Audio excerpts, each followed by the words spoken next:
Hello from the land of TV. This is Kool.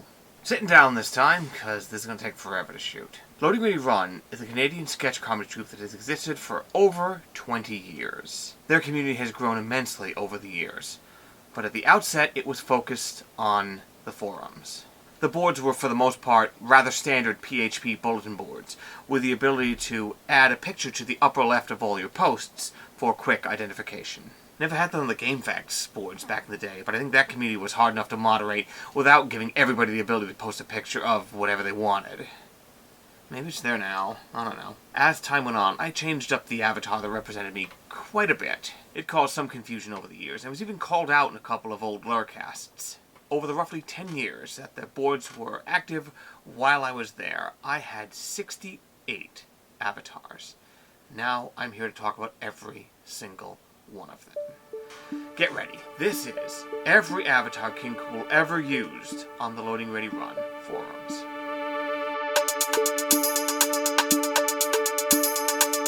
Okay, the first one is a bit of a cheat, because it's actually an animated version of the still image I used as an avatar. The original has sadly been lost. But nevertheless, this is a short clip of Lance Boyle, the host of future televised blood sport and 90s full-motion video game Mega Race. Mega Race is a racing combat game where the tracks are simply pre-rendered videos of the track being played at a certain speed with pre-rendered cars superimposed on top of it. I can't tell you how revolutionary this was in 1993. I think this is even before Donkey Kong Country. Even as a kid, I could kind of tell what was happening, where if you slowed down, the motions of things in the background on the track would slow down because it's just frames of a video. But I think part of that was the fun, the fact that they played at this sort of hyper-real, yet very unreal, virtual reality style program, the titular Mega Race. Lance Boyle guides and quite often mocks the player, who is called the Enforcer. The Enforcer is tasked with killing the 5 race gangs that race around the enormous racetracks in the 5 different boroughs of this odd futuristic world. The 5 gangs race around the racetracks in their area with the leader of the gang at the front. Mega Race is one of the first games that I played and beat, as it came with a Packard Bell computer that I had when I was a child. The box that came with all the software and CDs that you'd need to run the computer had the name of the game misprinted on the outside of it, and it said Meg Race. Wasn't able to find a picture of it or anything. I thought someone might have it on eBay or something. There certainly were a lot of Packard Bell computers. Mega Race is also the source of my sobriquet. I introduced myself as Kool in these videos, but some of you may know that I was not born with that name. Nobody's born king, after all. Mega Race has their 5 speed gangs that terrorize their 5 communities. Kool is the leader of the Master Class, who terrorize Fractalian space. The Master Class are the ritziest and most disaffectedly spoiled and nihilistic of the 5 gangs. And Kool serves as Mega Race's final boss, as the Master Class appear on the final racetrack of the game. Perhaps it's a bit ironic that I named myself after the spoiled, rich narcissist who loves finery, when that's really not me at all. I'll wear sweatpants anywhere I think I can get away with it. I love zip-up black hoodies and things. During the pandemic, when I was briefly unemployed, I celebrated 2 glorious months without wearing a belt. That was pretty cool. Forgive me for this barely related tangent, but I'm going to be doing it a lot in this video, so I don't think I'll be able to find this clip, but I was in attendance of the 5th annual Desert Bus for Hope, LoadingReadyRun's landmark charity telethon. I didn't spend a lot of time on camera. I was mostly working at a computer upstairs, but at one point when I was downstairs, someone in chat evidently called me out for wearing sweatpants. To his credit, Graham sort of gamely defended me and said the comfort was paramount at the moon base. The truth is, I had just run myself out of regular pants, and I was wearing the sweatpants that I would sleep in. Not that I wouldn't go around normally in this, but I was, trying to do a little better back then. On the last or the second to last day of Desert Bus 5, I had run myself completely out of clean clothes. No shirts, no underpants, nothing. And at that point, I simply had to do laundry. I mean, I was out there for 10 days. That's a lot to carry. At this point, I probably would have just packed enough underwear that I didn't care about to simply throw away.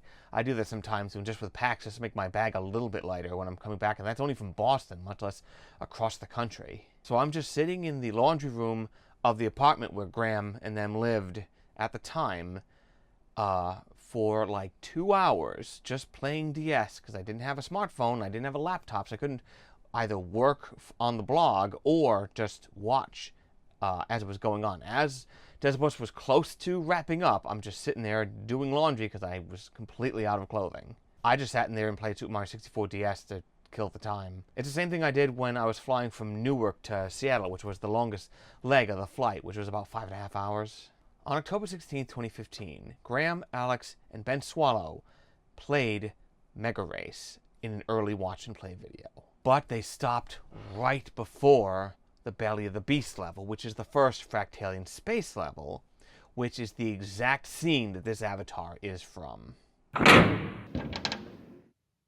Hey, it's your boy Vert, Vertical Video. Yo, alright, this is months after shooting this. I don't have any air conditioning right now. It's like day 9 without it. Because, why did you take off your sweatshirt? Because then you see all the holes in my shirt. And I was talking to my brother about a couple of things I need to put corrections in this video. I was thinking of just putting them in text or whatever. And he was like, people might just listen to it rather than watch. So you really want to probably draw more attention to it. And I was really trying not to have this one of these videos where it's like, I'm like, hey, it's future me coming in here to do this, because I was really trying to avoid that and try to get everything right. But a couple mistakes haven't flipped through, so I'm like, alright, I gotta do something.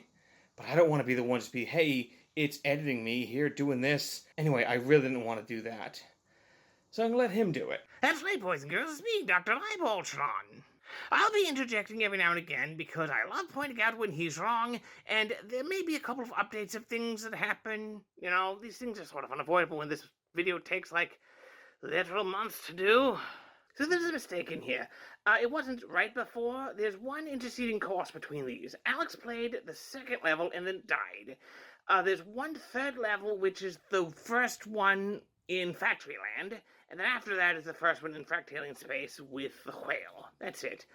Not a huge mistake, but might as well correct it while we're here.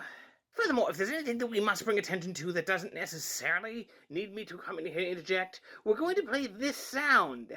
Hey, asshole! Ah, that's harsh. Wow. Okay, we're going to play this sound. And if that's it, like, look up from your third screen or whatever and see what's there, because it could be important. There we go. Even as they quit the game, you can see on the scoreboard, you see where it lists King Kool. Not me, of course. The high score list was populated with the names of the leaders of the speed gangs until you eventually pushed them out with larger scores. Sort of took some of the fun out of getting a high score when my name was already there before then, but my scores were always better. Lance Boyle is played by Christian Eriksen. As an American actor living in France, he's appeared in a handful of video games that have been developed in France. Other than the 3 Mega Race games, he was in Heavy Rain, Indigo Prophecy, Fury, Runaway, A Twist of Fate, and 13. Eriksen has also appeared in some movies that were shot in France, like The Last Duel from 2021 by Ridley Scott, The Substance from 2024, 1999 is The Messenger, The Story of Joan of Arc, which actually the picture of him in that movie is his picture on IMDb. Might be too much to ask for it to be a picture for Mega Race, I guess. He has also crossed over into the world of video game movies as General Komarov in the first Hitman movie, which is not good. Noted LoadingReadyRun fan and forum denizen Evil Jim compared Eriksen's appearance to the German folk singer Heino. Heino's sunglasses and fair appearance were such a trademark for him that some people suspected that he had albinism. Lance Boyle only wears the sunglasses intermittently. When he's introducing King Kool, when he reintroduces King Kool in a revenge sense, in the sense that if you beat him and then you get back to a second course with a Fractalian Space on it, and what they call the Last Chance Speedway, which is a difficult course you can only get to if you play well for a little while and then fail to beat the final car in a track but not die. If you die, you're out. But then you get one chance to run this difficult course to get back on track. Back in junior high, I had a friend who had this game for all things on his 3DO, and I absolutely horrified him with how I was going along with every single cutscene, every word, every inflection, like it was Rocky Horror. It's been a little while since I've played it, but I think I could still do it for some of it. I was usually pretty good at remembering things that I would hear over and over again. Even the musicals in high school, I would eventually know all the lyrics to all the songs just from hearing them over and over again. I don't know if this is uncommon. I was never a performer. I was just the lightboard op for most of it. It's sort of like that video of ProZD going along with Peter Pan. From any point, he can just stop it and he has the entire thing recited from memory. Since this avatar was the only one that originally was not animated, it was just as easy to just take a screenshot, from DOSBox, shrink it to the appropriate size, and use it that way. The original wasn't stored because I think you would just upload it to the boards himself, and once you replaced it, it would just vanish. But it was this tiny little picture, probably less than 6 kilobytes, with just 100 by 100 square, teeny tiny. This avatar was used from the outset, January 28th, 2008, until August 23rd, 2008. 208 days, almost 7 months. This was the longest serving avatar until the very end when I stopped changing them. Because I no longer have the original file, I don't remember what the original file name was. It was probably kk.avatar.jpg or kk.icon or something like that. The second avatar is from Season 4, Episode 7 of the greatest thing that Matt Groening ever made. Futurama. What was I going to say? Disenchantment? LOL. The episode is called The Farnsworth Paradox, and it's about the crew entering an alternate dimension and finding alternate versions of themselves. Dr. Zoidberg and his alternate universe counterpart regale each other with the tales of their success and wealth while sitting in a dumpster. Do you know dumpster is trademarked? That's like a brand name. I don't know if it's been genericized yet. So is Popsicle. It always weirds me out. The alternate universe Zoidberg is actually blue, which is apparently a very rare color for lobsters. Every time someone catches a blue lobster, they have to make a big news article about it. The Zoidberg that we know, or which we should call him Zoidberg Prime, regales his counterpart of his enormous success he has found in his universe, before eagerly slurping on a can for sustenance. Thankfully, it's the red Zoidberg that actually does it, because if it was the blue one, I have no idea how I would have tried to change that. Or everyone would look at the avatar and be like, why is he blue now, if anyone knows who it is. Remember when Adult Swim used that one clip of the female Decapodian attempting to make out with Fry? And if you haven't seen this episode, you don't know there are other Decapodians, you're sort of like, what happened to Dr. Zoidberg? What happened to this? Why is he making out with Fry? What the hell is going on? It's sort of like if you play Death Stranding before you play Horizon Zero Dawn. Now, those two games have nothing to do with each other except for the fact that they are post-apocalyptic games that both originated on Sony hardware. So Death Stranding is a place you can build certain structures, and you can accent your structures with holograms. Some of them are characters or things like this. And one of the ones that you have is this enormous dinosaur with a giant satellite dish for his head. And if you haven't played Horizon Zero Dawn, you don't know what this thing is, and you just look at it, you're like, oh my god! Yeah, it scares the crap out of you. That mating episode isn't even a great episode as it is. Most of the Zoidberg-centric ones apparently don't get reviewed very well. I wonder if this modern revival of Futurama is going to take away Zoidberg's happy ending that he got at the end of that. They did the same thing in Voyager, where it's clear like Neelix had no place in the finale and might literally not want to go to the Alpha Quadrant, so they throw him to this place where they did find some other Talaxians and gets his happy ending that way.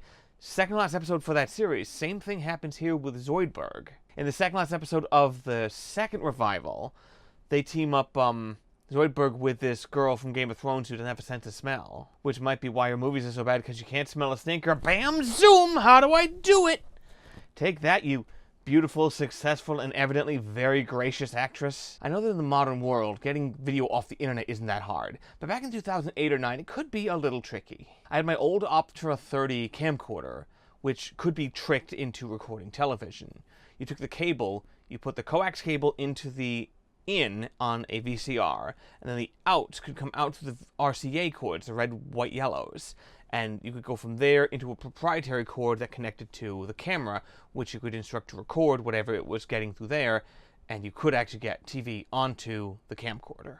I could then play the video, pause it, frame advance with a button that was either on the remote control or on the body of the camera itself, and then I could take a screenshot with a similar button that would save a 640 by 480 screenshot to the SD card that was inside of it. The GIF is only 4 frames. There's really not that different to just have them get the 4 frames of animation, put them on top of each other in a Photoshop project file, turn it into a GIF, make it an animation like that.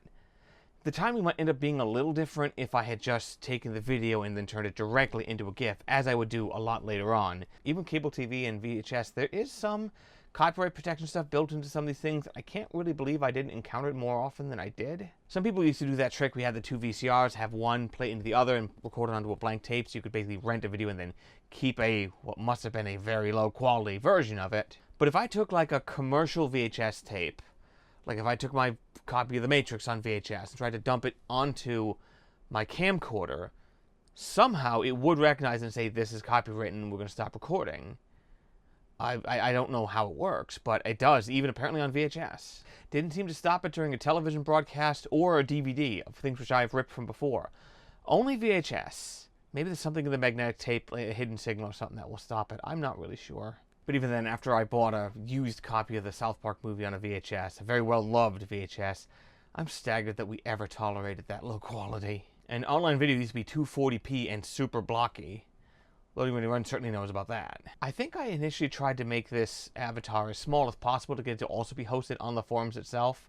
Not certain why I bothered, because I had a PhotoBucket account, which I had created when they had the Right to the Source podcast contest, where people were asking people to take the green screen photos that they made of them that were kind of silly and use them in special ways, of which I made 32 very silly Photoshops, and for which I was awarded my forum rank, quality and quantity, which, thinking on it, might be the best forum rank anyone ever got, in the sense that most of them are making fun of the people. I'm not going to say I'm good with Photoshop, but I have used it for over 20 years, so if you need something bad photoshopped in about 4 minutes, I'm your guy. There was actually an unused avatar I made from the same episode, where it's the two Farnsworths doing the chandelier mostat thing where they're moving the lights up and down.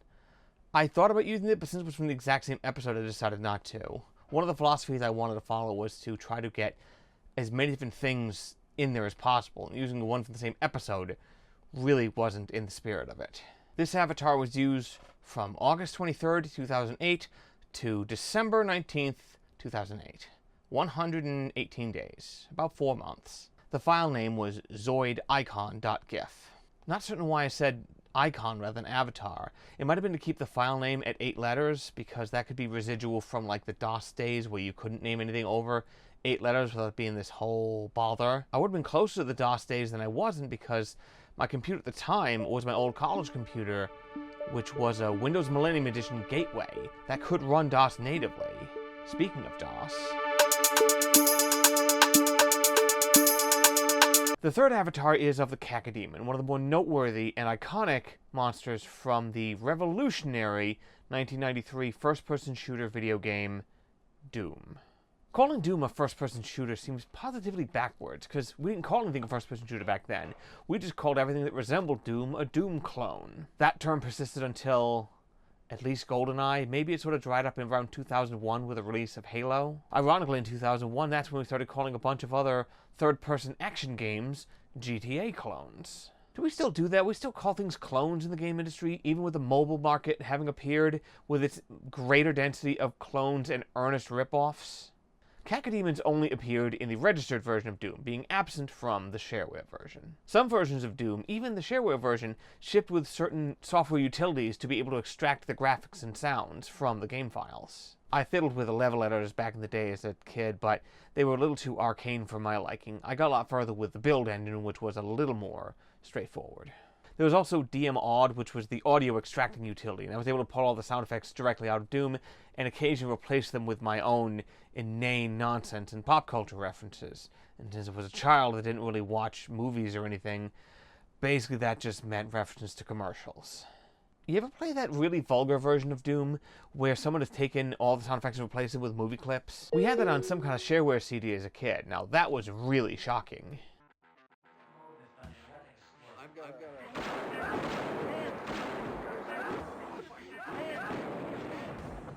You see that? You see that?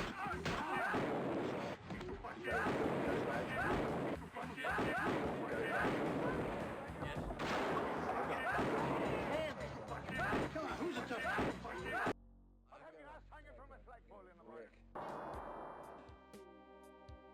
Oh, okay. I don't know who created that, but whatever system they must have had to be able to pull sounds out of movies and that, and to put them into Doom in 1993, must have been quite a thing. Again, if you watch some of the other historical lure videos where they talk about the pre-lure animations that Graham did, and to try to get them off of this computer in this little oubliette where they are trapped, and to put them into any kind of consumable media, back then that was earnest sorcery. At the time, I think I extracted these graphics of the Cacodemon myself using Dutex, though it might have been the more modern Slade.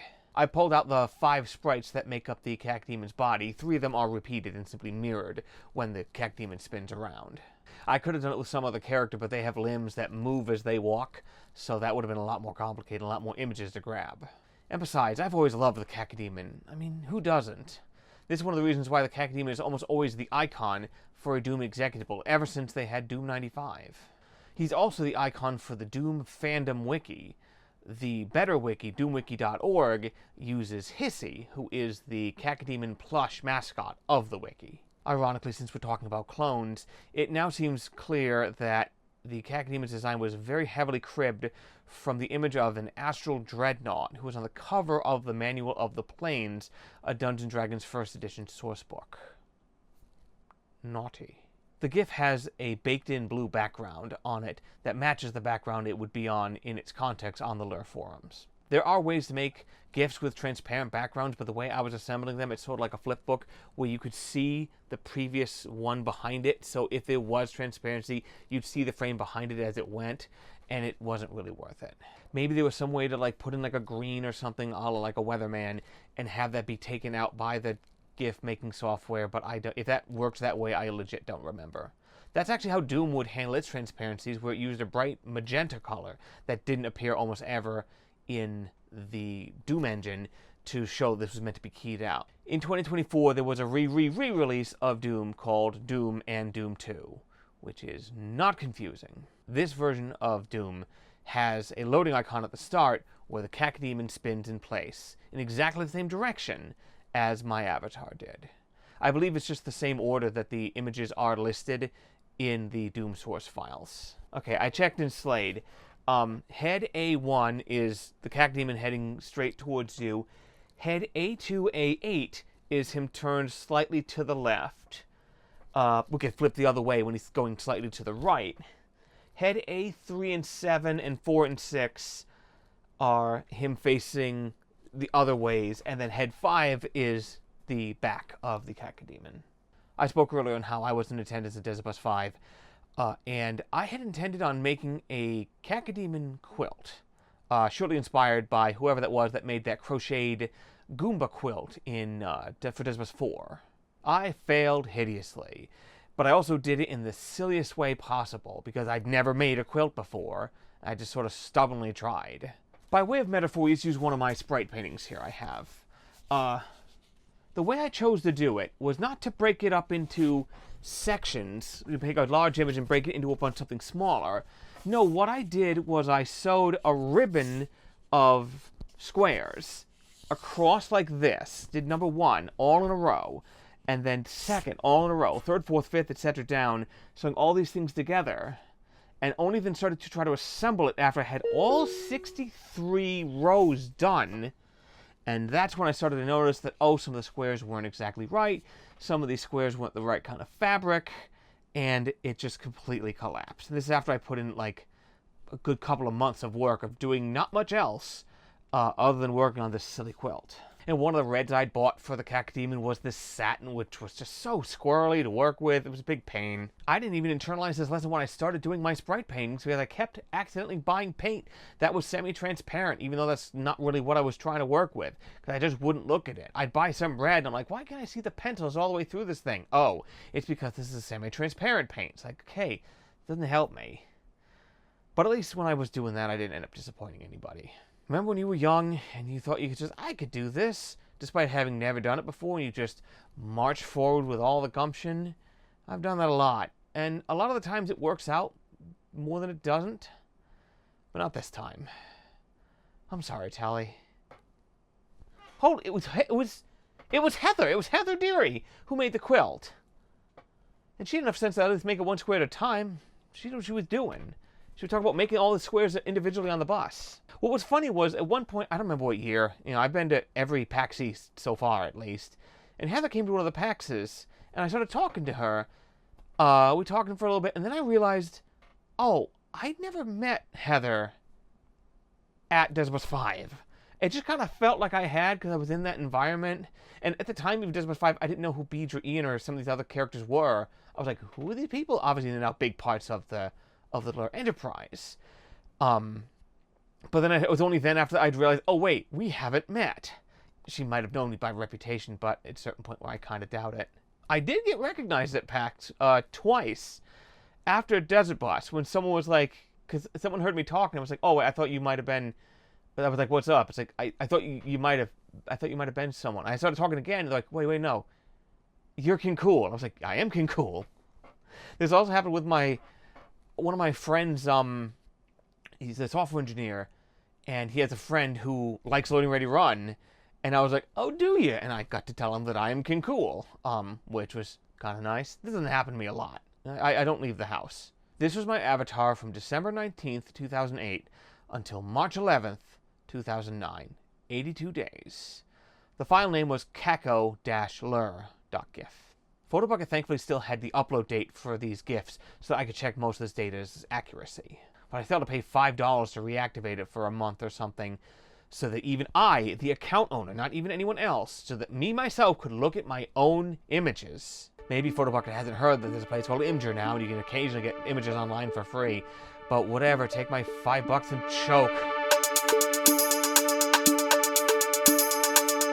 The fourth avatar is from Paper Mario, the 2000 Intelligent Systems release, and one of the only RPGs of note on the Nintendo 64. Sometimes after Mario has defeated a bunch of enemies, he will wag his finger at the enemies, us, it's not clear, and then tip his hat and then proceed with the game. I've always found that funny, especially with the music that played in the background of the scene.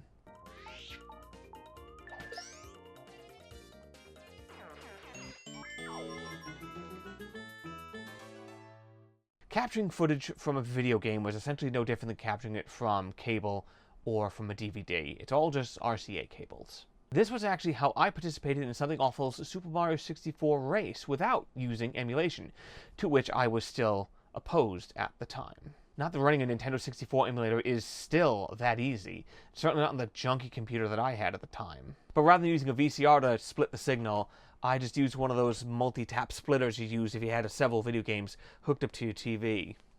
Remember when you had enough time in your life to play many games and own many systems? Those are pretty cool times. Furthermore, do you remember when the game's releases on different consoles were different enough that you pretty much had to own them all? The Something Awful Mario race wasn't streamed at all. It was just recorded locally by everybody, with commentators talking to each other via Skype. Rest in peace, Skype. I mean, don't rest in peace, Skype, because screw you, Skype. Discord just completely ate your lunch, the same way it did with the Lure forums. I made myself sad. This was pre-Discord, and I believe pre-OBS, so this probably was all edited together the hard way, possibly even in Avacynth. The race was in 2013. I don't know if I made any bad or off-color jokes during it, just because of the company I was keeping at the time. If I did, I hope they can be just taken in the proper context. I know it's this enormous dog whistle for people to just be like, oh, it's just a joke, whatever, when they clearly don't mean it. I at least swear, if it was a joke, I'll tell you it was a joke. And I'm definitely not the worst person to come out of Something Awful. Hey, check it out. I didn't make fun of Lotax's suicide when I called him out for being a bad guy. And he evidently was a bad guy. But I quit Something Awful long before then, when he shadow banned a couple of the other people in, like, the LP space. I think, like, it might have been Voidburger and Psychedelic Eyeball, you know, famed Doom player and Doom composer, Psychedelic Eyeball, both got shadow banned, I think, because they were making fun of him about something. So he literally went into the back end and like took away their accounts. Not like a permaban or anything like that. Just, you're not here anymore. And I said, oh, cool.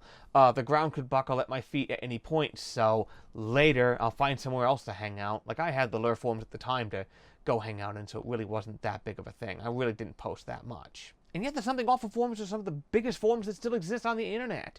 Maybe it's because the $10 paywall stops any Tom, Dick, and Harry from just wandering in there and causing trouble. You have to pay first. Then you can cause trouble. So during the race, there was one episode I participated in which was titled A Scathing Diatribe Against the Self. During the race, we would all play with a Game Shark code, or at least I did.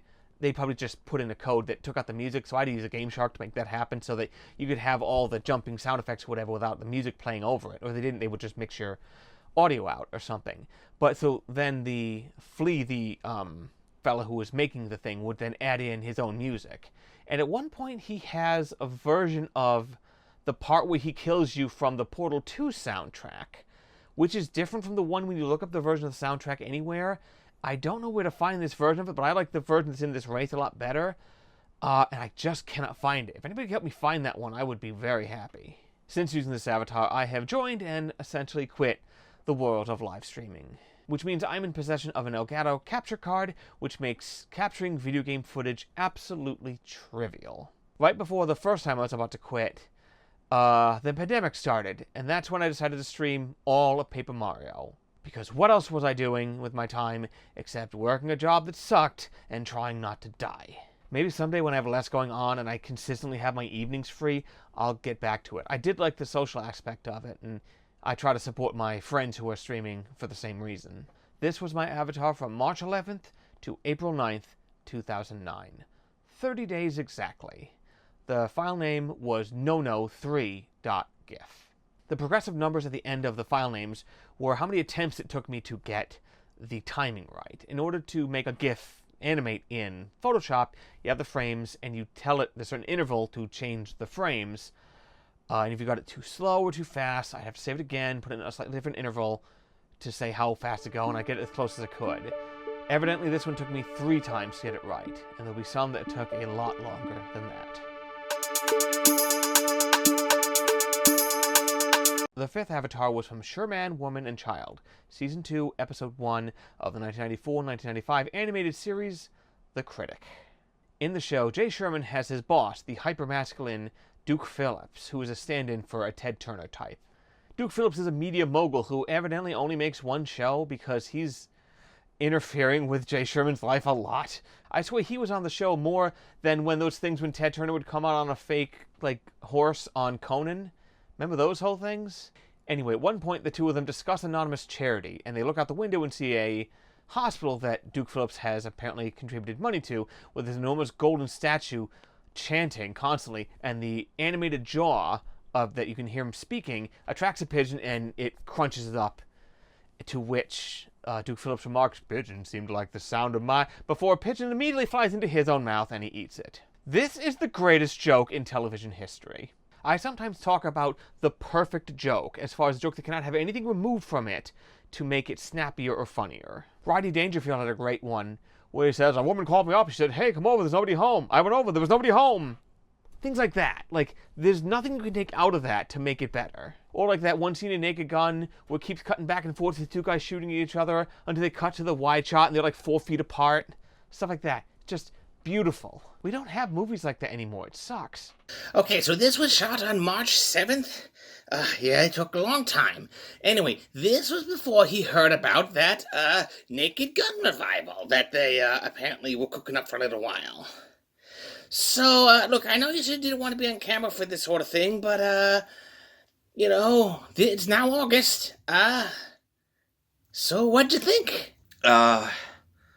Unless, there's a really banner year for the rest of the year of movies, you're probably gonna hear me talk about it in January.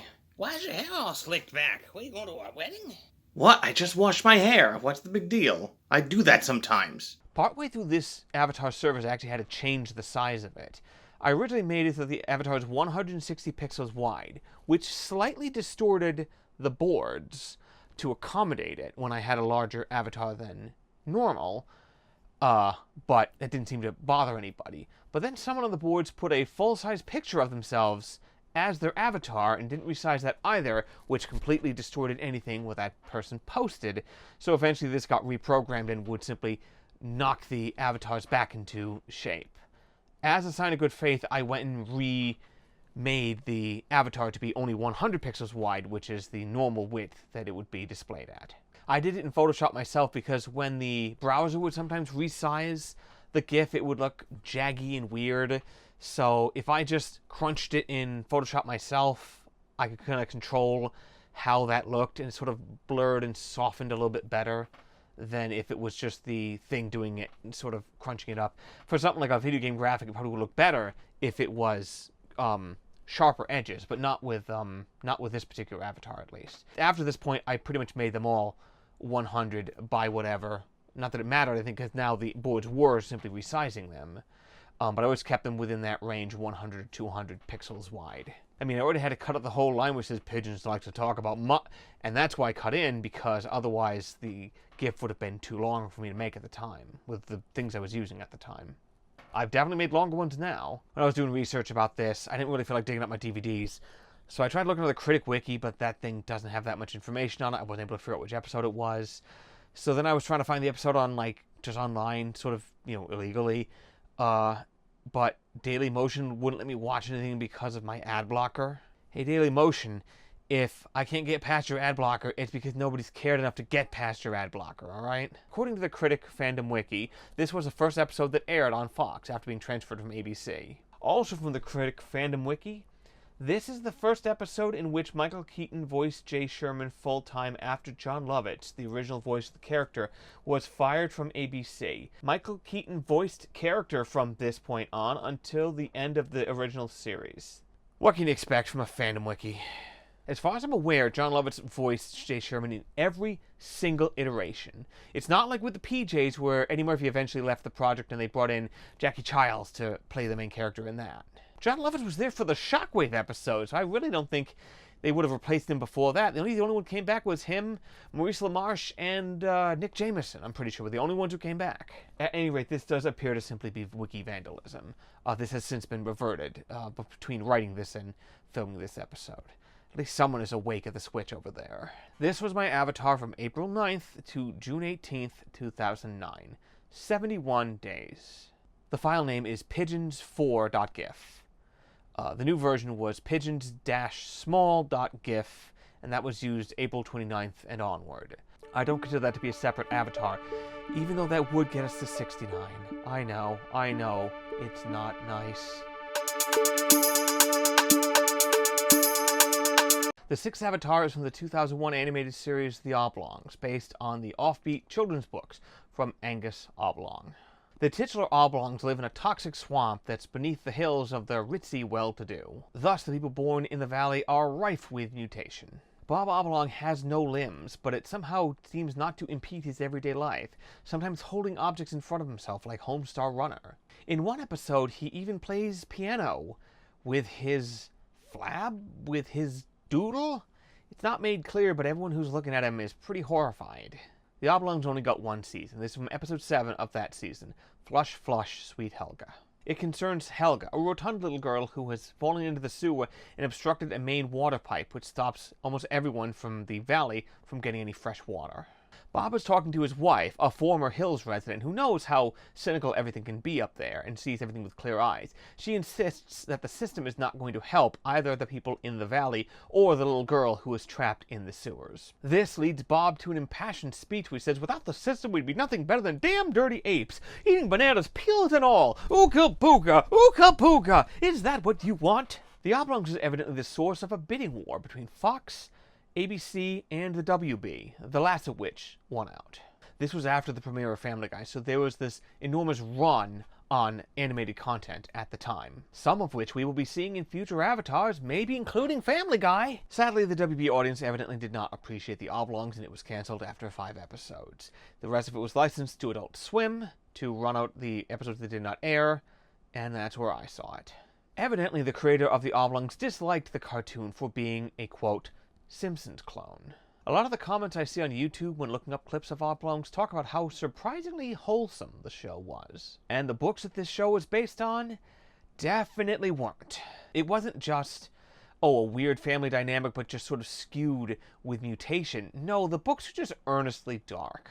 For one example, one of the ones I found online, the little Helga character just killed all the Debbies. That's how the book ends. Right or wrong, the books are just sort of warped. Bob Oblong was played by Will Ferrell, and I think it was long rumored that his meteoric rise in movie stardom might have been stymieing any attempt to revive the Oblongs. But I personally think the show is too dated to be revived now. It's not the edgy humor that's dated, it's the optimism and the sincere wholesomeness that's contrasted against their terrible situation and their inability to do anything but persevere.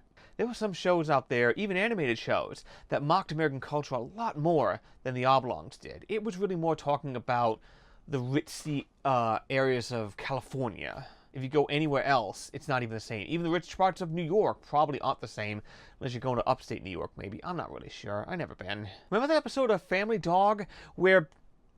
Hold on. Let me go back. Remember Family Dog? They had this accidental house fire, but the mom and dad are trying to save like their big comfy chair and the brand new carpet. That's way more subversive than anything in any episode of The Oblongs. I think there's been something of a re-reckoning as far as how deeply subversive Family Dog really was. I don't think it was appreciated at the time. And, of course, the Oblongs never got their own Super Nintendo game. That was weird. This was my avatar from June 18th to July 18th, 2009. 31 days. The file name is ooga9.gif. Yeah, this one took a lot of iterations to get right. The 7th avatar is from Harvey Birdman, Attorney at Law. It is the Phil Ken 7 standing still for several seconds before giving out his trademark laugh. Phil Ken 7 is this show's version of Falcon 7, Birdman's original commander in the original Birdman show. This new version was still Birdman's boss, and often laughed and punctuated something he had just said, or something related. This particular laugh is from episode 10, SPF. The solar-powered Birdman is instructed to avoid sunlight, and thus becomes addicted to a tanning cream. This episode ends with an anti-drug disclaimer, where Phil says that drugs are a serious topic, and no laughing matter. Ha ha! Serious. This was inspired by a trend on something awful, you might have called it hidden GIFs, where your avatar would sit perfectly still until a little thing on it would move. It took quite a few iterations to figure out exactly how long to wait until the animation actually happened. I think I had to fiddle with the frames a little bit too, because in the actual episode, before he puts the pipe back, he cuts to him in his stirrups, so I had to like reverse a couple frames to have him put the pipe back. I don't know if it totally works. This avatar was referenced in a Lurcast, the one for Past Ransom, June 14th, 2011. There were also some references to Harvey Birdman in one of my favorite Lure videos, Superman and the Concentrated Light Ray, where the boss would click a little thing on his intercom, say, "Lois, Clark, get in here," ka-chonk, and they were already there, which was a gag from Harvey Birdman as well. In Harvey Birdman, he would go, "Everyone get in here," ka-chonk, and everyone's there. This was my avatar from July 18th to August 12th, 2009. 26 days. The file name was haha8.gif. The 8th avatar is of Meatwad, the protagonist of Adult Swim's breakthrough cartoon series, Aqua Teen Hunger Force. In Season 1, Episode 5, titled Balloonenstein, Meatwad's tormentor, Master Shake, traps him in a dryer for several days, which charges his meat with static electricity. His newfound Palpatine-like powers accidentally kill his pet squirrel. Meatwad holds Squirrely close to him, but the sagely Frylock suggests that he stop holding him because he's starting to smoke. And then we cut to the actual scene that's in the avatar of Meatwad holding Squirrely as he smokes while crying out "no," which is somehow the funniest and saddest thing ever. There was an advertisement for Aqua Teen Hunger Force that said, "At first you hated it, and now you loved it more than anything you've ever seen." And that was basically my experience with Aqua Teen. It gets under your skin somehow. Once you sort of watch it and start to understand the characters, you can appreciate it a lot more. I heard someone once describe Aqua Teen Hunger Force as Ren and Stimpy with a straight man, and I totally get that. Meatwad's voice was also a new sort of funny voice for everyone to imitate, sort of like Christopher Walken or Bane. I still think the Bane voice is funny. Let me just get a drink of my drink here. Oh, in darkness is our lie. I wonder how this will sound on the laugh mark. I don't know. This is my paint cup. I'm not actually drinking out of it. You know how I avoid drinking out of my paint cup? I don't drink out of solo cups. So, like, I never drink out of this, so I will never just sit there and be like, "Oh, an old coffee cup? Drink? Uh-oh." Now that I drink coffee anyway, so. Aqua Teen Hunger Force was the longest-running original Adult Swim show, and has since been revived for new episodes to air on HBO Max in November 2023. Warner Brothers owns, I think, Turner at this point, which means that they own Adult Swim. But they also own Rooster Teeth, and they shut them down, so screw them, not watching them on HBO Max. And yes, I'm calling it HBO Max, because rebranding it to Max is so silly. I thought it might be partially because they wanted to leverage, like, the Cinemax branding. I don't know if they also own that. I'm not sure. But, you know, the name HBO, Home Box Office, had its lineage, and then they have the extension. It'd be like calling Disney Plus just Plus. It's like, no, that's bad. That's not good branding. This avatar and every one before it was made 2 computers ago on my old college computer, my old Gateway. It was a Windows Millennium Edition Gateway desktop, which I never once opened to get the dust out. all the avatars made past August 2009. All 61 of them were made on the next computer, a not that much more impressive Compaq. That computer ran Vista, so all the software that I was using to make the avatars stayed the same until they sort of gradually ablated away for newer techniques. I call that computer Locutus. Do you remember how they were trying to do viral marketing for the Aqua Teen movie, and they made these little tiny Moonite light brights with little batteries in them, and some police in Boston mistook them for bombs? Even though you would think that maybe like a bomb wouldn't like draw attention to itself with lights and characters and cartoon things on it, and 9 out of 10 cities that saw these things did not mistake them for bombs. You know, that's enough to recommend a certain type of toothpaste, but evidently wasn't enough for the Boston police.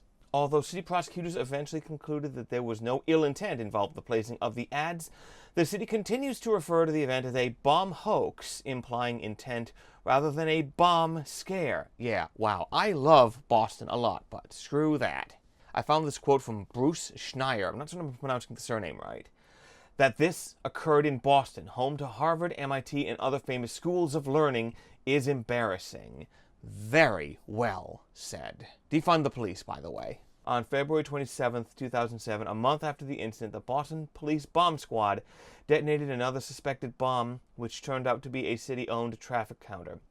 Great job, boys. What a great use of money. Great way to protect us from yourself. I don't think we were saying defund the police back in 2007, but I mean, we easily could have been. The only blue I want to back is Lur Blue. This was my avatar from August 12th to September 17th, 2009.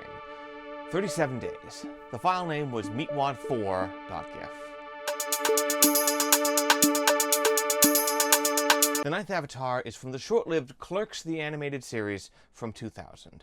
Even though it only got 6 episodes, there was still enough time to establish some running gags, where Randall, Dante's best friend and also worst enemy, would occasionally recall events that happened a little differently in his head. These usually ended with Dante telling the camera, "I'm the biggest idiot ever." This sequence had just enough frames of him rotating the cat around his head, so I didn't have to edit around him talking. Clerks, the animated series, made an appearance in a This or That I wrote for Loading Ready Live back in 2019.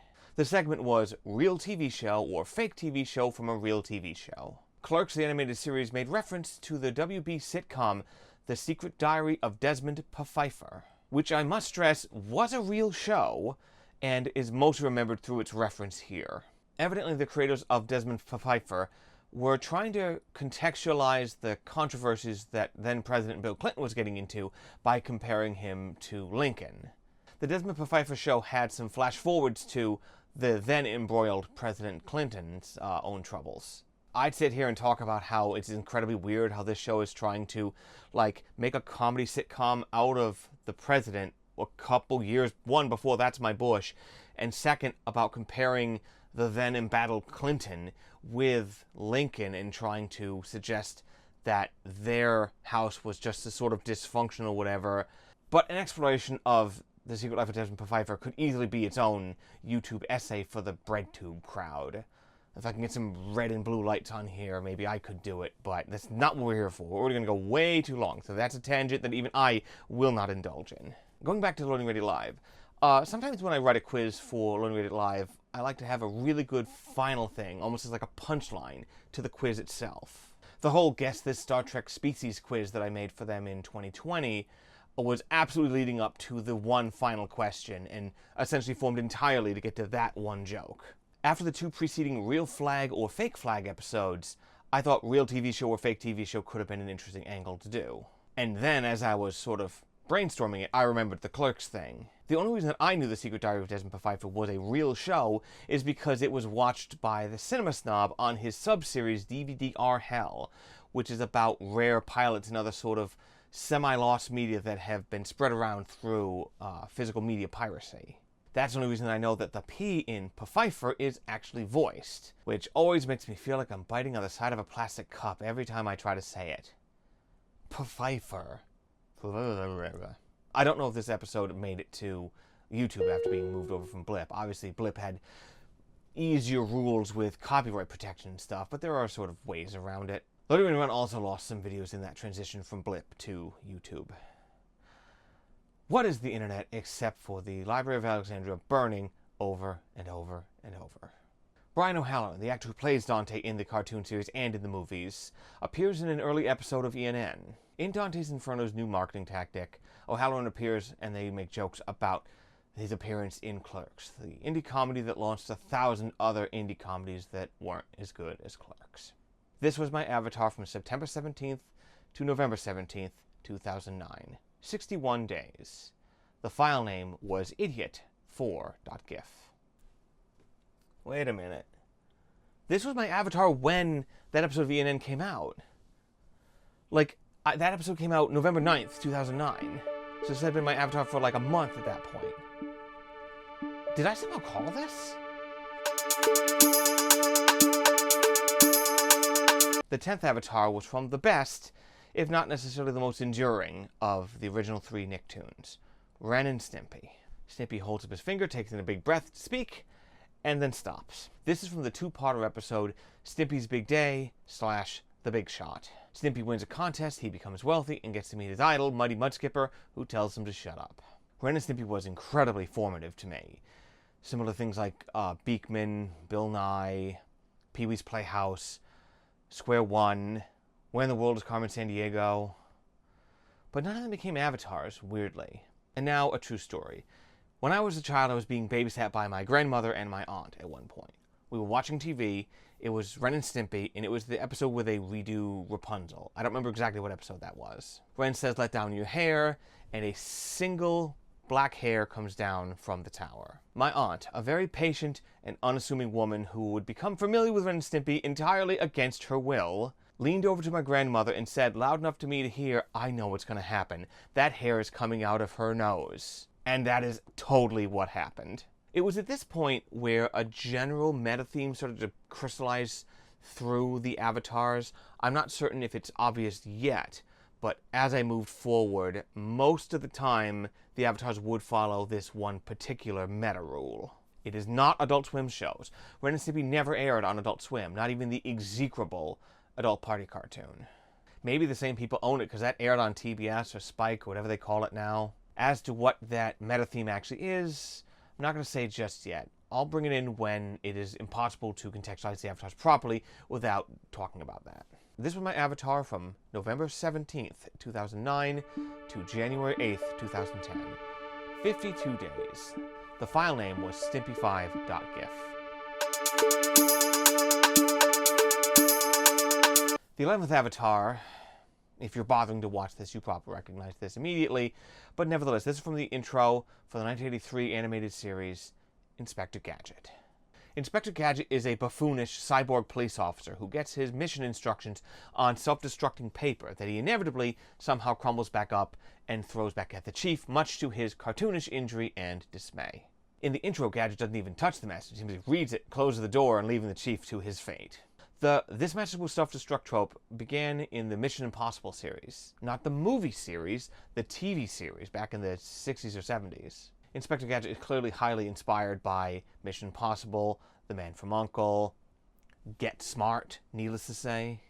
You know, spy stuff.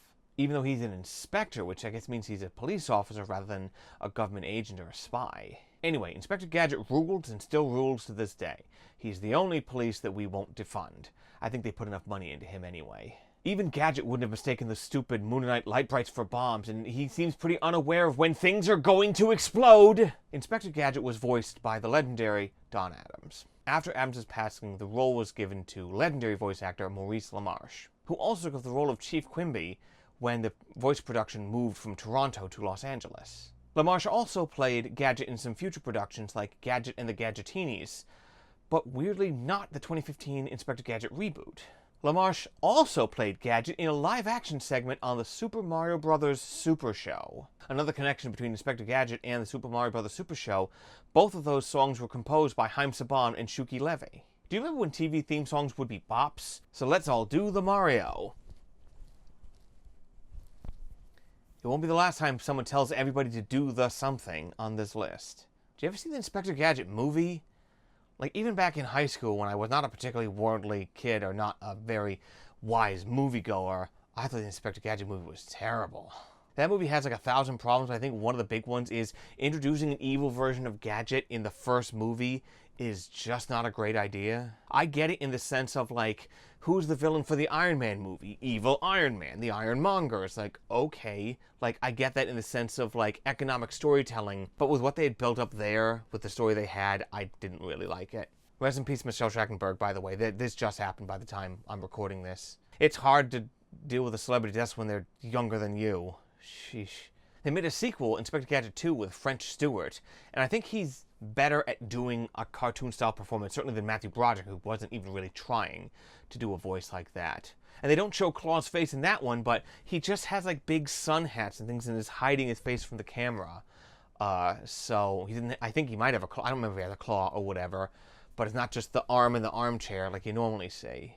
According to IMDb, literally every episode references the Wham song Wake Me Up Before You Go Go when Gadget says Go Go Gadget Arms or some other gadget he has. It's time for that game show that's sweeping the nation. Are you f***ing kidding me?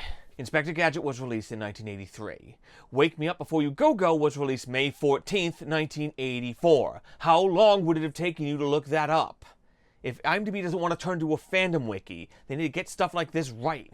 The GIF has only 2 visual frames, but it's actually 6 frames in the thing. 3 off, 2 on, 1 off again, to get the timing right. The GIF is just moving at a very slow frame rate, much slower than any of the other GIFs thus far. Maybe I could have timed it with 3 to be like, boop, on, off, or something, but I want to make certain it was still timed with the original music. You can kind of see it, right? Do do do do do do boom, do do do do do do boom. I remember back in the Kazaa days, I found was listed as an Inspector Gadget remix. I don't think I have the original MP3 anymore, but I did eventually find the song that it was.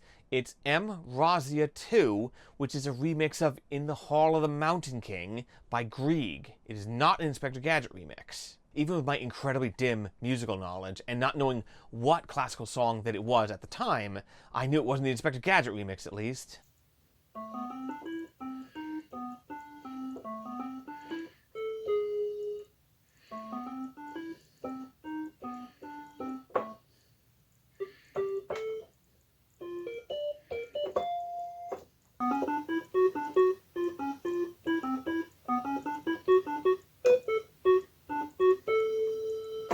At least they didn't say it was Weird Al. It reminds me of one time I was at like a local collectible shop and I'm Still Standing by Elton John started playing over the radio.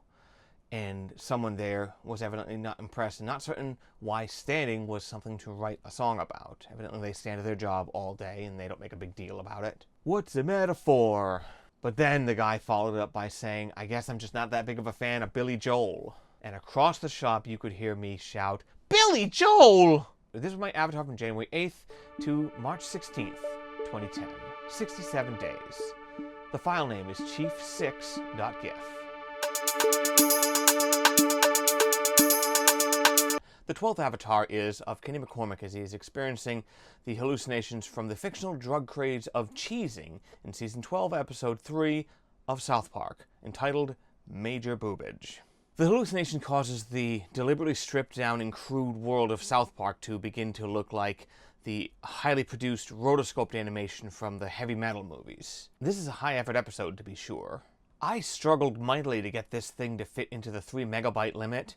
I don't remember if that was a photo bucket limit or a Photoshop limit or a GIF protocol limit. I legit do not remember. I think I had to cut at least half of the frames, maybe like 2/3 of the frames to get it to fit at all. The animation is very smooth anyway, so it doesn't really look that much different. I definitely ripped this one directly from my television because you can just barely see a little gray blob in the corner, which is the Comedy Central logo bug they have on programming like that. Remember in Mystery Science Theater when they had to move the sci-fi bug to the other side of the screen because it was covering up Crow's head? It's one of the things where it's good that they thought, okay, well, we're doing this, we gotta adjust this for, this particular program. We'll talk a little bit more about Mystery Science Theater later on the list. One technique for making the GIFs I didn't talk about until now because it rarely came up was if there was simply just too many frames to bother with taking them out of the camera individually, instead what I could do is I could take the camcorder and I could just capture the footage directly to my Mac Mini, which is long since been in mothballs, extract the footage that way, and then bring it back to the PC where I could then take the footage into Virtual Dub where I could make a GIF natively. And then I would sometimes put it through GIMP for that GIF efficiency thing. That's literally the only thing I ever could use GIMP to do. GIMP is just far too different for me to ever really get used to it. Back when I got this computer, but before I had picked up my copy of Premiere and Photoshop, I was actually using Aseprite, which is a Steam program for making sprite art for games that works a lot like Photoshop. So I was comfortable using that. Obviously, it's limited in a lot of ways, but I just was like, well, this works, so I can use it. I think I changed this one eventually because I think it was hitting my bandwidth cap on PhotoBucket, because the GIF itself is already 0.5 MB, which back in the day was probably a little more than it seems like now. But somehow it's not remotely the biggest or the longest avatar that I ever made. We'll get to it. I didn't talk that much about South Park, did I? I mean, I think most people, if they like it, they know it at this point. I would think that at its age, South Park has been consistently better than either The Simpsons or Family Guy were in their respective seasons. Like, if South Park got bad, it got bad into the 16th or 18th seasons, like pretty far in, where both The Simpsons and Family Guy started to flag around 11 or 12, you know, if you're being rather generous. This is about where I stopped watching South Park anyway, because I didn't see that one episode they did about Inception, because that was that summer. And they ripped off this college humor sketch, not on purpose. Well, on purpose, because they thought that was actually the dialogue from the actual movie, because the movie wasn't on tape at that point, so... Tape.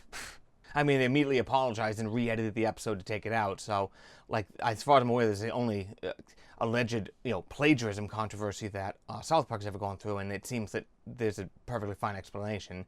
And they apparently are still making it work, Yeah, not long after this, I kind of stopped watching a lot of stuff like that after 2010. I don't know, my attention must have just gone somewhere else. I mean, at this point, I don't even have cable anymore, so I don't know where I would watch it. I've got a lot to catch up on if I do, and not that much time, so it's like, whatever. This was my avatar from March 16th to April 11th, 2010. A mere 26 days. The file name is kenny4.gif. The 13th avatar was from the 1992 DOS video game Commander Keen 5, The Armageddon Machine. The character on the little monitor is Robo-Red, an indestructible foe that Commander Keen faces who will shoot a cone of plasma bolts at anyone if he is attacked or if he sees anybody. He appears in real life, so to speak, in the game, and also adds this background element where he just sort of continually blabs on, probably yelling at someone for not doing their job. I think I did this one here because working on the Kenny avatar was such a pain, I wanted something mercifully simple. It was just getting 2 screenshots from DOSBox, putting them on top of each other, and making a GIF out of it. Because this is a wall element, I sort of enjoyed putting this as my spray in Team Fortress 2. It actually would work, and it would be animated. I don't remember what sort of magic I had to do to make my spray animated. It appears to no longer be working. I don't know if you're allowed to use a GIF, or if you ever were allowed to use a GIF, so otherwise I don't know how people were changing their sprays to be something obscene or horrible like meat spin or whatever else. Maybe nobody bothers with obscene sprays anymore. They just instead change it to their opponent's address and house on Google Street View. God, the internet sucks now. I think the sublime pleasure of the DOS game is sort of lost on the modern generation, when it was so unbelievably difficult to make a computer do anything fun. You whippersnappers out there might not believe this, but the first computer that I owned that had a dedicated graphics card was Locutus, my computer that I picked up in 2009, and we actually replaced the card in it, or even put in a new one when my friend was getting rid of one anyway. So that was the first dedicated graphics card I had in that computer in like 2011 or 12. I hope you can still maintain some connection to the old DOS games, with websites that deliberately talk about retro stuff and retro theming possibly, trying to keep that spark alive. But maybe there's a chance that the young people now are being trained to simply like the crappy mobile gaming that they're getting, which is crappy for way different reasons than DOS games were sort of crappy too. Even shareware. At least shareware was free, and it was free, and you never really had to pay for more. You could just play that one over and over again. It didn't stop you for ads or to buy gems or whatever. The future sucks! This was the second and final time that my avatar was a predominantly red character from an id Software game. This was my avatar from April 11th to May 30th, 2010. 49 days. The file name is robored.gif. The 14th avatar was from the 1949 Looney Tunes short, Long-Haired Hare. This is the one where Bugs faces off with Giovanni Jones, the blonde opera singer, for whom his house, or possibly practice space, is near Bugs' burrow. Bugs' own musical pursuits continue to vex Giovanni, as he opens his mouth and hears nothing but a tuba play. This is the third time that Bugs has vexed Giovanni in this way, to which he faces Giovanni's revenge, to which Bugs then sternly intones, "Of course you realize this means war." Apparently the line is a reference to Duck Soup from 1933. He first said it in The Case of the Missing Hair in 1942, in this cartoon in 1949, and then he said it in Bully for Bugs in 1953. I don't know if Long-Haired Hare is that great of a title for a cartoon, because it feels like it could apply to anything, but evidently the term long hairs can refer to a music lover. I don't know about any of that. With how formative they were for me, I'm a little surprised I only did 3 avatars from classic cartoons. 1 from Merry Melodies, and 2 from Looney Tunes. One I wanted to do, but I lacked the technical acumen, or at least the patience to do it. There's that sequence in Duck Amuck where the black proscenium is falling on top of him and he's trying to keep pushing it up. I wanted to do that, but I also wanted to turn it so that the black backdrop was blue, like the Lure form blue. But since Daffy is also black, it was hard to sort of get it out in a way that wasn't going to take forever. And I simply didn't have the patience to do that for like 50 or 60 frames, so I just abandoned that one. I really wanted to do this as a close-up where Daffy's on the distant island, and then they simply drop in a tiny little window for him to be, and he just goes, "This is a close-up?" That did not work as an avatar, so I just didn't work it because of the difference in scale and things and how small it is. It just did not work. Not to get sidetracked, but Duck Amuck is the greatest cartoon ever made. I don't know if you guys remember that thing they had on Cartoon Network at one point with the 50 greatest cartoons ever done. Duck Amuck was number 1 on that list. But there was a dark horse candidate on that list too. I can't find the exact list in order anywhere online, but I did see a list of all the cartoons that were nominated, and on there it was either 49 or 50, was The Chicken from Outer Space. The only What a Cartoon that had made the list of best cartoons, and one that had not yet been turned into a series. I have no real doubt that that might have oiled a few gears, so to speak, to get Courage the Cowardly Dog to be turned into a series. But I think the things that made it an extremely strong short might have been pitfalls for when they were trying to develop it into an actual series. It was clearly just meant to be just a short. They did have to give all the characters voices at that point, but I don't know how you would have proceeded with that without it. So there was a different book about the best cartoons ever made that was published in 1994, so before Chicken from Outer Space even came out. That one interposed the list that I previously talked about, where Duck Amuck was number 1, and then What's Opera Doc was number 2. That one transposed those that What's Opera Doc was 1 and Duck Amuck was 2. This book had the liberty of being able to talk about any cartoon they wanted, and not just drawing from the Warner Brothers archive, being able to air things like this that they might not have the rights to. But they also put Coal Black and the Seben Dwarves on their list of best cartoons ever made, and I'm not so sure about that. I don't know if I can find it somewhere. The book at least recognizes the genius of the Dover Boys, which might be appearing much, much later in this video. I almost certainly ripped this from the Looney Tunes Golden Collection Volume 1, which I do believe contains Duck Amuck and What's Opera Doc. If What's Opera Doc didn't make Volume 1, I'd be very shocked. Hold on. Okay, looking into it, I don't think it is. I don't think it's on Volume 1. How was that not a first-round pick? It's got some other ones in here, and it has Rabbit of Seville, which is another one I'm sure ranked high on either list. If I feel like it, I'll put it in a little box down there. No, I guess it's not. That's odd. I did eventually find a clip of Long-Haired Hare on like Facebook when I just didn't feel like digging my DVDs out, and I saw there was a comment that said, and I quote, "Giovanni Jones should have just told Bugs Bunny that he was trying to concentrate on his music, and he can't do it when other music is playing." Thank you, Matthew. That would have solved that. And Elmer Fudd should have also just gotten a convertible and a toupee so he could go through his midlife crisis without hurting animals. Remember when Elmer Fudd said he was a vegetarian and only hunted for sport?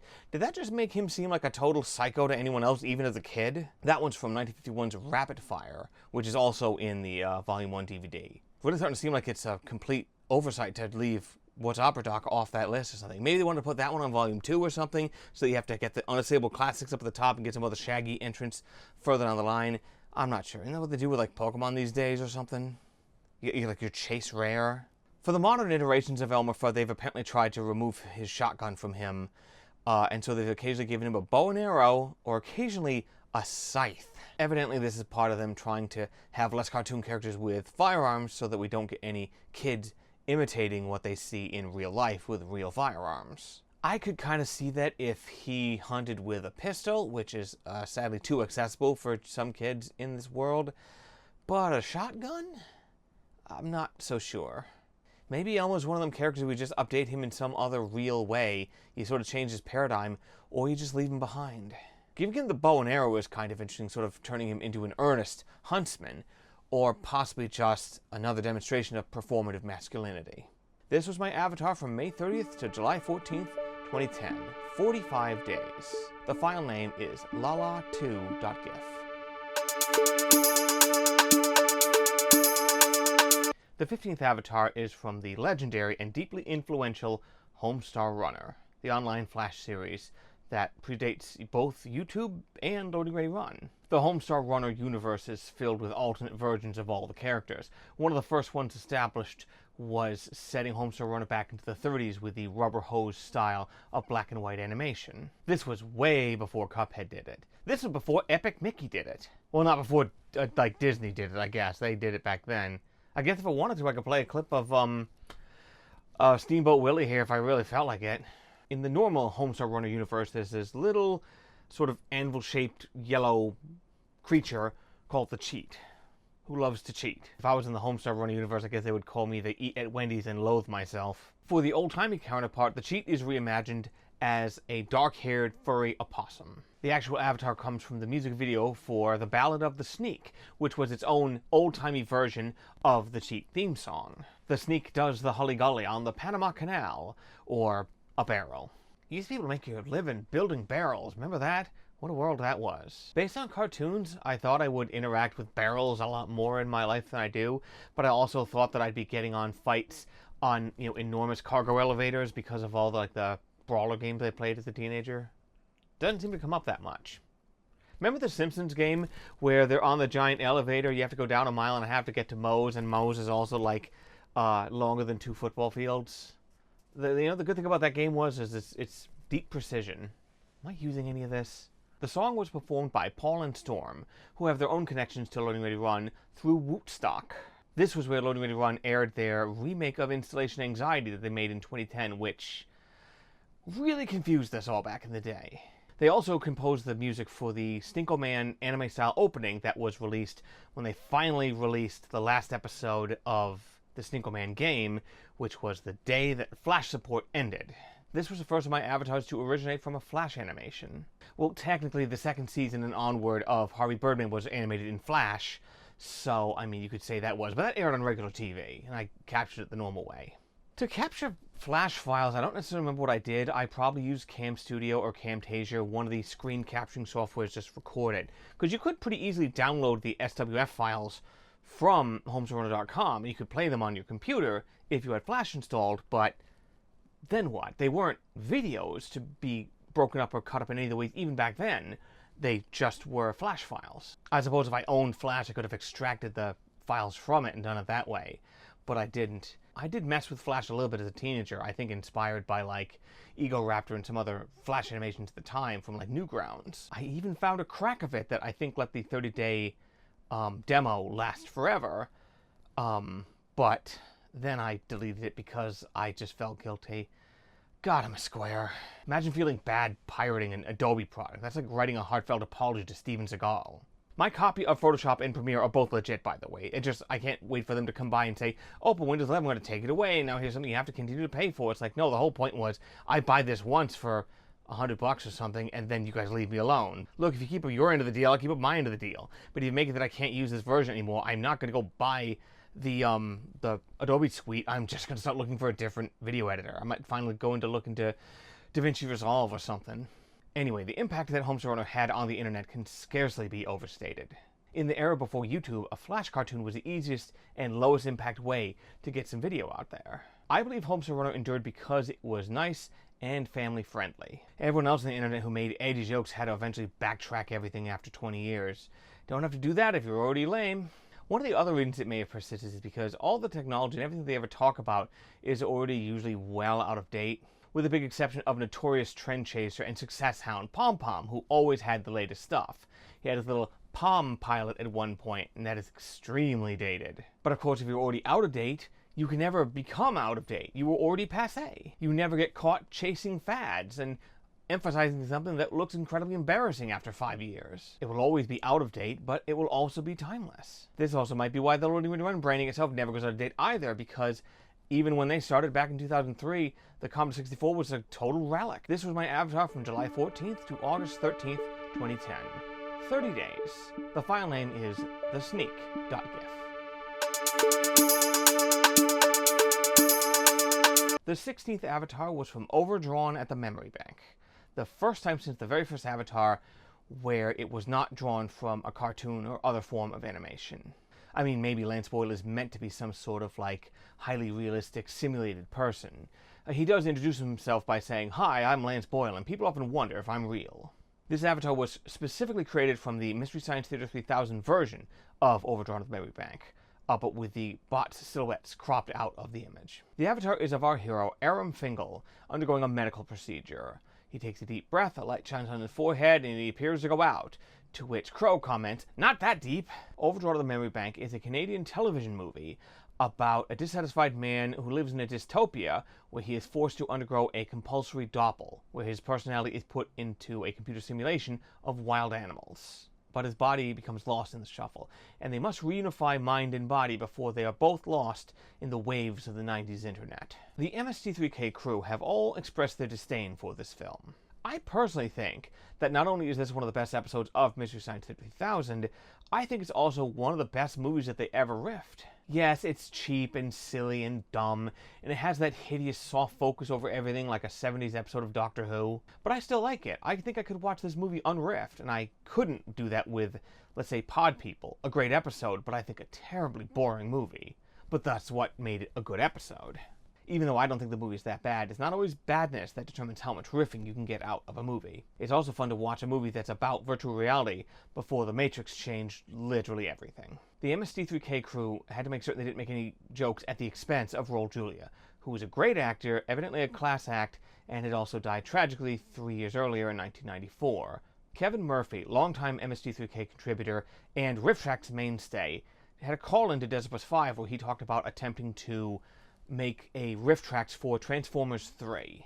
I believe he told everyone how he would watch the same scene over and over and try to really wring some jokes into it, and I can see how that could really get you into a lather and start really, really hating a movie. Big, "You'll never save Prince Horace" energy. Big, "Yeah, I thought anime got the point" energy too. The Lure crew talked about watching something so many times they just didn't find any of it funny anymore in the 20th anniversary special where they talked about Unskippable. I seem to recall them saying that they almost didn't submit it because they just did not find it funny anymore, but did it anyway. I honestly don't know how someone else didn't get to doing MST3K but with video games before LoadingReadyRun got to it. I don't know how I didn't do it. Because of how many frames this GIF had, I'm pretty sure I recorded this one either with a screen grabber or with a YouTube downloader and put it directly into VirtualDub, cropped it in there, and then exported it as a GIF from there. Even though I made the GIF in VirtualDub, I think I took it into Photoshop and adjusted the coloration to sort of make the colors pop a little more. But the opening, when his head doesn't have the light on it, it adjusted the colors to be a different thing. So he looks very bright for a second until the light appears, and then he sort of evens out. So I really should have been more careful when I made that. This was my avatar from August 13th to September 26th, 2010. 44 days. The file name is fingal3-2.gif. I think the 3 was the third iteration of the image, and the 2 was the color-corrected version of that image. The 17th avatar was also from Futurama, the first time I had drawn from a source that I had already used. This is from Season 3, Episode 21, Future Stock. This is the episode about the unfrozen 80s businessman. That's a terrific episode. Our unfrozen businessman wants to take Mom's delivery service head on. To issue a challenge to Mom, Fry pulls out his pants and presses them up against the glass, as we see in the avatar. Mom simply remarks, "You call that an anus?" Before it was redubbed in certain broadcasts as, "You call that a pressed ham?" At least that's what I remember. I might literally be Mandela-ing this. This does not appear on the IMDb trivia page or on the thankfully non-fandom Futurama wiki, the Infosphere, which is a terrific name for a Futurama wiki. I got this video from asf.com.net, which was an enormous compendium of every commercial that Adult Swim had produced to promote their programming. Hey everybody, I'm Brock. I used to have a show on this network. Now I live in the damn dump! They were all in QuickTime format, or whatever it would have been at the time, some older .mov style. They may not have had every commercial they ever had, but they did have a lot in the era of the white text on the black background, which became very iconic for Adult Swim. The website went defunct a long time ago. There's no bad site there now, it just doesn't go anywhere. There were some unique commercials created for Aqua Teen and home movies and some other things like this. If nobody got them and held on to them, these might legitimately be considered lost media at this point. For stylistic reasons that escape me now, I decided to loop the GIF back and forth. I really hate that I did this. Maybe if I took it apart into frames, I could have had it that it would just zoom in and out on him, but he would still be spinning the same way as if they were doing a crash zoom in and out. There might be a way to do that, but that was, I guess, more effort than I was willing to do. But with it, it just looks like the film going back and forth and reversing, and it looks terrible. I guess now, like, see things, they still do this on Instagram, where it's like, here's a little GIF, and here's me going back. I mean, I think with the short video content of TikTok and things, maybe that's no longer trendy on there. I don't know. It just reminds me of those commercials for, like, Practical Magic, where Sandra Bullock blows a candle lit, and it's just the film obviously being reversed. They did that in MST3K with the Jack Frost character putting snow up on a tree, and Tom Servo literally says, hey, he can make the film reverse. Drawing avatars from the same source was something I was trying to avoid doing. When I made the quiz that they did on the Loading Ready Run 20th anniversary special, I deliberately never picked a video more than once to draw a question out of. I don't know how many opportunities there would have been to do that, but once I picked a suitable question for a video, I never picked it again. This was to try to get a vivid range of the content they've made over the years to draw questions from. I do think trying not to repeat yourself does provide variety in life, but there's also a certain point where everything in moderation, including moderation, and maybe sometimes you can still repeat yourself and not be too bad. And Futurama is legitimately a terrific show, one of my favorites. I said I was going to sign up for Hulu when John DiMaggio held out when they were doing the reboot. And I said, if he comes back, I'll do it. And then he did. And then I sort of haven't done it yet because I haven't signed up for Hulu because I don't really... I mean, I technically have enough money, but I don't really have the time to watch it yet. So I think I'm being a very bad fan. Maybe I'll try to make that right some other way. This was my avatar from September 26th to November 1st, 2010. 36 days. The file name was but2.gif. The 18th avatar is from Colin Mockery on the seminal improv show, Whose Line Is It Anyway? Forgive me for not looking up exactly what episode it was, I have no idea. It was one of the ones hosted by Drew Carey, at least. Wayne Brady serenades a civic engineer named Howard in the style of Village People, and the other improvisers stand behind him as the other backup dancers. But a technical malfunction causes the drum track to go completely out of control, to which Brady struggles to continue to improvise.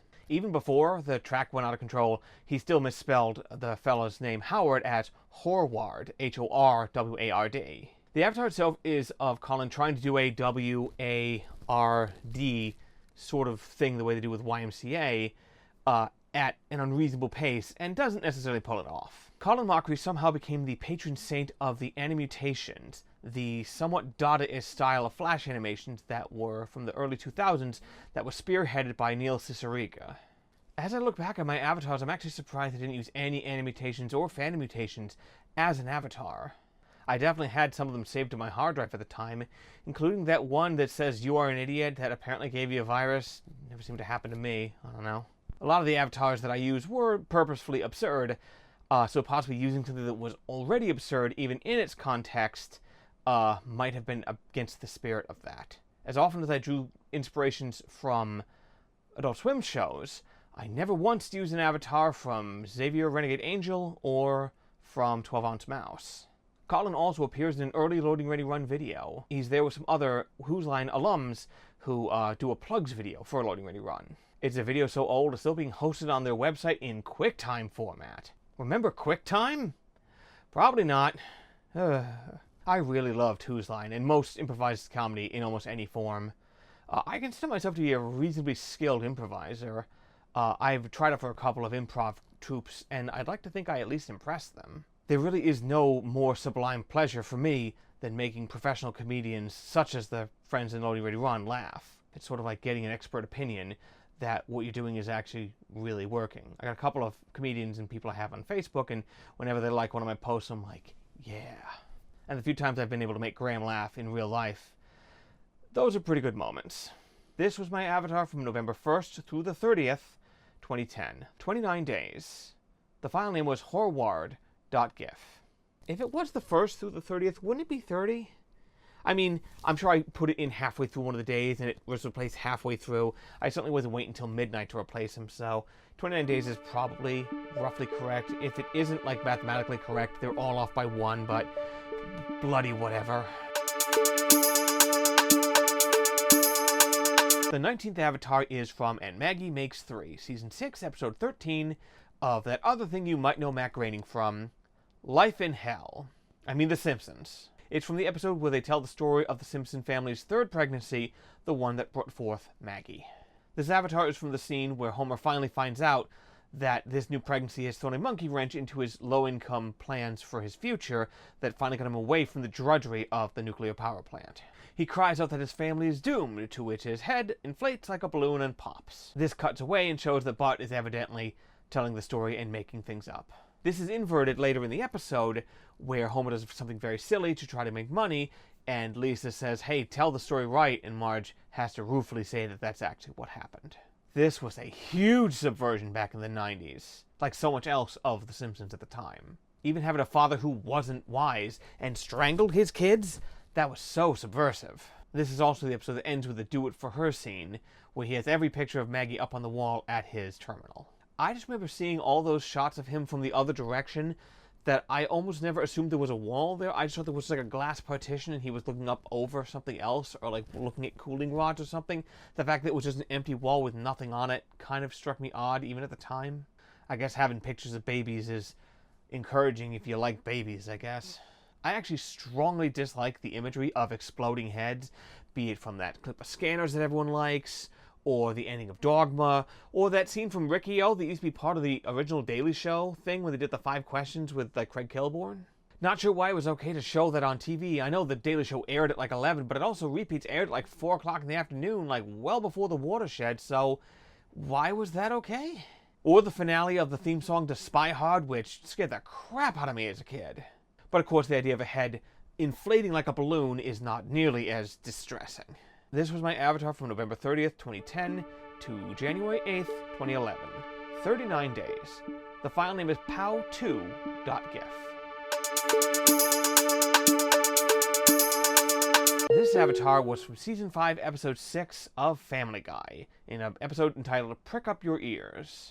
The title refers to an odd form of courtship that is spread around through poor sex education, to which Peter is a deeply intrusive element.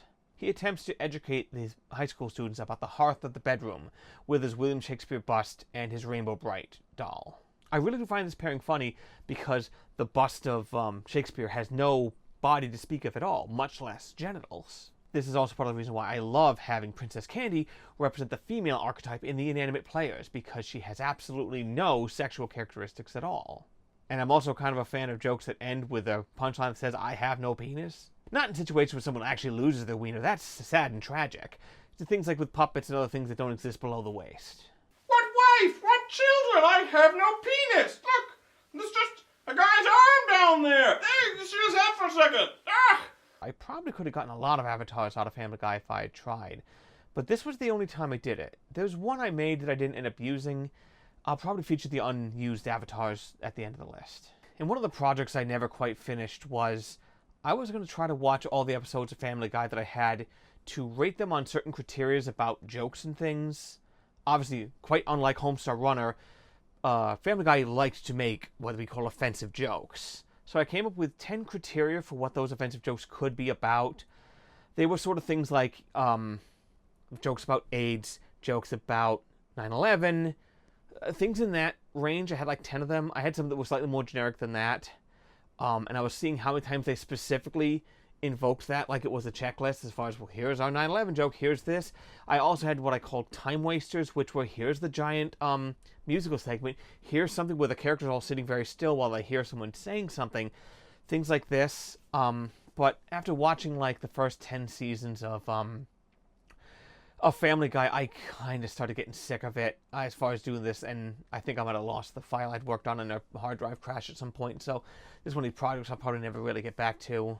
I don't know if they've really changed their technique lately, because I really haven't been watching. I kind of dropped out around that point. I had a stumbling block with Blue Harvest and all those, because the first time you watch them, you're kind of fine, but obviously there's just entirely nothing but references. But then also remember watching it the second time, I'm like, this is not nearly as funny the second time. So some people say they like watch it a lot, and I'm like, I don't get it. It didn't find it that funny at all. I'm just stretching for time here. I really didn't talk that much about Family Guy at all, so I'm just like, well, what can I talk about? All right. I don't think it's necessary to go any further. Everyone knows what Family Guy is. It's still in the air. This was my avatar from January 8th to February 4th, 2011. Though the metadata in the file seems to indicate that I made it in November 2010. As it was, it served for 27 days. The file name was thump.gif.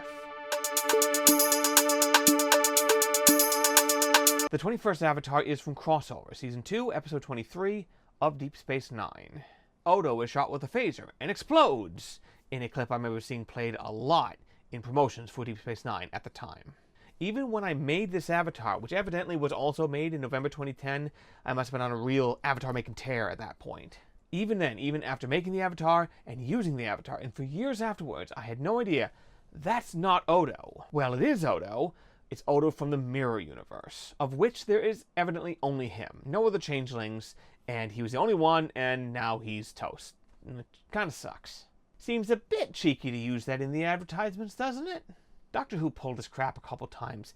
In the next time segment between Daleks in Manhattan and Evolution of the Daleks, there's one point where the 10th Doctor is escorting a flying Dalek to kill him. You see it firing on someone, and then you see the illuminated skeleton of a person who's just been shot with a Dalek. But in the actual episode, that shot of a person with the illuminated skeleton going down isn't the Doctor. That was just a human who got shot because they tried to appeal to the Dalek's sense of good nature, which is a big mistake. So yeah, that wasn't the Doctor just getting blasted by a Dalek. That was a human. Naughty. Odo, of course, was memorably played by the irreplaceable Rene Auberjonois, who also appeared in the live-action Inspector Gadget movie and in an episode of Family Guy that was part of Stewie Griffin The Untold Story, where he plays Odo. I could turn into a snake and eat you. Okay, why don't you show someone something interesting to talk about? That's my fucking Stewie impression? You know, when Tony Hawk retires, he's like, I can't do the 540 anymore. I apparently can't do a Stewie Griffin impression anymore. This is how I'm getting old. Forgive me for reading directly from my notes for a second. This is from Memory Alpha. However, on one occasion, Odo was knocked out by being struck on the head in DS9 Vortex. How does that work? The Miradorn vessel fires upon the planetoid, which causes a cave-in, and Odo is knocked out. What? How? This slime is different from this slime! It is Season 1, I guess. I guess they might not have totally determined exactly how he shapeshifts. Maybe he turns himself into solid bits, they thought, with a skull and a brain to make certain he can become concussed, the true solid experience. But then again, he also turns into a liquid every 18 hours, and that was this thing with Luoxana Troy. He falls apart and he has to sit in her dress for, like, the night or something. I have now since seen all of Deep Space Nine, and it's bloody terrific. My two favorite episodes are The Wire and Hard Time. My two least favorite episodes are Sons of Moog and Take Me Out to the Holosuite. I don't get it, guys. I'm sorry. Ugh, baseball's already boring. In the future, you can do anything. I'm going to go into the Holosuite and do something we could hit with a stick and a ball. This was my avatar from February 4th to March 11th, 2011. 38 days.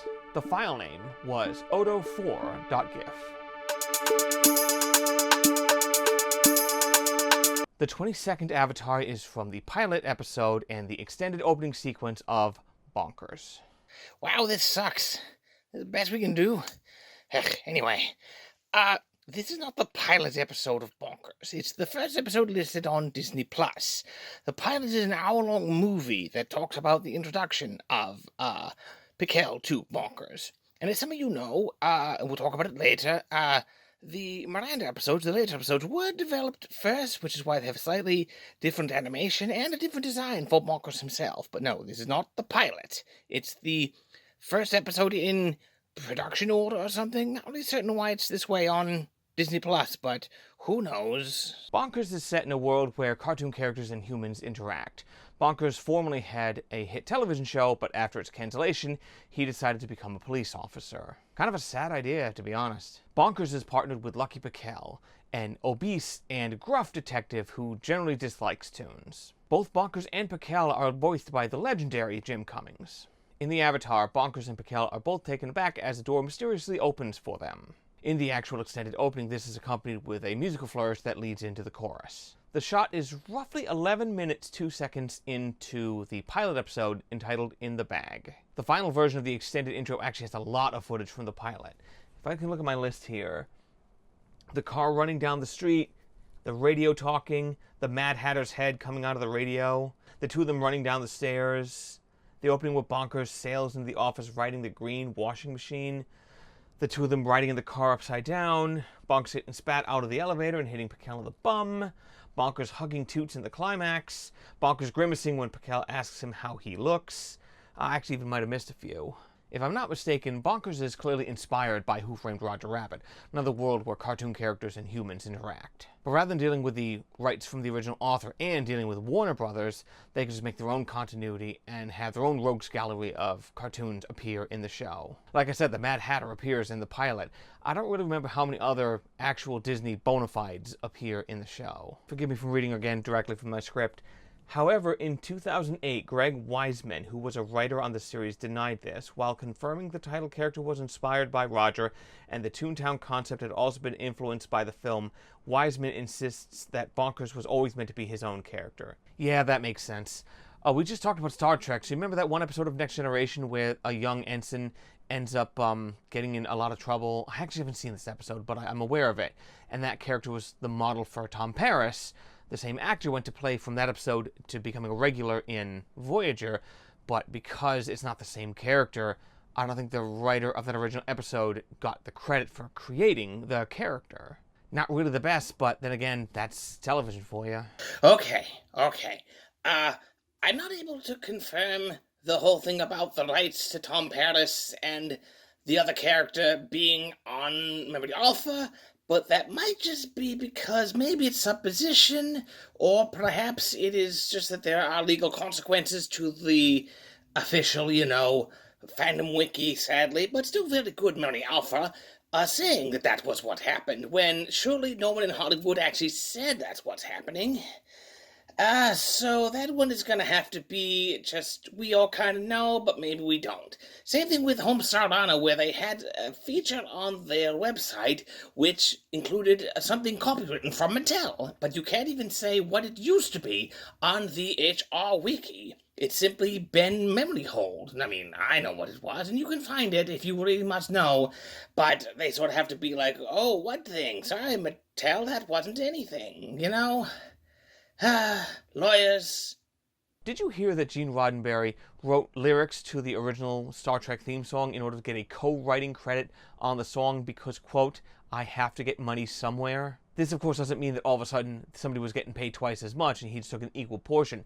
No, this just means he just stole half the royalties that someone would ever get from the actual music composer, a fellow named Alexander Courage. I bet he wasn't getting that much, but now half it goes to Roddenberry, who I also bet probably had more money than he did.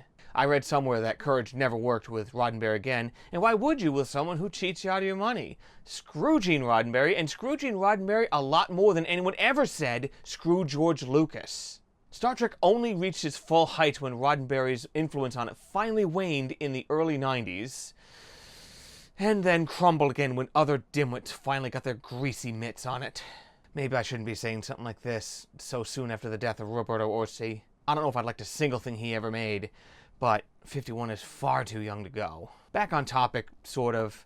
I actually read Who Censored Roger Rabbit in 2023. It was one of the books I could get on Smashwords, which is one of the only places that sends out books in the .mobi format, one of the only things my old-ass Kindle can actually use. This is a second-generation Kindle that I got from a yard sale for like $4. Not a bad deal. It's an alright book, with a really unsatisfying ending. And it is very different from the movie. It's way more different than Bonkers is to Roger Rabbit. There's actually a continuity error in the first episode. When they show one of the background plates of the police headquarters, you can see the Hollywood sign with its H and D removed, turning into the Ollywood sign after it's been stolen by the villainous bag character that's been taking everything. But when they show the headquarters in the golden hour evening shot, the H and the D have been restored, even though they are, at that point, currently still afield. The shot that makes up my avatar is in neither shortened version of the intro. The first version of the intro doesn't even have Lucky in it at all, because it was made up entirely of episodes that star the other partner that Bonkers had, which was Miranda Wright. The Piquel episodes were evidently produced later, but aired first. And the animation is very much improved in the Piquel episodes. Not that I think the Miranda episodes are bad, but there is a clear difference in quality. Remember when you can get hand-drawn animation like that on TV? That's pretty cool. I used to know Bonkers well enough that I knew where every single scene in all the versions of the intro were from. I don't think I can do that anymore.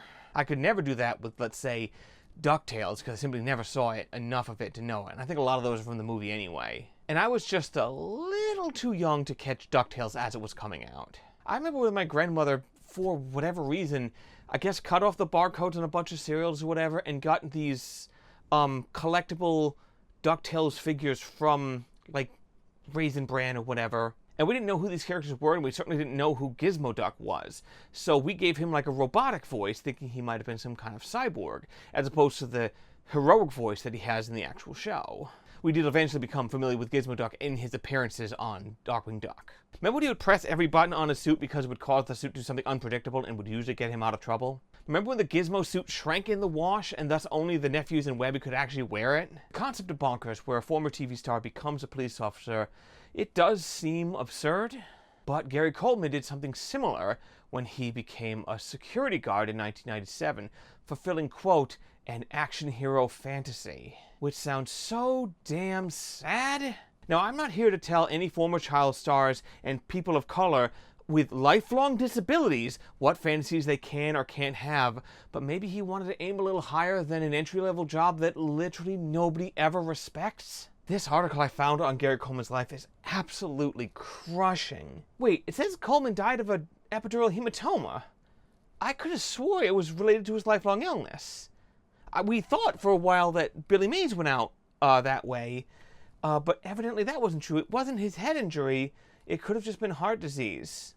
I saw an ad play recently in 2024, 15 years after his death. Billy Mays is still out there selling us stuff. Not sure how I feel about that. Was that Billy Mays' goal, to have a permanent place in culture even long after he's gone? If that's what he wanted, he got it.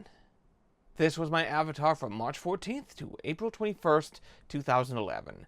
38 days. The file name was bonkers2.gif. Before we move on, there's a connection here with Loading Ready Run.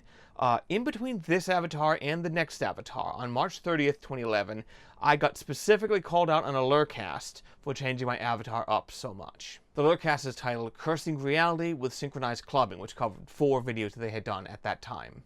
At the time when I had become so notorious, I had only had 22 avatars, and we are not yet a third of the way through this list. The 23rd avatar is from the anime Super Milk-chan. Milk-chan throws a tantrum as she is oft to do in her world of mostly recycled animation. When Super Milk-chan was localized, there were 2 versions that were made. The version that aired on Adult Swim was a very directly translated version of the show. There's also a more Americanized version of this, where the overtly Japanese pop culture references were cut out and replaced with skits that were filmed by the voice actors. Sometimes Americans fiddling with anime can come up with things that are absolutely sublime. Things like Ghost Story, Samurai Pizza Cats, maybe a show that will come up in a later Avatar. At least the first 2 of those were blessed with humor and good timing. I remember as a kid thinking that Samurai Pizza Cats was some sort of Teenage Mutant Ninja Turtles ripoff because of, you know, crime fighters and pizza. And I was like, well, no way, but evidently not. Or maybe it was. Who knows? Who cares? On the other hand, taking something very Japanese like Excel Saga and trying to Americanize it would probably ruin it. American remakes of things do tend to miss the point a lot, even things that were already American. I know nobody likes that American version of Death Note that they made, and it isn't good, don't get me wrong, but when you read, like, the script treatments for, like, the original Twilight book, which was going to have it that Bella was, like, a half-vampire FBI agent, and there was going to be jet ski chases or something in it. You just see how far away some producers can get when they're trying to make stuff like this, and they just sort of have their feels or whatever, and clearly have no respect for the source material. This was like with the Sonic movie where the ugly Rat Sonic came out and appeared in this, and my brother famously said about that as far as how that thing even made it to air without getting buried or changed. He famously said, did a human look at this? Some people say it was a conspiracy. I don't think so. I never underestimate producers' ability to miss the forest from the trees. So in the weakest defense of the Netflix Death Note movie, at least it is a movie about a teenager who finds a book, and when you write someone's name in the book, that person dies. At least they got that right. It could have been so much worse. I have a 33,000 word script here, and I'm sitting here improvising and adding stuff now in the filming process. What am I doing? Anyway, none of this matters because the footage I use of Milk-chan throwing a tantrum is the same in both versions, so it doesn't matter. I'm not kidding when I say they recycled animation. This appears a lot in the show. Once again, this clip of Milk-chan crying appeared in a commercial that was hosted on asf.com.net, and there was just enough of her in emotion to make a loop of it, so I was able to do that. This does not appear in the avatar at all, but Milk-chan has a robotic maid that's shaped like a baby bottle called Tetsuko, and she has a little thing that pops out of her chest, and she can type into a computer to look things up on Tetsuko's special internet. And every time she does this, Tetsuko says, according to Tetsuko's special internet, which has become a running gag for me for a very long time hence. I used that gag in my Star Trek video, actually. If I could have found a clip of Tetsuko typing on her keyboard online, I probably would use that instead. Or something of the hilarious president that appears in the show and always calling up Milk-chan from some other weird location with his background changed. I remember someone using that as their LiveJournal avatar for a little while. Remember LiveJournal, sports fans? I think it's still there. I think Yahtzee has now made this joke recently because they just did an episode about the EA spouse and said, hey, LiveJournal's still there. I wrote this first, I swear. You know, if I'm dodging these things of, oh, I'm not just ripping off Yahtzee, maybe I shouldn't say the F word. Whatever. I also intended on making Pastel Shin-chan my avatar once, which is a reimagining of Crayon Shin-chan, except he's like a 30-year-old dude.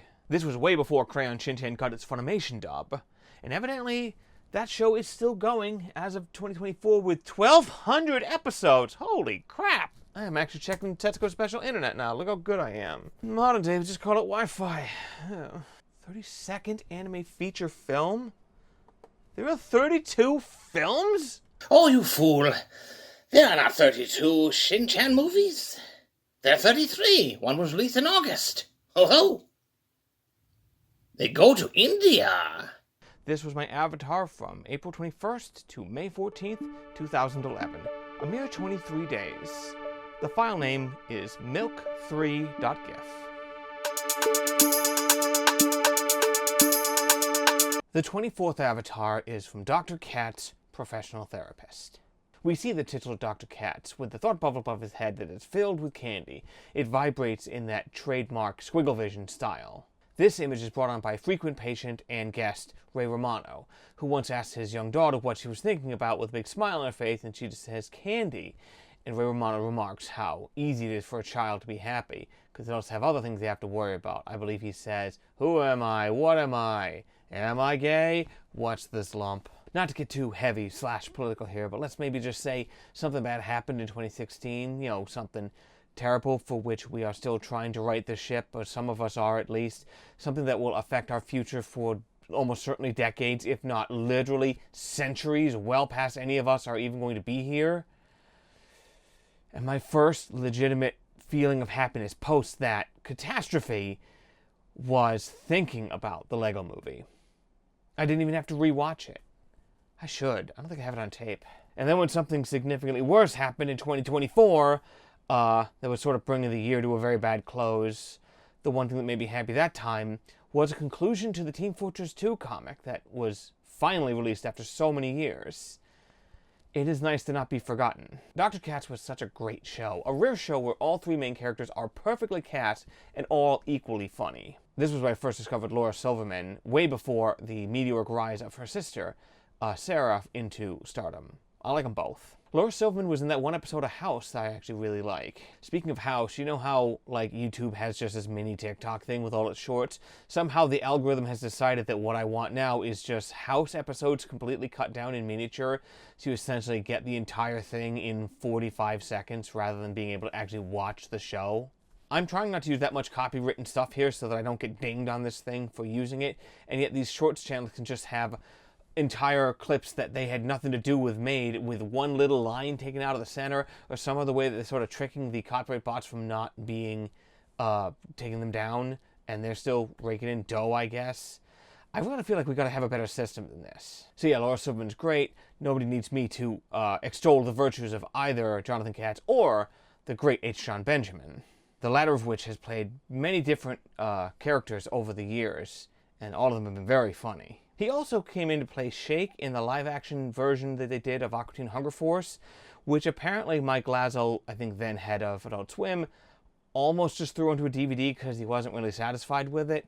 And I kind of get it. When you see it, you're kind of like, this kind of didn't come together, except for the guy that got to play Carl, who was pitch perfect. To do a Ray Romano impression, I remember hearing Daryl Hammond, the modern king of impressions, talk to Conan, I think it was, about, you gotta be tired. You gotta be tired like this. But that's not how I found the impression at all. You gotta speak through your throat, almost like a frog. And the way I found it was Hamsar. I'm a cup of coffee, whatever the hell he says like that. And that's what you find you...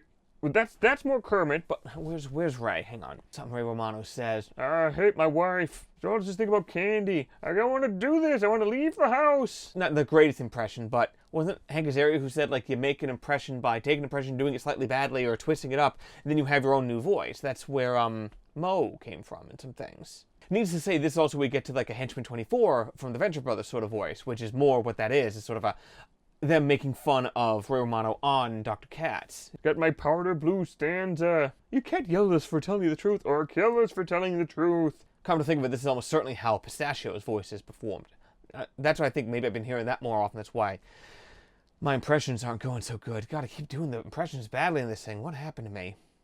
I just started doing other weird, dumb voices. It also might have led to me being able to do my evidently very good Mr. Plinkett impression. Star Trek Voyager is the worst thing since Star Trek Deep Space Nine. Well, that wasn't hard, was it? I've actually still never seen their breakdown of the prequels. I did watch their breakdown of Picard, which is where I got started. So I started watching them in 2020. Very late to the party from this time. I just started watching Smosh in late 2024, because what else was I doing? Speaking of Homestar impressions, like, you know, when that was more popular, I sort of cultivated a variety of Homestar impersonations. It's not really that surprising that they're all voiced by one guy anyway. So same thing when you get, like, doing Looney Tune impressions or something. Like, it's not that surprising when somebody can do a bunch of them.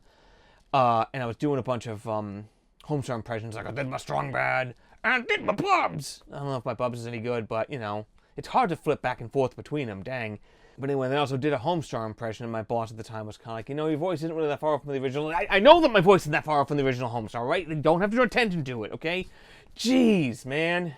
It's sort of like saying it's a good thing you're short, otherwise women would find you intimidating. It's like, what the frig do you mean by this? As it is, this avatar almost slipped through the cracks. I had a folder of the avatars I'd already used somewhere on my computer at the time. My numbers were just coming up wrong as far as how many there were supposed to be and what months they were supposed to be where.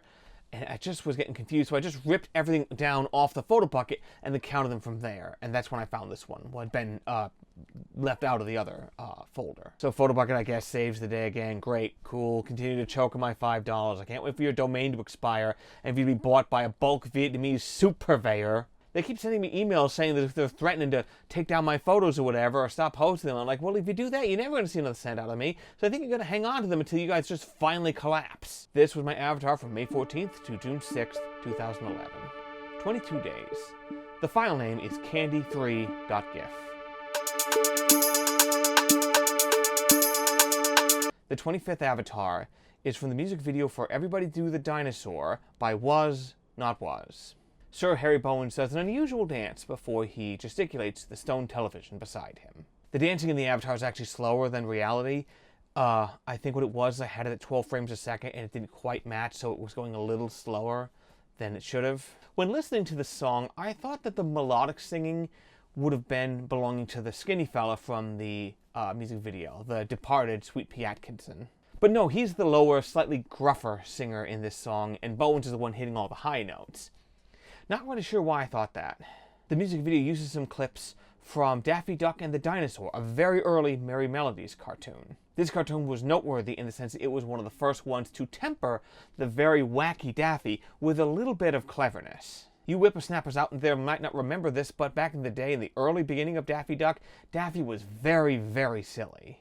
As Chuck Jones said to describe him once in his book Chuck-a-Muck, I believe he said something to the point where he was like an early Bugs Bunny or a modern Woody Woodpecker. I don't still have that book hanging around. You'll just have to take my word for it. I read the crap out of that book.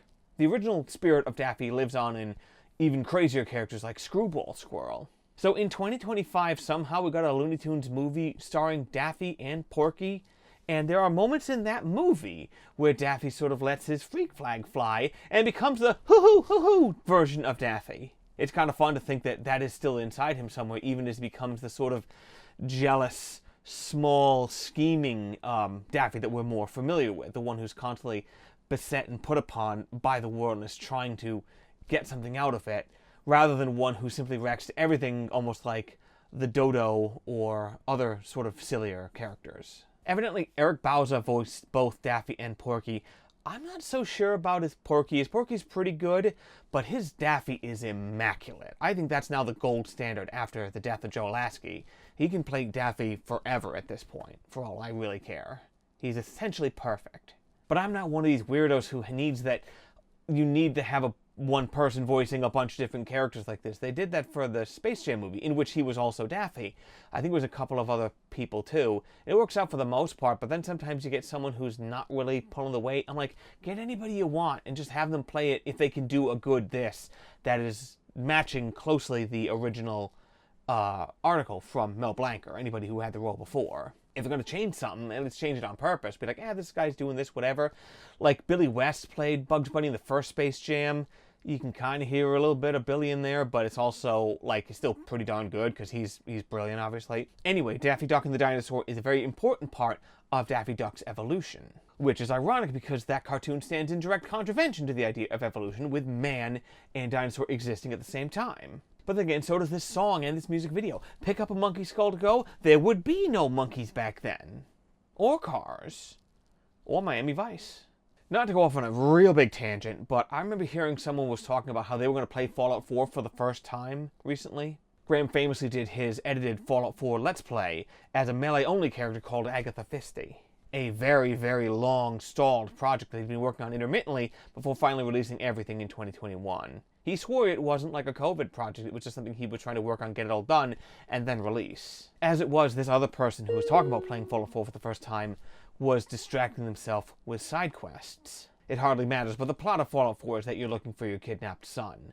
But this person had become so distracted with side quests that they said by the time they find Sean, spoilers for Fallout 4, if you give a f***,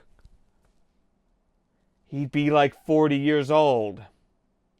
Open the door, clip through the floor. It's on a bad guy in Fallout 4. Open the door, clip through the floor. It's on a bad guy in Fallout 4. Na na na na na na na. Fallout 4's plot is really bad. So there's another video game channel I watch on YouTube called Triple Jump, and they have like a podcast and they talk about make top 10 lists and stuff like this. Talk about game news. Yeah, they're pretty good. They're from England. They had a thing about the top 10 silliest video game twists in gaming history. On that video, I said, the real stupid thing about the twist in Fallout 4 is that they had to turn Conrad into some sort of cyborg ninja to make it that he could have the same face after 60 years have passed just to preserve a terrible twist that sucks. If the sole survivor hadn't seen the face of the person that had done the kidnapping, maybe this additional wrinkle would not have been necessary. Maybe the whole thing would have just been done easier.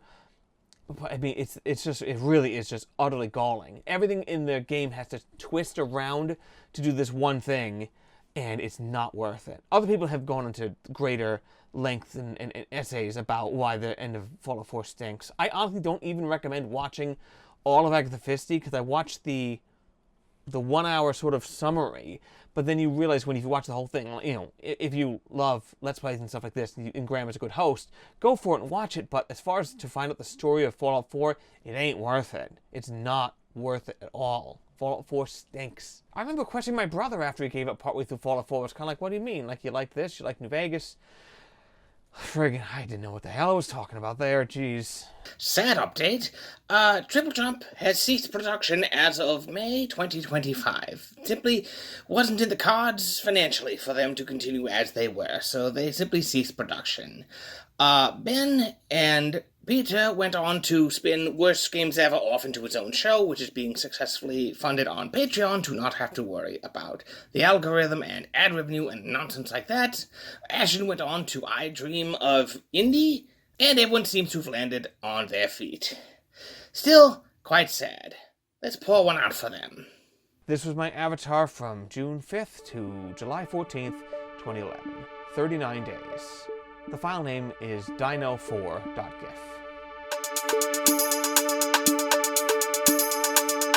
The 26th avatar is from Season 3, Episode 7 of Rugrats. When Wishes Come True / Angela breaks her leg. Angela pretends that her leg is broken in order to get more attention from her babysitting aunt and uncle, and her lie is enforced by a young doctor's naivete. Stu Pickles, already memorably performed by the late Jack Riley, is even more monotone as he is forced to make chocolate pudding at 4 o'clock in the morning because, and I quote, because I've lost control of my life. A clip that has evidently made it into many YouTube poops. I saw a comment somewhere on YouTube when I was looking this stuff up again, and people were like, when I watched this as a kid, I couldn't relate. As a 31-year-old, I can totally relate. Don't know where I found this comment, but I had it in my file. Look, not get too personal, but I could totally relate even when I was a kid. I could never stand Angelica's selfishness. I thought that was sort of the point, was that she was obnoxious and spoiled. I remember running into someone who I knew in high school. And when I say knew me in high school, I mean I don't remember them at all, but as one of 3 sets of identical twins that went through that school, people remember me a lot more than I remember almost anyone else. But one of them told me that they were wrapped up in high school and stuff that doesn't matter, and that I had it figured out. Not sure about all that, but I was definitely concerned with different stuff than they were back in high school. Whatever my other problems, being a twin meant that we both very quickly learned how to share. The other half of this episode, When Wishes Come True, is the one where Tommy wishes that the worst thing in the world would happen to Angelica. And because a statue of Angelica is being stored in the backyard temporarily, they believe that she's been turned to stone. Not sure if being turned to stone qualifies as the worst thing ever, but, I mean, that's their hypothesis. As the babies are attempting to cure her or something, they do end up breaking the statue, to which Drew comes over and is horrified and screams about his statue, his $469.67 statue. Even in the 90s, doesn't like $500 sound like a crazy good deal for a realistic stone statue? Maybe it was poured concrete, I don't know. You might think that people who make cartoons would understand how long it takes to make art, but I don't know. Fun fact, this GIF is 33 frames long. You might think it would be less because of the simple animation, but it actually does wait to include him blinking just once at the end. This was my avatar from July 14th to August 3rd, 2011. A mere 20 days. I must have been going real fast at this point. The file name is pudding2.gif.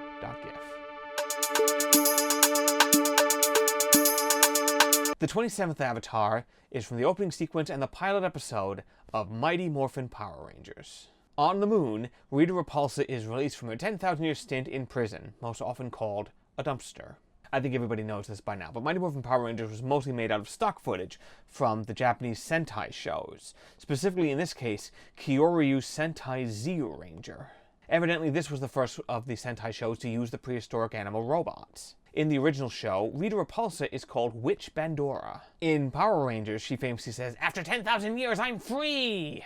In Zyuranger, Witch Bandora was imprisoned for 170 million years because she existed back in the Jurassic period. Which is actually kind of similar to the Power Rangers reboot film they did in 17, 18, something like that. But Witch Bandora swore vengeance against the Zyurangers because her son was killed for smashing some T-Rex eggs. Which, of course, T-Rexes didn't exist in the Jurassic era, they were in the Cretaceous era, which is way, way past 170 million BC, so I think this might have been a frame-up. As a kid, I always wondered why the moon seemed to have an atmosphere, because they had a blue sky, and I'm like, I get you can only film certain places, so it's like, well, obviously this was filmed on Earth, so I kind of was like, well, whatever, they're just doing whatever.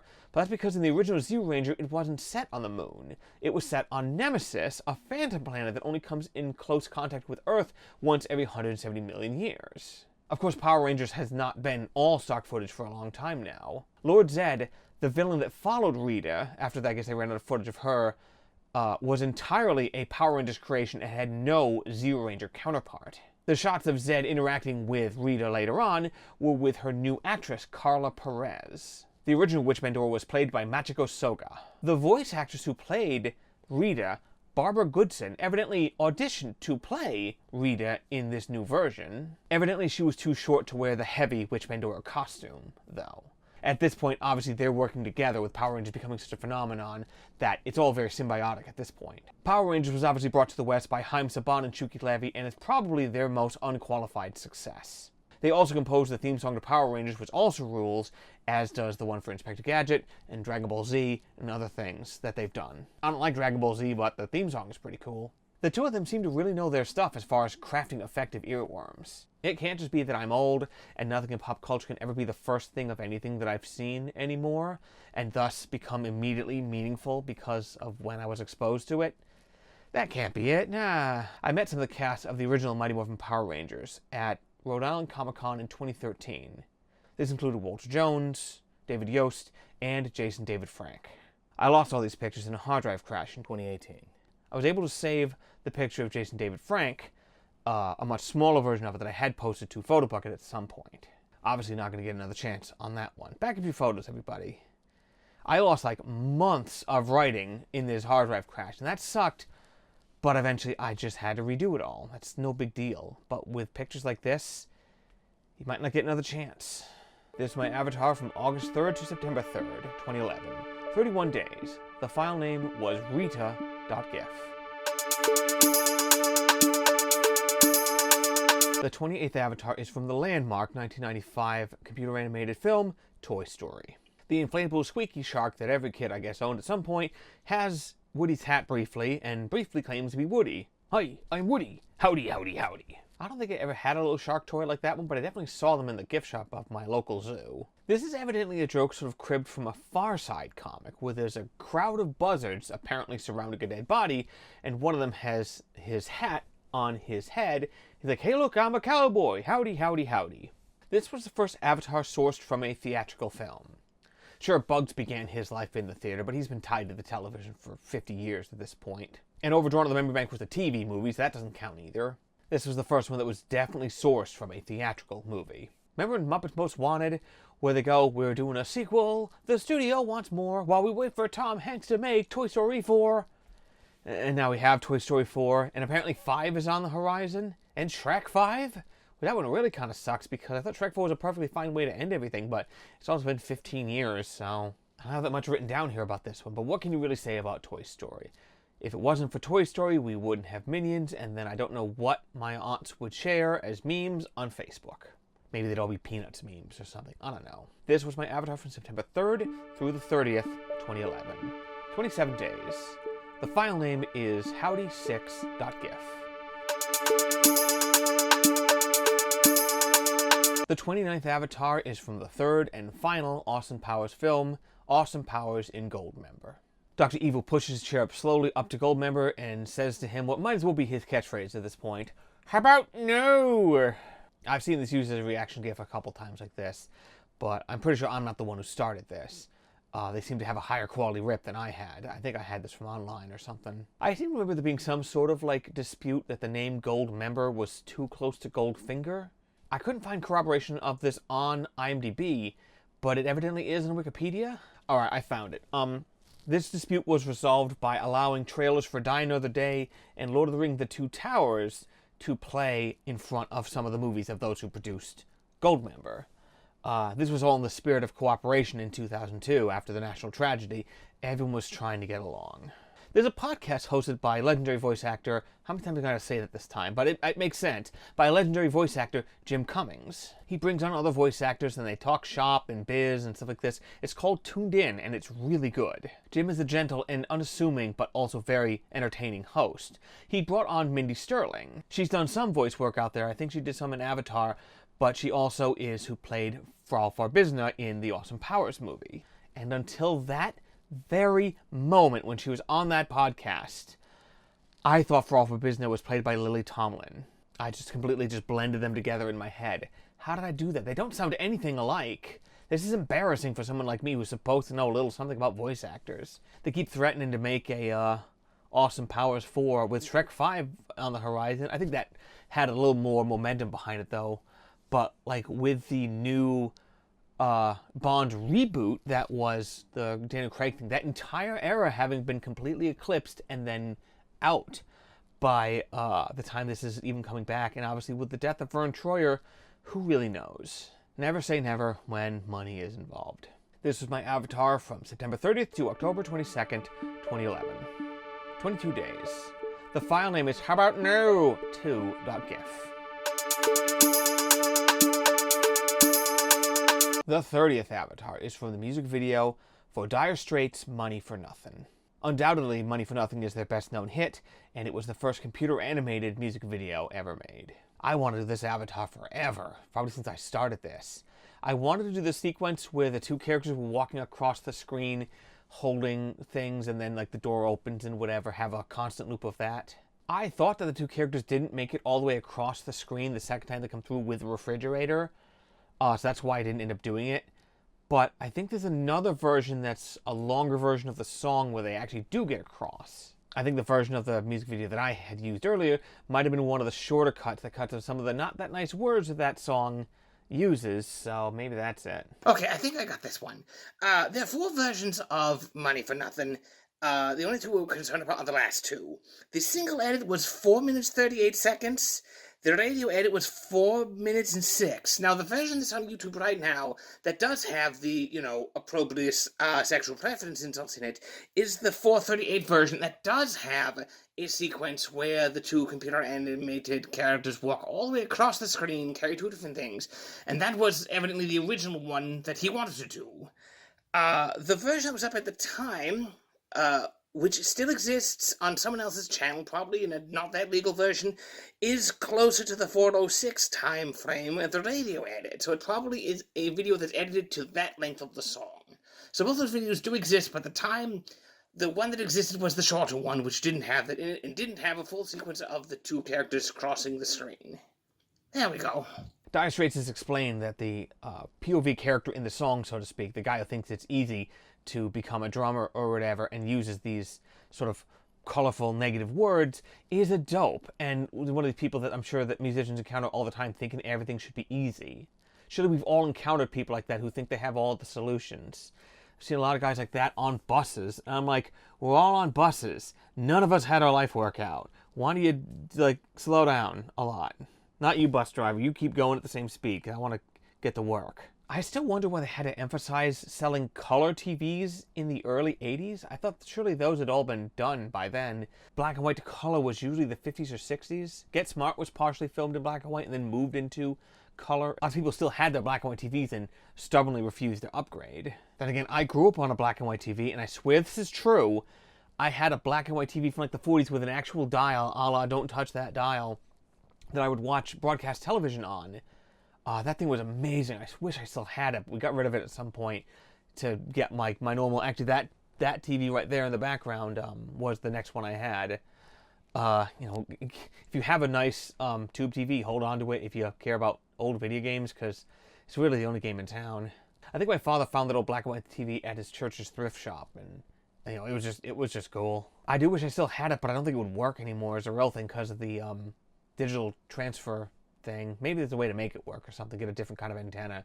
I don't know. Wikipedia says this video was one of the first uses of computer animated human characters and was groundbreaking at the time of its release. Yeah, kids these days probably need to be told how revolutionary something this now seemingly simplistic really was, the way modern kids might turn up their nose at it in television. I remember we had an Odyssey 2 for a brief period when we were like 5 or 6. Even at the time it was pretty outdated, but it was still like, revolutionary to me at the time. Every so often I wonder if, like, computer animation has become democratized enough that I could make a version of this video with relative ease, despite my general lack of understanding of computer animation. It surely was not as hard to make this happen when Weird Al made his version of this, whenever it was he did it. Evidently wasn't happy with the name Money for Nothing / Beverly Hillbillies, and yeah, why would you be happy with that name? That name sucks. I'm pretty sure at one point I looked up to see if Squiggle Vision had become, like, open source or something. I'm pretty sure what it is, there's an old DOS drawing animation. It would just draw it 3 times, you'd have them loop or whatever. So they apparently probably could actually make my own Squiggle Vision animation style thing. That could be pretty cool, but also sounds like a lot of work. This was the only time I had an avatar from a music video that was also animation. This was my avatar from October 22nd to November 17th or 18th, 2011. We'll deal with the ambiguity in a moment, but let's just say it was the 18th. That would give us a score of 27 days. The file name was dire.gif. The 31st avatar is from Wet Hot Demonic Summer, Season 2, Episode 1 of the Comedy Central adult animated series, Ugly Americans. Featured in the avatar is Callie Maggotbone, who is a succubus and evidently the series' deuteragonist. The icon on the Ugly Americans wiki is her head, just like the cacodemon. Callie steps out of a pool and then takes off her bikini top, which ironically has an even smaller minimal bikini under it of the same color. This is an obvious reference to Fast Times at Ridgemont High. And by obvious, I mean I had to look it up, because unlike everyone else my age, I didn't spend the 80s watching R-rated movies, be they horror movies or sex comedies. Ugly Americans is almost certainly a bad show. It was animated by the same studio that gave us Super Jail, but that one had deliberately very stripped down characters to have lots of motion things to emphasize the insanity and the violence. It was like Tom Bunk made a show. Remember him? Did you ever read Mad Magazine? But Ugly Americans is so stiffly designed and I suppose storyboarded, you just can feel them craving the ability to let loose and have them do more fun things with their designs. Superheroes did not care because the warden himself was this agent of chaos and he could bend in whatever ways he wanted. It was almost like a cartoon from the 30s or something. They just didn't care. When this one, it seems like their model sheets just kept them locked to these things and they just were so robotic. Maybe it was the influence of Family Guy where it's like, hey, we're going to always face this way. Look at me. Hey, Lois. So finding this clip in 2011, I don't think it was on YouTube. This episode aired June 30th of that year, so it really wasn't that old. I think it might have actually been streaming on ComedyCentral.com when you could actually see like clips or sometimes full episodes of things on websites before you had to either pay for them or prove you had a cable subscription like you have to do some other times. The frig is the point of that? Like, it definitely wasn't on DVD, so even if I wanted to rent it from Netflix at the time, I couldn't have done that. I think I just used another screen capping thing to take the scene off. I'm pretty sure that's what I did. I don't think I would have used a YouTube downloader or something, because that was a little harder to do in 2011. Nowadays, you can find a widget to download a video from almost anywhere at this point. I assume there's just a limited number of video protocols it can be using that aren't YouTube, so it just uses whichever one of those. Like, okay, give me that. There's my video. Again, I started using this avatar on either November 17th or the 18th of 2011. The date here does matter because I either set it as my avatar right before leaving for Desert Bus 5, or I did it when I was in Victoria on somebody's computer and changed it then. I did not own a laptop at the time, and even if I did, I would be too scared to bring it. At some point, somebody asked why Dr. Eibeltron didn't come with me to Desert Bus 5, and I said if I had lost him, then that would have been heartbreaking. Maybe I have backups now, so sometimes I'm a little more free as far as where I take them. In fact, which one? You're one of the backups, aren't you? Yeah, he is. This is the first backup I made. He just lives on here in case I do Instagram or something. Choose one of them. I think the real one is in the box. By real, I mean they're not real. I wish I had even one friend. As it is, this is probably one of the only times I had an avatar that was not enlisted on the forums the same day I uploaded it to Photobucket. Because I put it up on Photobucket ahead of time, so I could either switch it ahead of time or switch it when I was there. Doing stuff on the fly like this was also how I did the micro-series Merely Players, which had little mini episodes I did when I was gone. I saved them into small enough file size that they would fit under 25 megabytes so I could mail them to myself and then upload them as I was gone. I think for the last episode, I think I was already back before I kind of bothered getting back into it, or didn't really have the chance, and then I just uploaded that one back from home. Doc, this is Beckett. I know how hard it can be to fill one of them things. Well, why don't you ask her yourself? 'Cause I got things to do. They still make product 19? What's up with my arms there? They're not held above my head permanently with super glue. Yeah, these are a little loose. Anywho. Oh, that's a shame. That's been discontinued. Oh, the times they are a-changing. Mostly bad, exclusively bad. Oh, God. This is before I owned the DSLR. Everything was filmed on my camcorder, which not long after that did get retired. But this was back when I had to record things on tape. Remember when you had to record things on tape, boys and girls? At one point, I tried like taping over something I didn't need, and I got these horrible stretching errors and things, and it wrecked the footage I was trying to capture. So I'm like, well, I can't have something like this go wrong again, so let me just always tape to a brand new tape. And so I have dozens of those things kicking around all the time, so not exactly as nice and simple as an SD card, is it? I was just at a wedding in 2024, and my father remarked on how small the film was. And this is just a normal SD card, and by normal I think I mean mini is what this is. The other one's like a little bigger. Naming formats make no sense. I picked this particular one to be there when I was at Desert Bus, because I wanted people to just see the forum, see this one somewhat shocking image, and be like, whoa, what the hell? I think at Desert Bus 5 someone asked me where my avatar was from, and I think I lie and say that I have some sort of script or something that changes it at random intervals. This is all crap, by the way, but I'm pretty sure I said something like that when I was at Desert Bus 5. Teehee serves them right for being horny about an avatar that I picked for reasons that have nothing to do with that. I think this is the only avatar that you could describe as sexual in any way. But again, you know, trying to mix it up. I at least know for sure that I wasn't the only person to make a GIF of this scene. I found one, of all places, on Tumblr. You know, deeply unhorny as they all are.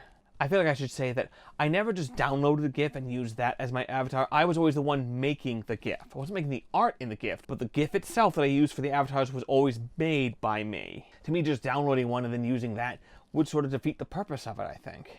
Maybe this expresses how I think about creative stuff in the sense that, like, the love of creation is part of the thing in itself. So you might be able to understand how I feel about, you know, using what is essentially the autocomplete button on your phone to, you know, disempower every creative person who ever lived. Yeah, you know, not a big fan of that. I just was listening to a podcast recently where someone railed on AI and said to stop the anti-AI pandering, as if the person really could not believe that anybody could possibly be opposed to this with their own mind. It has to be that they're pandering to an alleged powerful majority that is opposing it or something. Ugh, what a loser. I enjoyed making avatars so much that I actually had a thread on the forums to make avatars for people. I made an avatar of an exploding cake for Cake. I made a still avatar for Jester based on a Joker card from one of my random decks of cards I had somewhere. Someone who called himself CH Fan, I guess Commodore Hustle Fan, he said I could make whatever I wanted. So I took a clip from a modern remake of the Banana Splits and made that his avatar. You know the Banana Splits, the live-action cartoon hybrid stuff from the 60s that they inexplicably turned into robots to make a Five Nights at Freddy rip-off movie. Can you make that one make sense, chat? This was my avatar from November 17th or 18th to December 18th, 2011. 28 or 9 days. The file name was devil3.gif. Ho ho ho ho, delightfully devilish. See more. The 32nd avatar is from the music video for Pink's song You and Your Hand. Pink sports many different outfits in this music video. One of them, this short-haired, red-headed boxer. Possibly a character called Baby Red Knuckles. Looking up Baby Red Knuckles on the internet brings up the Wikipedia article Juvenile Dermatomyositis. Thanks, Google. The characters that Pink appears as in this music video are evidently all based on the illustrations of Martin Emmond. And evidently they did not ask permission. Naughty. Also on Wikipedia, this song caused controversy in the US because of its racy references to masturbation. No kidding, huh? The song's content may have affected its radio airplay. I don't remember ever hearing it on the normal radio, or not very much, after it kind of went up and down. most radio stations, I guess, simply will play other songs with similar content that aren't quite so blunt. I work in a place where some people insolently insist on turning the radio to our local classic rock station, 94 HJY. And 94 HJY sucks so bad. At one point, I remember one of the DJs going out and saying, talking about the SAG Awards, and they said, oh, that reminds me, something Madonna. First off, even the gay guys I know don't care about the SAG Awards. I don't know what that says about you. And second, Madonna is in better shape than you will ever be. You're on the radio. One of my old teachers once said about Madonna, nobody has ever done more with less. Holy crap, is that ever profound. I strive for that. I strive to do less and get more. The American dream. Anyway, I at one point was tired of 94 HJY, and the people who seemed to like it were all gone, so I'm like, can I please switch this to anything else? They're like, yeah.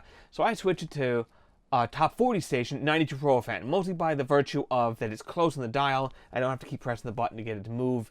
It's one of the closer ones. I'm like, let's just do this. Let's just have something like this. I don't generally like top 40 stuff, but at least for the most part, you might hear something 4 times a day, but then after a couple months, you'll never hear it again. It's not like a classic song station, B101, where you will hear at some point during the day, Bohemian Rhapsody. Bohemian Rhapsody is a great song. I don't need to hear it every day of my fucking life. So yeah, 94 HJY is just music for douchebags who really can't have anything but gut blasting rock or like Jerry Garcia noodling on his guitar for 25 minutes. A lot of this stuff is just so tedious to have at a workplace. And sometimes it'll be in the morning, you have people making stupid jokes or whatever, like you hear around the water cooler or whatever. And I'm always like, who told you were funny?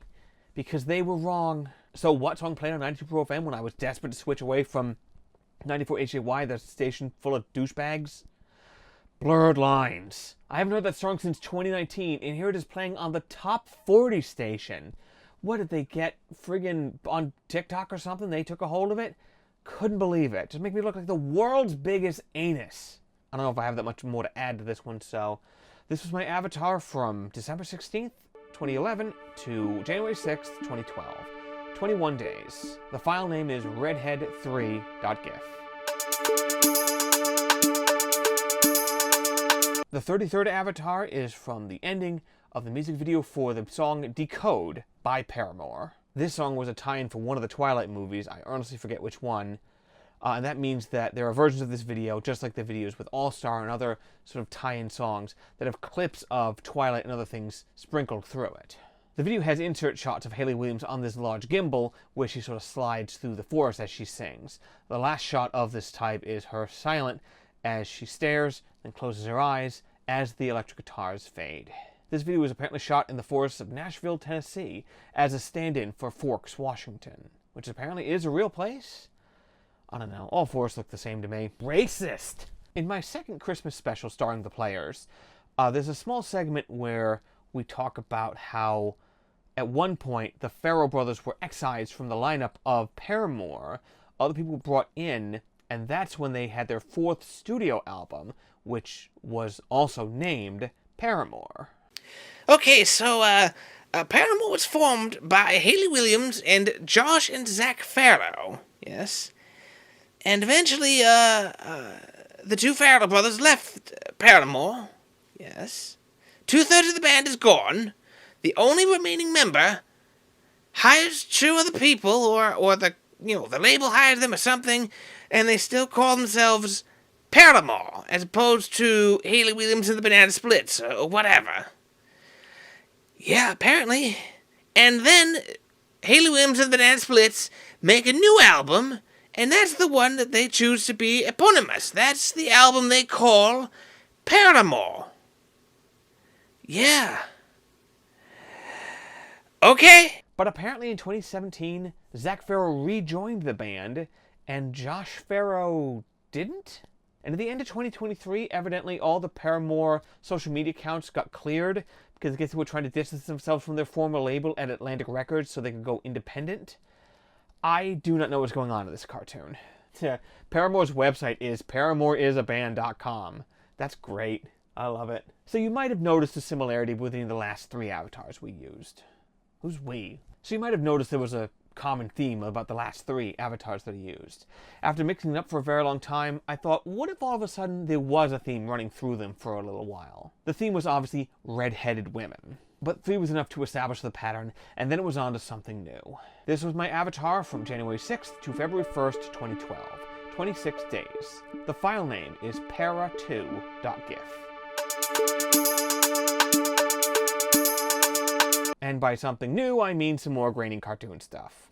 The 34th avatar was from the first revival of Futurama, Season 7, Episode 2, Inagata Dalila. To focus on decrypting the ID code from the Vagini satellite, Professor Farnsworth enters the Chamber of Understanding. A faint disco beat can be heard in the actual clip, but not in the GIF, obviously. I honestly don't remember where I found a clip of this. I don't think I ripped it from TV, because I had a clip of it in my videos folder. Remember when you had to save videos, or else you would never see them again? Sometimes it'd be in a terrible format like WMA or something. Anyway, it seems unlikely I captured this one from television myself if it was in that folder, because it wouldn't have made it there if I had just done it that way. Maybe this was on YouTube before like copyright got really locked down at some point later on, but enough that I could have just snatched it off there somehow, however I did it. Not to continue talking about the technical aspect of it, but back in 2007, I worked on a play at my college as a graduate. I was one of only 3 people in the entire production who knew anything about video doing, and the other 2 of them, one wasn't interested and one of them was the assistant director, and he had enough to do. I was actually going to be in the play as an actor, but then I had to drop out because I wasn't able to do both. We needed videos and clips and stuff to fill out the screen at some point, very Dr. Strangelove inspired.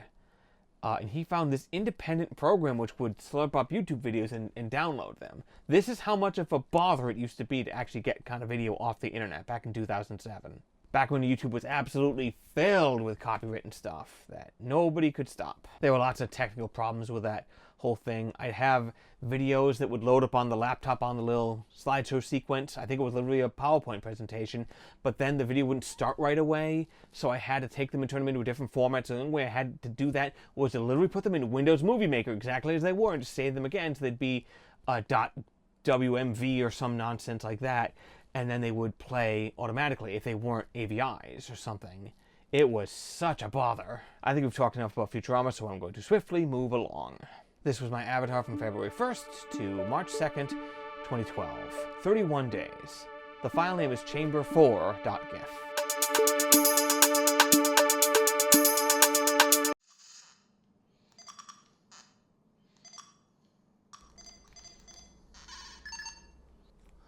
The Arcade Pit is a video game-themed game show that appears on Twitch. It first aired in 2016 after a brief alpha period. 2 teams of 2 players move a single character around a map, the aspect of the game that most resembles its antecedent, Nick Arcade.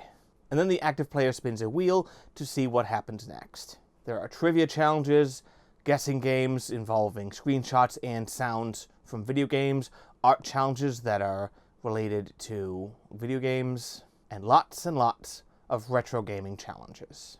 The Arcade Pit airs 8 p.m. on Sunday nights and is the brainchild of Smite. Smite's handle was originally spelled like the word, but I believe with that and the existence of the Smite video game, that left his name entirely ungoogleable, thus he changed the spelling. One space you can discover on the board is Test Your Smite, where you must face Smite himself in a video game challenge. It was originally spelled S-M-I-T-E, thus a pun. When he changed his name to actually have the word might in it, it still works. Smite is no slouch. He is a very good player, so beating him is no mean feat.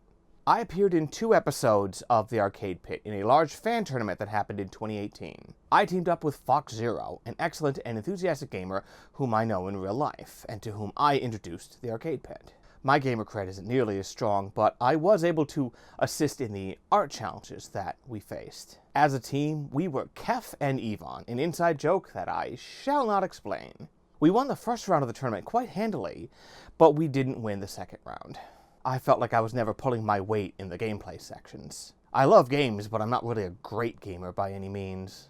I did practice some of the challenges that they have, but there are literally hundreds, could be thousands of them now.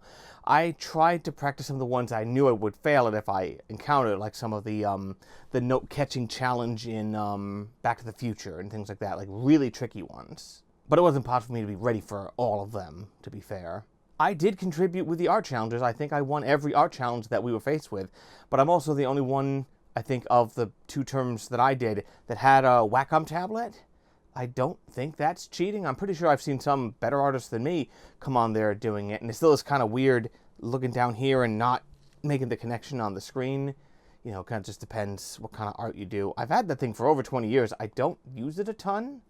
I do just prefer using pencil and paper, but that obviously isn't possible with this. All of the art challenges in the arcade pit are all done in good old reliable MS Paint. With the way that it sort of works with the arcade pit, our gameplay and sounds never go through to his side, but he can play things to us to be here, so if we need to hear like a sound test or something. So the thing is, though, he also has a soundtrack that sort of fills in the gaps in talking and things that plays throughout the thing. But when we're sitting there broadcasting, I can't hear it, so I just sat there feeling all these seconds of silence build up, so I think I turned into a bit of a chatterbox to try to just fill the air to make it feel a little less awkward, you know? I think I loosened up a little bit by the second episode, but in that one, I was just really nervous. So one thing you may or may not know about me is I have a lot of phobias, but we're not going to talk about them here. But one phobia I have somehow managed to completely avoid is I have essentially no stage fright. I've been on stage a couple of times throughout my education and such, and being on stage is no more stressful to me than asking a stranger for the time. Now they've all got phones, thank goodness that doesn't have to happen again.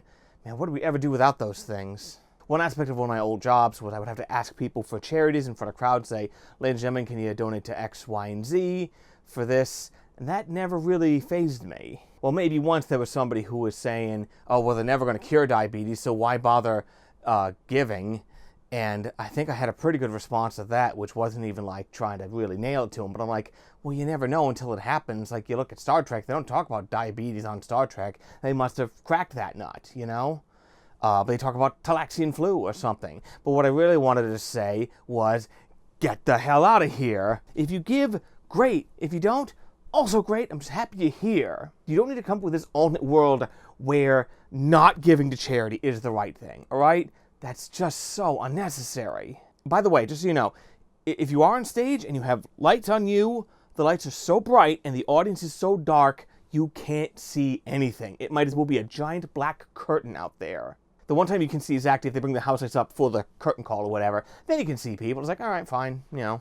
And I get that most people's fear of public speaking isn't literally going up on stage. It's talking at like a conference or something in the specific way you probably can see people.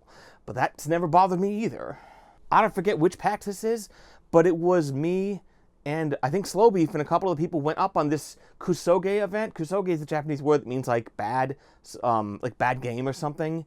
Kusoge, I think is what it is. Like I think it means like a little poop game or something. And I was just sitting there waiting, and I was exhausted that year because I'm always exhausted at PAX. And one of the organizers came out, here you go, and handed me a Post-it note and said, I think it just said Kusoge on there. I'm like, okay, I guess I'm going up then. So I was literally about to just leave and go home, but I guess that was something else. There was a different year where the Throne Controllers appeared, and I met up with Slow Beef and Diabetes. Like, we weren't friends or anything, but we knew each other just from something awful and some other things. And I left the line at some point. I was getting back in, but then... And Slow Beef, I think, sort of said, you can slip in with us, but I was like, that wouldn't be fair. Now, the way you got picked to be on Throne Controllers was a numbered tickets that you get handed as you sit down. And Slow Beef went up that year. Literally, like, it could have just as easily been me, randomly. But I also... I don't know how I would have done on that. The stage fright wouldn't have bothered me, obviously, but, you know, trying to do some...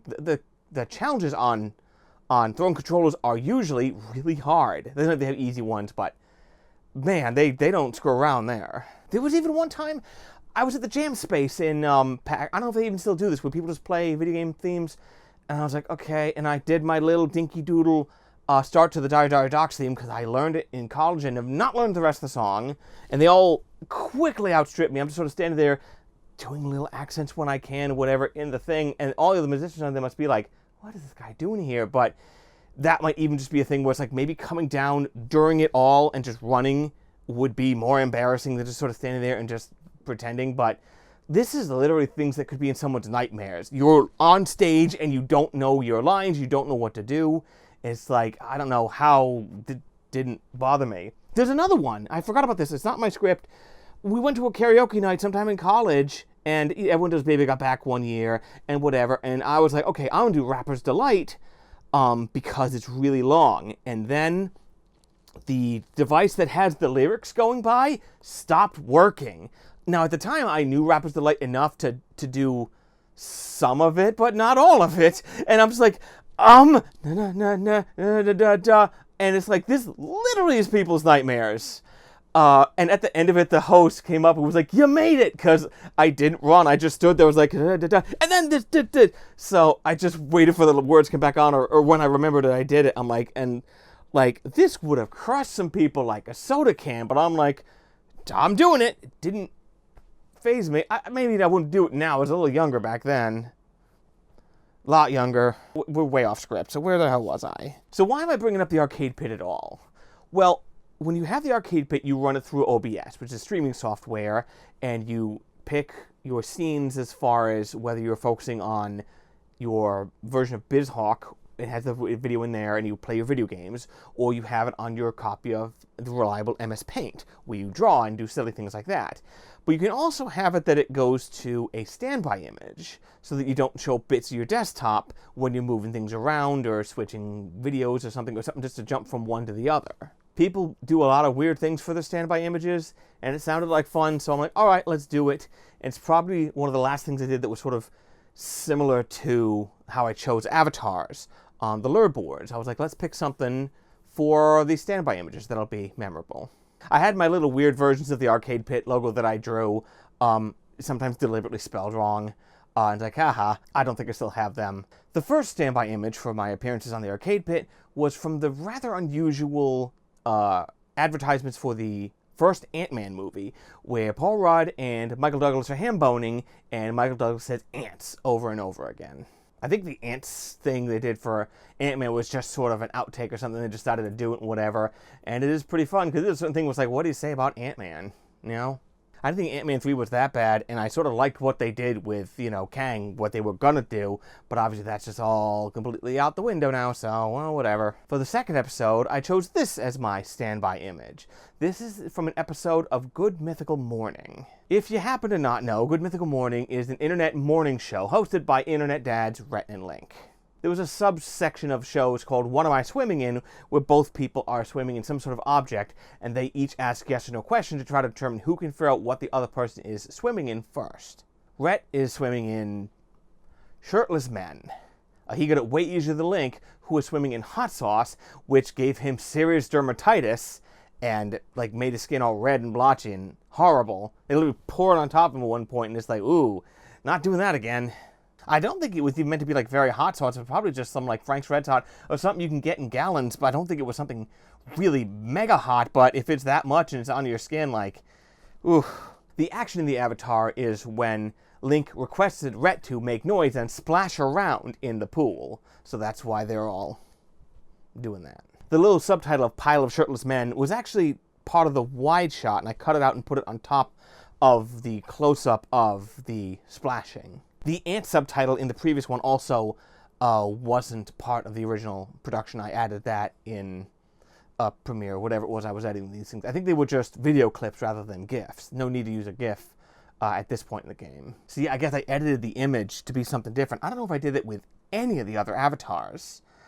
Call it collage if you want. Good Mythical Morning is probably the most mainstream thing I actually still watch.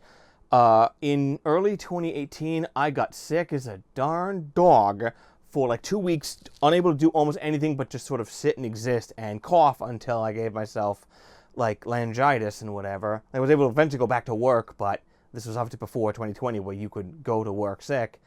I was just so tired and could barely do anything. So I was like, hey, there was that one channel that the Game Grumps had a guest appearance on once. Let's see what else they do. And that was the start of my journey, you know. And I'm still watching, you know. It's obviously meant to be a slightly light entertainment, easily digestible, like Smosh and some other things. Where it's like, let's just have fun, but let's also be curious. Let's play games, things like this. So, you know, it's fun. They make a podcast called Ear Biscuits where they occasionally do get more serious. The ones where Rhett and Link talk about their religious deconstruction, especially Rhett's second one, where he struggles with the the conflict between his former religious identity. Remember, they were pastors. They were working for the church. It wasn't just, this is what I believe. It was their life's work. And then their slow decoupling from that as they broadened their horizons and went and found other people and other ideas as that all sort of left their life. It's a brutal episode to watch. When the Good Mythical Morning fans, they call them Mythical Beasts, voted on a long-dormant miniseries to bring back for Good Mythical Summer in 2025, the one that won was an episode of What Are We Swimming In? Until I was looking up research for this particular segment of this episode, I didn't realize that Giant Bomb had hosted some episodes of the Arcade Pit in late 2022 and 2023. I would think maybe it's their connection to Voidburger, who worked for Giant Bomb for a spell. There were some other bigger YouTube-style celebrities who appeared through the appearance on Giant Bomb, maybe some that tried to revive G4 and things like this, some things like that, ones I've had some minor connections with and things, it's kind of cool. Not to sneeze on the regular suspects over at the Arcade Pit. A lot of them are very good gamers and lousy artists. Madathan, one of the other people who is the guy who does all the animations and stuff, happens to be both a good artist and a good gamer. It's not fair. I'm pretty sure that Smite would post episodes of the Arcade Pit on Wednesdays after their live broadcast on Sundays. So I'm pretty sure the 2 episodes that I was in aired October 7th and the 21st of 2018. The games 35 and 41 of that tournament. And now, back to the show. The 35th avatar is of Lewis, one of 4 selectable characters from Valve's 4-player shooter Left 4 Dead. Lewis stares at a bottle of pills while holding a bottle of pill in each hand, as we see several crash zooms. This is cut from a YouTube video, What Happens When Lewis Gets His Pills. Reposted to YouTube by Relics2225, but it's actually the creation of Half-Life 2 Man, the big random Gmod movie of Doom, with like 6 O's, Part 4. But the audio from that segment was taken from an audio file made by A Second Opinion 1501 called L4D Grabbin' Pills / The Monsters Without. I think I found all this information on Know Your Meme. I don't know where they find this stuff. Thank God somebody remembers. Never played Left 4 Dead, actually. My brother did back in the day. Somehow there'd be things like this where he'd play this game, I wouldn't, I'd play this game, he wouldn't. Very rare were some that we both would play. One of them for a little while was FTL, Faster Than Light, which is so good. I made a video about FTL and defending. It's like, yeah, like I get, like, sometimes you'll put 2 hours into a game and it'll go right down the drain because something sort of came up. I'm like, in the intervening, like, so many years, these are all the people who learned to love Dark Souls. And I'm like, look, we all have the sort of gaming BS that we, like, can put up with and some that we don't. So it's like, all right, like, we all have what we like, what we don't. Let's not make a thing that would be like, oh, the game decided I was done, or any snobby stuff like this. You guys have your Dark Souls. I'm not particularly interested. So even though this animation is only 6 frames long, I don't think you could make a GIF with 6 frames in it that had dynamic times for when it would play each one, or at least not the way I did it. So it is actually multiple frames that just run for as long as each one does to make the timing still work out. Same thing with the Expector Gadget one, where I probably could have timed it out in a way where, okay, do this, do that, do this, if I knew how to make that magic work. All the YouTube comments on When Lewis Gets His Pills are talking about this was humor in 2009. And I'm kind of like, I think this is also humor in 2024 because maybe these comments are forgetting about the toilet that is Skibbity. That's pretty much it, what I've written down. I mean, even the stuff I just said about Left 4 Dead was extemporaneous. I didn't have anything written down for this one. Sheesh. This was my avatar from March 3rd to April 5th, 2012. 33 days. Though I think I made this one a lot longer ago than that. Like, the metadata in the GIF seems to suggest I made it in August 2010. The file name was pills2.gif. The 36th avatar is from I Still Psycho, the 20th and 21st episodes of the 4th season of iCarly. Carly and her friends forgive the original perpetrator of the episode I Psycho, Nora Dershlit. Dershlit is released, but her machinations continue, evidently also folding in her similarly criminally insane mother into the web. Web, lol, iCarly. I've never seen an episode. I just pulled the clip out of the thing. They strap comic relief character Spencer to a giant wheel, to which he says, "I'm on a wheel." A little louder than that, but I don't want to peak my microphone. The crazed Nora Dershlet was played by Danielle Morrow in her appearances, including one appearance in the iCarly revival in 2021. Evidently, Nora is one of the only characters to appear in both iCarly and its spin-off, Sam and Cat. Sam and Cat starred Jeanette McCurdy and Ariana Grande? I think a lot of us forget that Ariana Grande started her career in acting. Obviously, she could also sing. But furthermore, that she started it playing like a total ditzy airhead character. So I think her casting in Wicked was not controversial to me at all. I probably wrote this before we all saw Wicked. And we're like, hey, it's working, you know. Like I said earlier, I've never seen iCarly. So how did I learn of this particular sequence? An advertisement for these episodes went through my local theater in their pre-show advertainment that preceded the show and the trailers. I always wondered when you had to buy ads in the pre-show stuff for a movie theater, if you paid more to have it later on, right before the people get in, because the earlier it is, the less likely people are going to be in there to see it. If you ever gotten there like very early, like right when it started, all the early ones would be like local ads, which I assume were cheaper to buy, but then you sit there and think like, dang, like I'm the only person sitting here watching this, and I don't care about your law firm or your ice cream shop or whatever it would be. I'm like, is this really the best way to spend the money? I don't watch the pre-shows anymore. I don't even watch trailers anymore. I just can't be bothered. I remember when I stopped, I think maybe this guy talked about it in one of his episodes of his show when he talked about with Terminator Genesis, as far as like the trailers for that gave the whole game away. We start to must think when you see the movie, you're like, okay, so this is probably something they thought was important, but then really isn't. It's sort of like when you see like Gravity, you see this intense sequence, it seems like it happens later in the film, you think, oh, this might be important. Are they giving away the ending?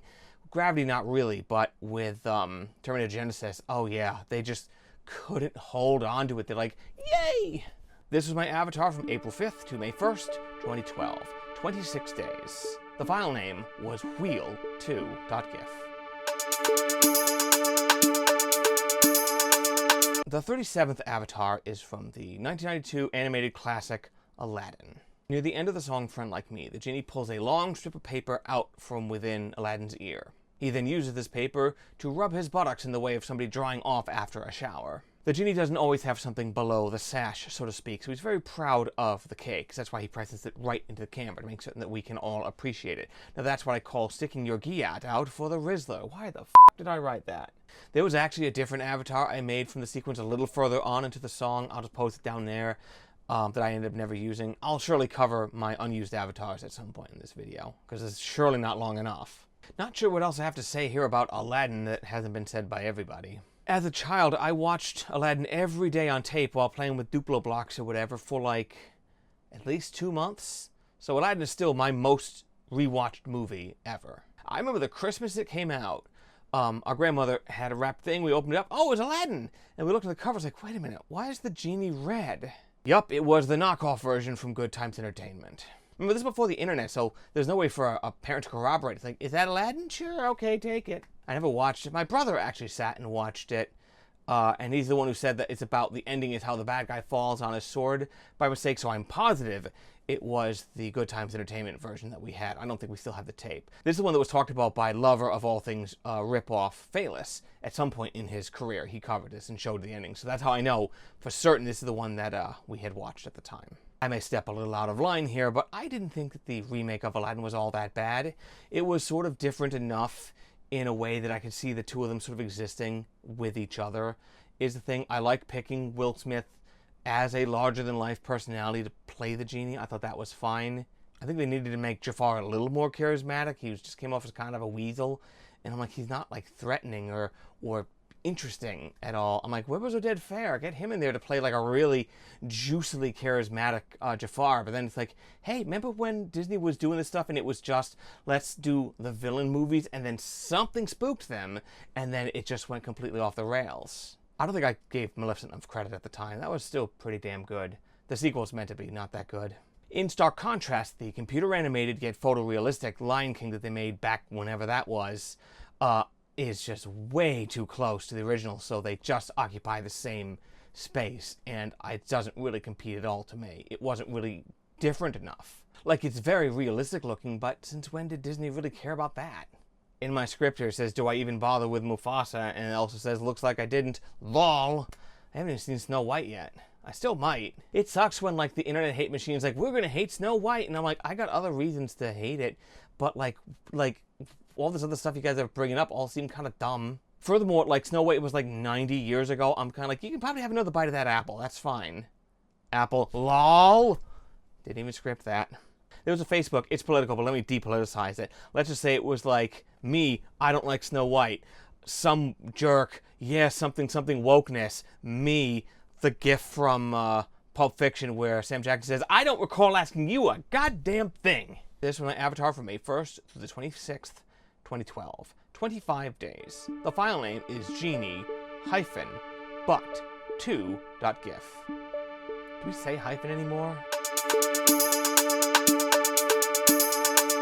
The 38th avatar is from the 1994 Shakespearean classic film Ace Ventura, Pet Detective.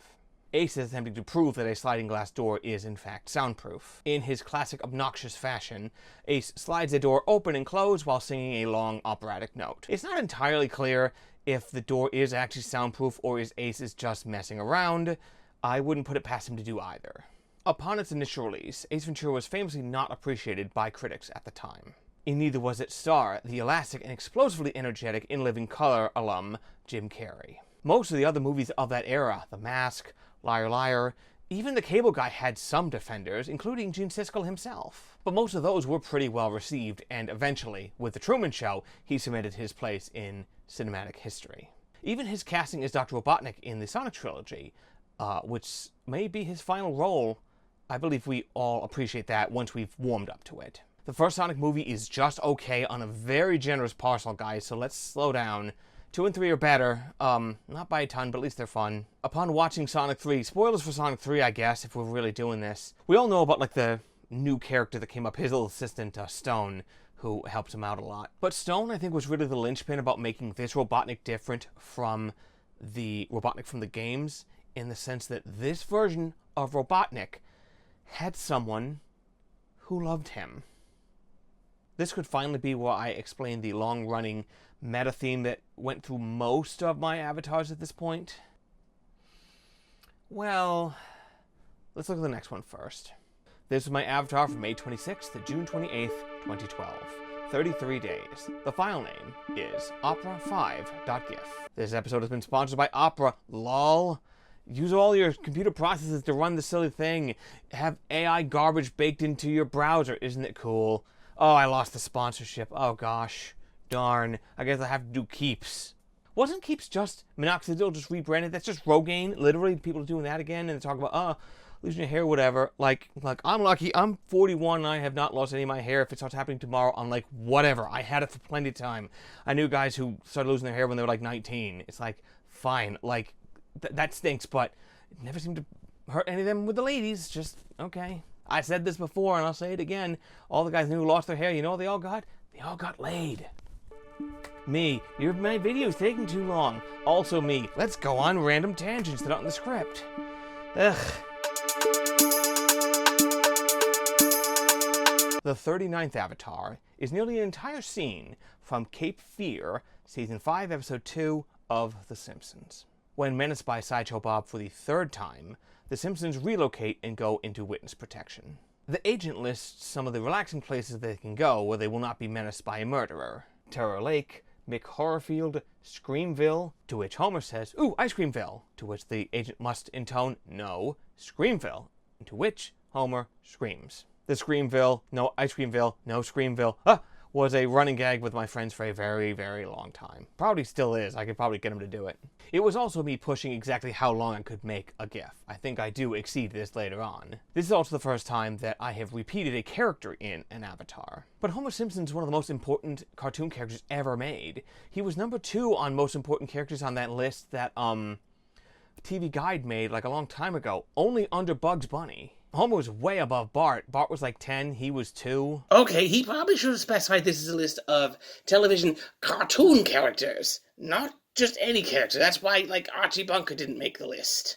And Gilligan, although Gilligan did do a cartoon that one time. But anyway, also, Bart and Lisa were tied in 11th place, not just 10th. I take exception to them being tied on the list, but maybe they've become more greatly differentiated in the interim, in the last, 25 years since the list came out in 2002. I think we see Bart as being less important. Obviously, we all identify more with Homer now. Maybe Lisa's sort of, weird perfectionism and obvious, crazy amount of skill and whatever is beginning to wear a bit, as it's not really realistic. I don't know. But anyway. I think it could be argued that at this point, Homer Simpson is the Simpsons' breakout character, not Bart. Sorry, Homer Thompson. And this here is the clearest demonstration of the meta theme that runs through most of the avatars. One that really crystallized back in number 10, I believe it was, with Stimpy and Hailing, or maybe it was really crystallized by number 14 with the opera singer. The meta theme that I eventually developed for the avatars, not the one that I stuck to all the time, but was there throughout the entire time I was doing them, is GIFs that would make way more sense if you could hear them. In the previous avatar, Ace Ventura's antics only make sense if you know the scene, or if you didn't know the scene, it would make sense if you could hear it. This avatar is just a little scene of some animated lips, and you really can't tell what they're saying unless you've seen it. This was my avatar from June 28th through August 2nd, 2012. 35 days. The file name was screamville.gif. The 40th avatar is from the opening sequence of the 1983 revival of Alvin and the Chipmunks. In the intro, they fall off the stage, slide down a slide, and then encounter giant letters that illuminate as they touch them, roughly in time with their singing. In the revival, Alvin and Simon were both voiced by the son of the original Chipmunks creator, Ross Bagdasarian Jr. Theodore and two of the Chipettes were voiced by his wife. The big mystery to me about the movie versions of these is why they bothered getting celebrities to voice them when you pitch them up everyone sounds the exact same. Getting Justin Long, a man with a beautiful buttery baritone, to then put him in here and speed him up, I don't get it. They cast Jesse McCartney as Theodore, and he's a singer-songwriter, but I guess they didn't have him sing the parts either. That seems kind of weird. Those movies are pretty bad, guys. As much as I dislike the second of the Chipmunk films, and the fourth one isn't good either, I haven't seen the other ones. Anyway, it seems like with Bagdasarian at the helm, it seems like there is a captain sort of guiding the ship of this franchise a little bit. The wiki about the Chipmunks seems to talk about Bagdasarian's fight for the rights to the Chipmunks, likening it essentially to a custody battle. They can be their children and their meal ticket. Cookie Chomper 3, the Chipmunks' first pet. Cookie Chomper 3 was a stray kitten who found his way into the Seville residence one night while Dave was working late. For the time, the Chipmunks kept him a secret from Dave until the kitten made his presence known. Dave allowed them to keep Cookie Chomper 3, and he became their pet. But one evening, Cookie Chomper left through an open window in the Chipmunks' bedroom that was hit by a car and killed.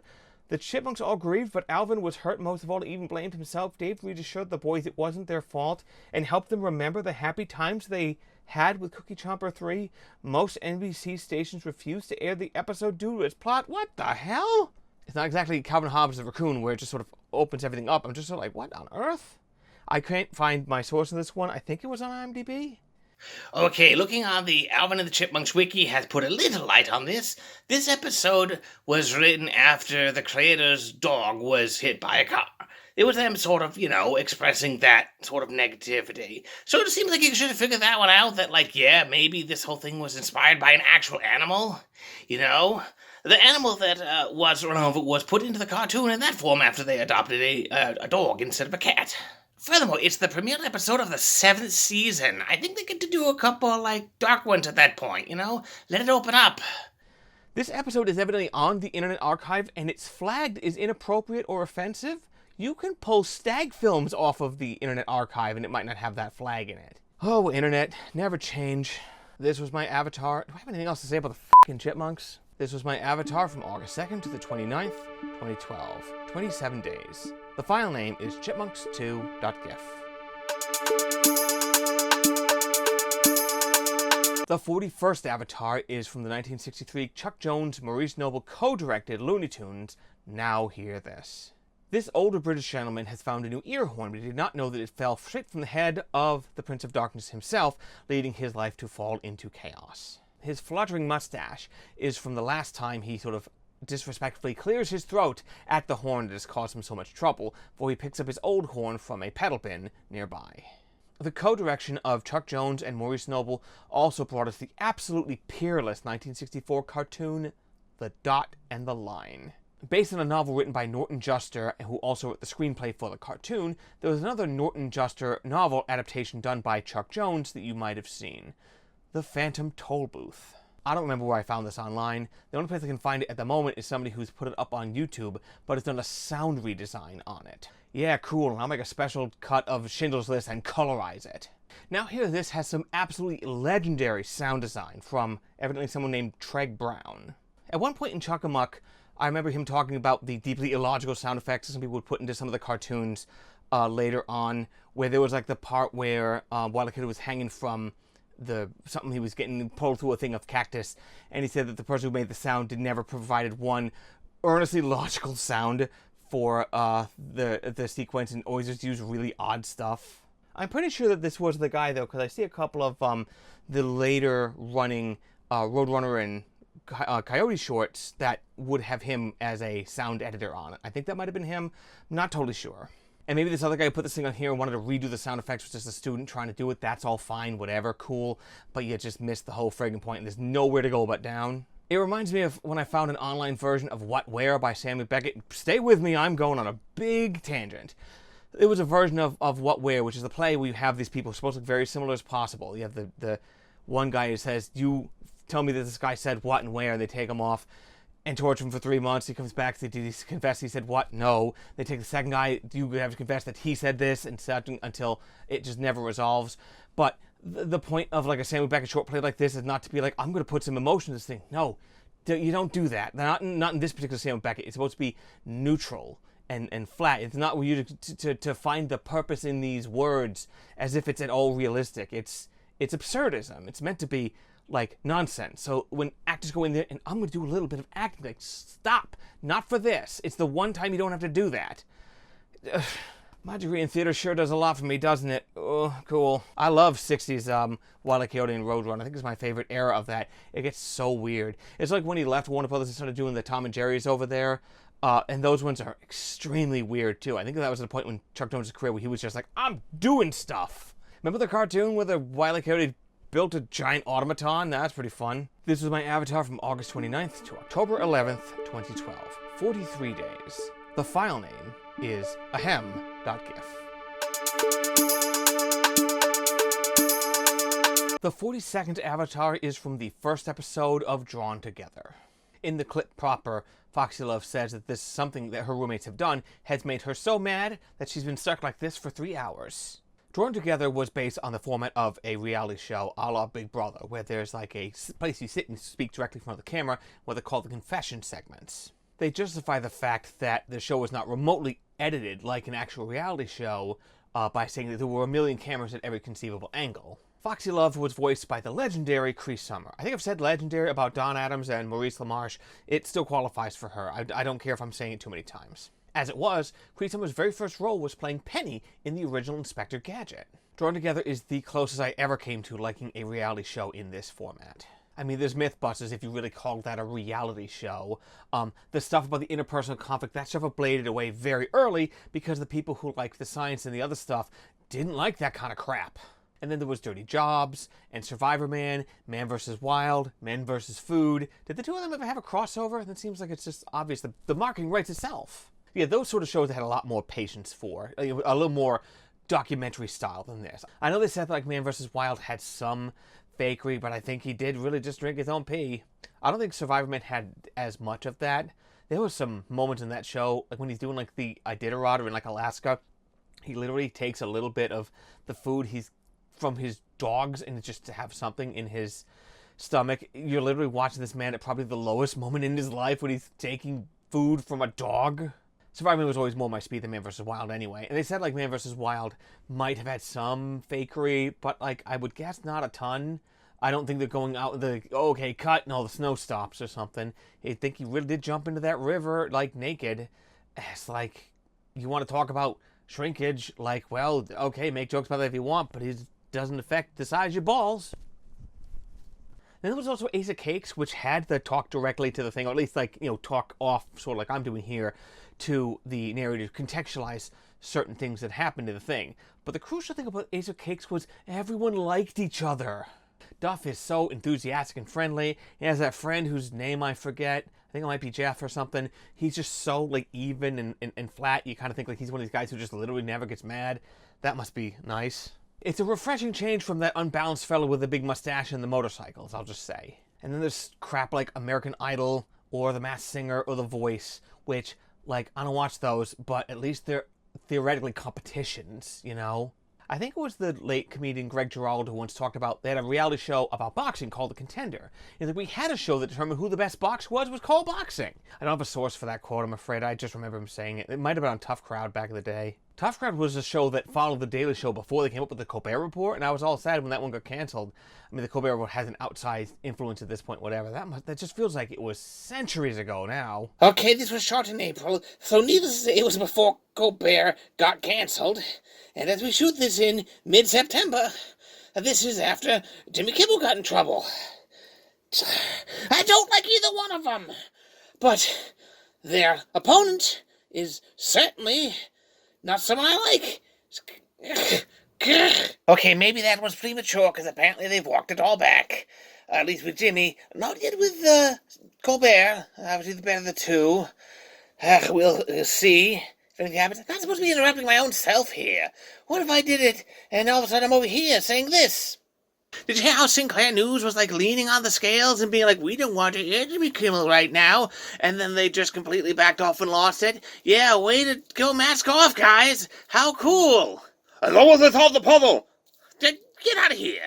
But like a real reality show style thing where you put everyone in a box and you wring entertainment somehow out of beautiful, stressed out people with personality disorders? No, never. I never watched that stuff. Back in 2018 or 19, I forget what, I had a coworker who was bemoaning that she had to pay for CBS All Access, which I'm pretty sure is now just Paramount Plus. I think they got linked together at some point. Anyway, she was belly aching about having to pay for CBS All Access to be able to watch Big Brother. You could not pay me to actually watch Big Brother. They didn't make that many references to it being a reality show directly the way they did in the first season. That mostly fell away after the first season.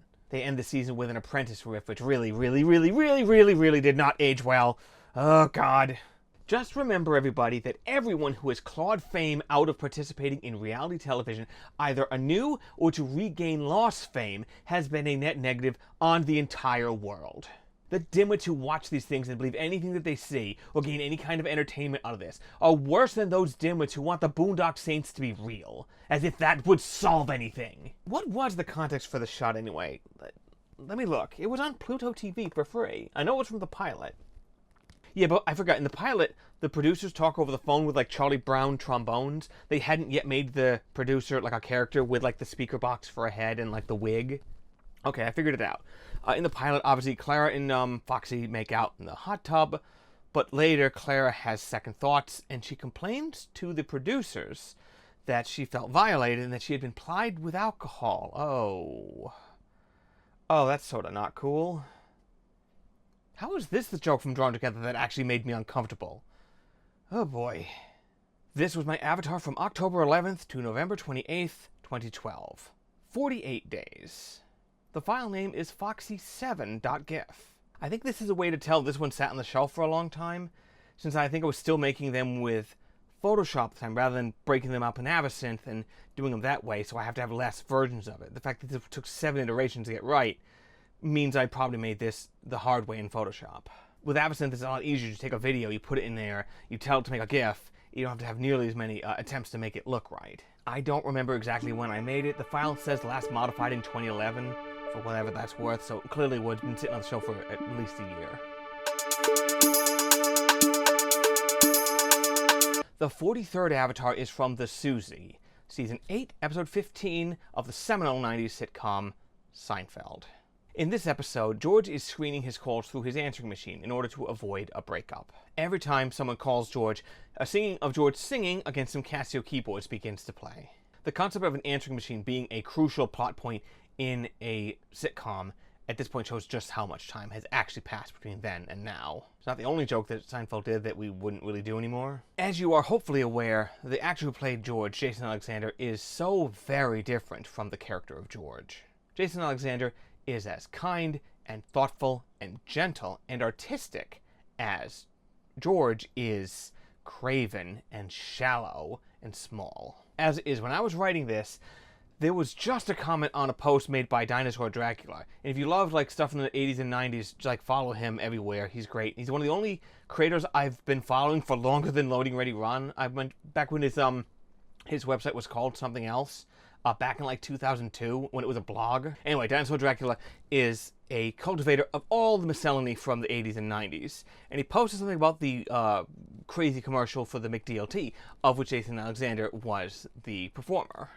On the Facebook page, on the DLT post, someone made a comment, "The commercial with George will forever live in my head rent-free." I remember when he got eliminated from a poker tournament. I saw this back in the 2000s at some point, back when Texas Hold'em was really starting to come together, that Jason Alexander had entered the poker tournament and was eliminated, and someone said, "Sorry, George." It's like, but he took this with characteristic grace. I don't have a source on that one. There's so many tournaments that happened in that time period, but I remember it. Maybe it was even before poker hit the mainstream. I don't know. I love Texas Hold'em. I wish I could play it more. This is quite the tangent we're going on here, but looking up stuff about discontinued burgers brought me to the McDonald's fandom wiki. And now I don't like fandom wikis, but if it's the only game in town, then whatever. Any port and storm.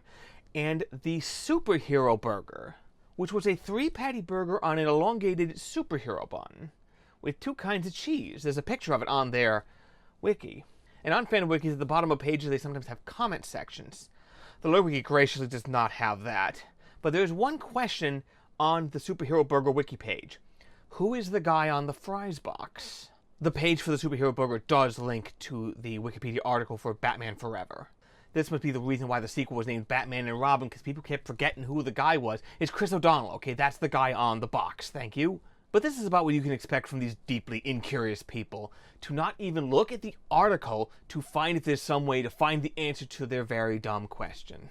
Quick update here. I believe throughout all of fandom wikis, they might have turned off that comments can only be seen by those who like to edit them. Dopey comments like the one we just had here cannot be seen by the general public.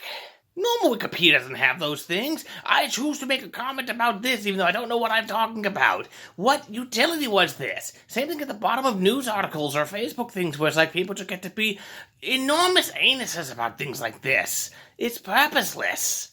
If we move away from this, I think it'll be better for everyone, always. Maybe if fandom stops putting comments on their website, we can start just taking off comment sections from websites in general, you know? I wasn't a fan of when they took off the dislike button on YouTube, but as far as letting any Tom, Dick, and Harry say whatever they want at the bottom of any news article, yeah, not a fan. But now that fandom stopped, I'm feeling hungry. Okay, here we go. I'm going to ask them to make me the superhero burger. They said no. Rest in peace, Val Kilmer, by the way. I don't feel like we appreciated him as much when he was around. How many memorials am I going to do in this video? I've done like 4 so far. I'm going to take this one, Doc. Quick context. I did most of the principal photography for this video between February and I think May of 2025. I think I finished it up before PAX East 2025 because I knew I'd have to work on that video for a little while. I had some of it I was rolling, but I hadn't yet filmed it all. I think I got all the filming done around then. The day I filmed this supplementary thing is September 1st, 2025. So, how many memorials are we going to have in the video talking about the Loading Ready Run forums? At least one more. We will talk about it at the end. Getting somewhat back on topic, as you might know, Jason Alexander is actually a terrific singer. I wouldn't normally use the YouTube comment as a source on something, but I think this guy's a known quantity. I think I've seen him comment on Jason Alexander's podcast on Instagram. So I think this guy's known.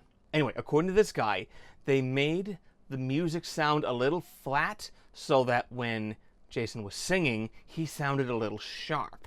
Is the song meant to be the Great American Hero theme?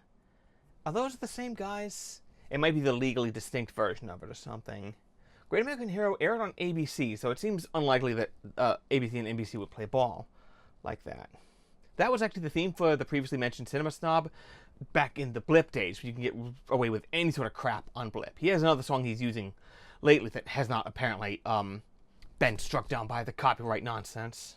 I mean, like, you can't use like 4 seconds of any video when you want to talk about it, but evidently these shorts videos, they're just like, here's this scene of a movie, here's this, here's that just somehow get through it and do it. It's like, we might want to make a more common sense way to do this, in the sense of, like, if people aren't adding commentary or anything like this, that maybe this isn't allowed or something. I don't know. I don't have the solution for that. Since we're talking about the horrors of YouTube Shorts again, so you know that one image we put, which showed like, oh, someone's just taking like part of an episode of House and just, you know, putting it online, and basically you can watch the whole episode in 30 seconds? That's the official House channel. It's not some like freebooter. That was just actually them posting just a little bit of the episode.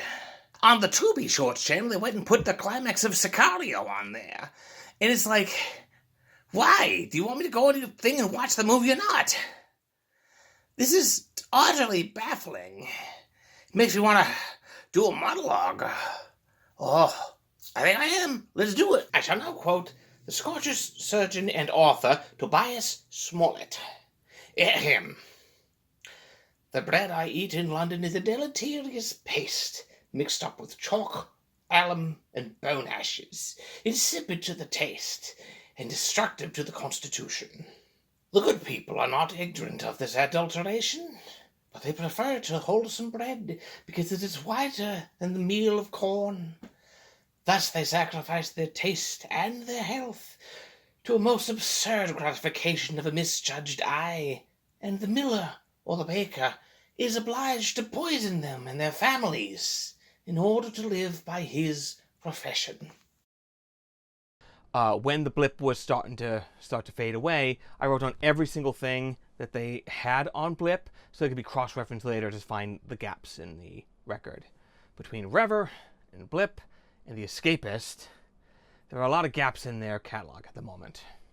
In PAX East 2024, I ran into Rocco from Mega 64. I'd seen him there every now and again, and this is the first time I spoke to him. I'm not super familiar with Mega 64, but I did talk to him. I'm aware of some of the stuff. Anyway, I saw him at the booth, and he's on his laptop looking down at his laptop, what it looks like, watching Mega 64.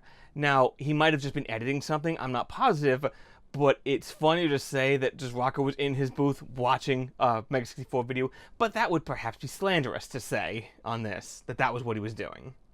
We talked for a little bit, and we talked about how it's like, you know, they have a moderate level of success.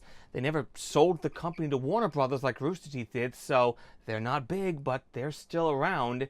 And I said, like, yeah, my friends at LoadingReadyRun are in a similar boat. They're not huge, but they're around. This is my avatar from November 28th, 2012 to January 1st, 2013. 34 days. The file name is george2.gif. The 44th avatar is from the opening of the musical flash animation, The Adventures of Radiskull and Devil Doll. Devil Doll has made Radiskull some coffee, to which Radiskull asks, "Is it boiling hot?" And Devil Doll says, "Just how you like it," as the little shaded vector circles roughly approximate bubbles in the churning cauldron of the cup he has given him.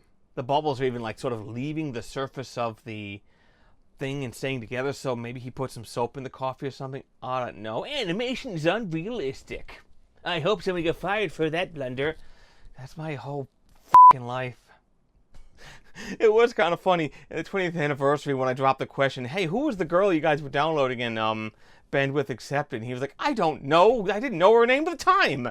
They just guessed. I was like, some bright spark on the internet did it. And I'm in the chat and I'm like, I found her. He's like, yeah, good job, King Kool. Good.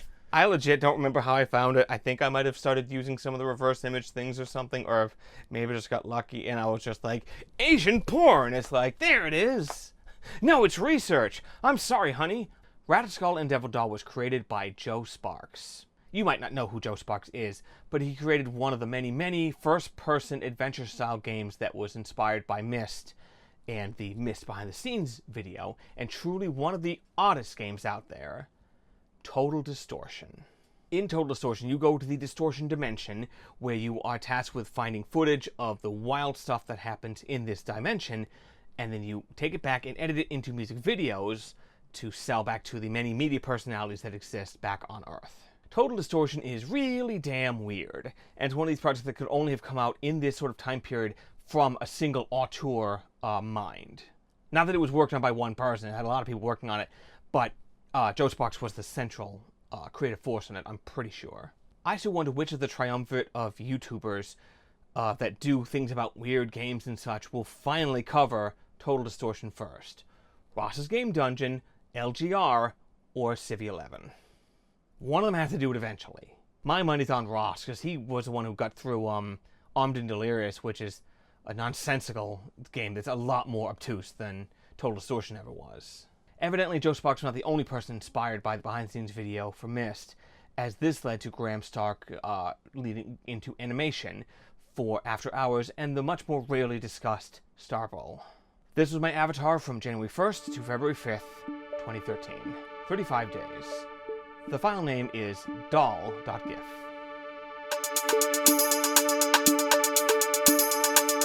The 45th avatar is from the music video for Round and Round by Rat with 2 T's. A butler nods in approval of a disgusting feast that has thankfully been cut out of the avatar. Guitarist Warren Martini jumps off of the stage and into the floor of the attic and comes through the ceiling of the dining room and lands on the table and simply ruins the atmosphere of these fine proceedings. Oh, there's a Stewie. That's close as a Stewie. What the frig wasn't I getting it before? The funny thing is that once this one starts to loop, you don't necessarily know that the butler's at the start of the avatar rather than the end. So it really looks like this guy jumps off stage, smashes into a thing, goes on there, and the butler goes, in approval of the rock.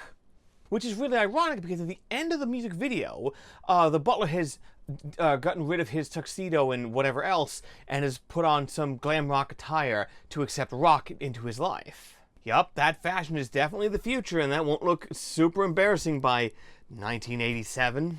I'm almost certain the only reason I even know who Rat are or know what this song is because of Guitar Hero 80s Edition. Rock Band 80s Edition, or... I guess putting Rock Band Round and Round was the dumbest thing I could have Googled, because obviously rock is from a rock band. Oh my god. If I'd put Guitar Hero, it would have come up. Round and Round Rat song, as opposed to all the other ones who had a song called that. Oh, so there's no other people who made a song called Round and Round. Well, this is interesting because someone who's going to be in an avatar in a couple of minutes here, she had a song called Round and Round. It's got to be on the Wikipedia page, I'll find it. This song has been widely described as glam metal. Yeah, no shit. I was thinking Guitar Hero, so it's not Rock Band. It is in Rock Band 2. The whole Guitar Hero Rock Band thing was the one time I was deeply in the middle of a fad and didn't necessarily realize it until it was over, since, like, Crash Dummies.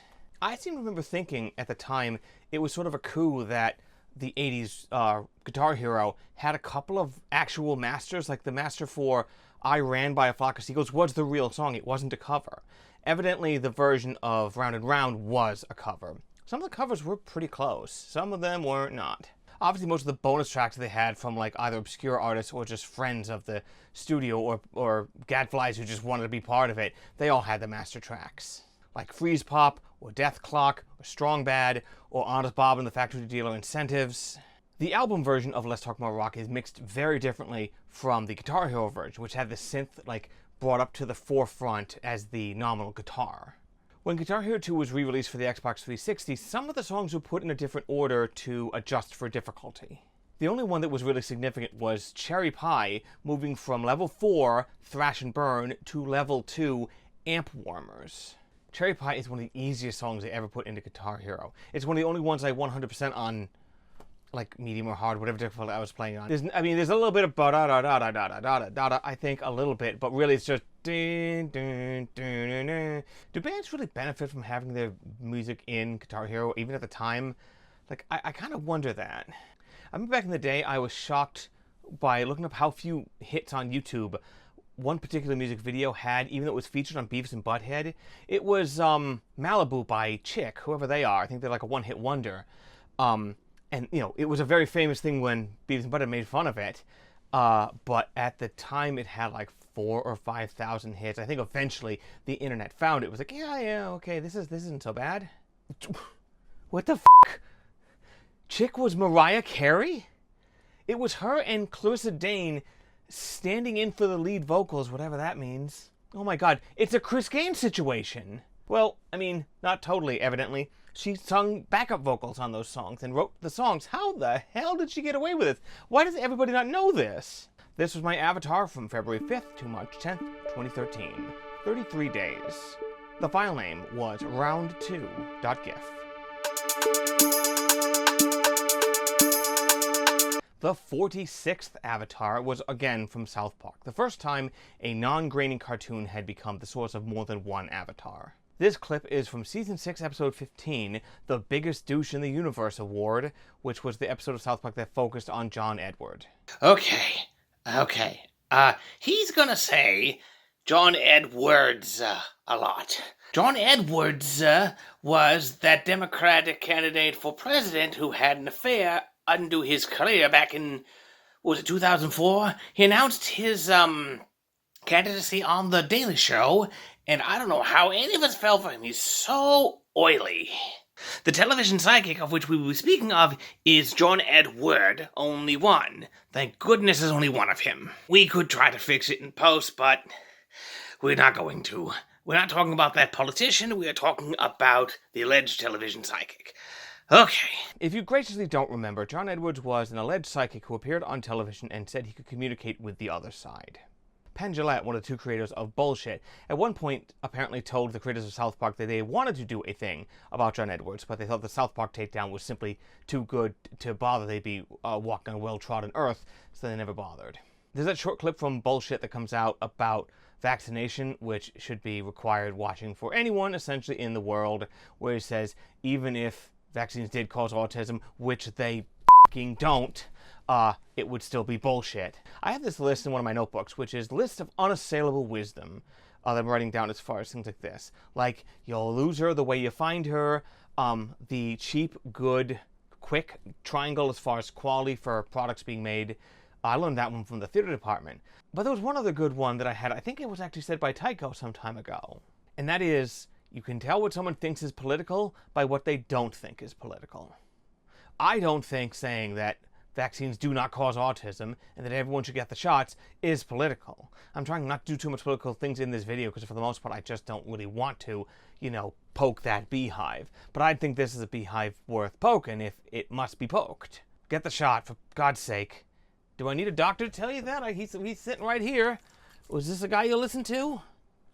I know he's a monstrosity. Speaking of vaccines, I guess I can make this the worst transition ever. The stuff with John Edwards doesn't matter because this episode is intercut with the subject of our avatar, Rob Schneider. Rob Schneider was on a couple episodes of Guest Grumps. I have no idea what the frig that was about. It was him and his wife, I guess. Remember when he wasn't in Grown Ups 2 because he wanted to be with his, newborn daughter and whatever? They just never bring it up again because I guess, he died and they're all just waiting for the Tontine to come in for one of them to get all the money. I'm making Tontine jokes in here. I need to stop getting distracted. We haven't even talked about it yet. Anyway, the episode with John Edwards is intercut with Rob Schneider fake movies. The creators of South Park were evidently inspired by this by the two, at that time, recent movies, The Animal and The Hot Chick. Even Deuce Bigelow, Male Gigolo, was sort of like, Rob Schneider is a gigolo, and that sort of thing. The final trailer of the show, before the one at the very end of the thing, which I won't spoil, is one made up entirely of nonsense words. As in, Rob Schneider derp-de-derp. We see Rob Schneider drink a flask of something blue in a laboratory, stare at the camera, and then he's having a freak out somewhere out in public. So I'm pretty sure this was another one I captured the old-fashioned way into the camera and then broke it up in this, but the original one I made was way too slow, so I just took a couple of distinct frames out of it and just broke them into its own sort of GIF. So I guess that's why the file name is gravy004.gif, because I probably just renamed the file names Gravy to give them any kind of name that would stand out other than img_number. This avatar was originally meant for the Eximwork forums, which was run by lure contributor Alex Stacey. I haven't interacted with Alex a lot lately, but back when he was doing Asking Alex Live and stuff, I was trying to be there for all of those. Those were a lot of fun. And streaming, when it was still incredibly novel and before lure got into that industry itself. As it was, there were 3 avatars I used over on those forums that never appeared over in Loading Ready Run.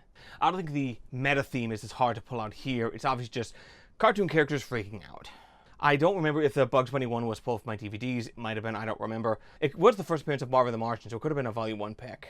The Fooly Cooly one was almost certainly pulled from a commercial that was on asf.com.net.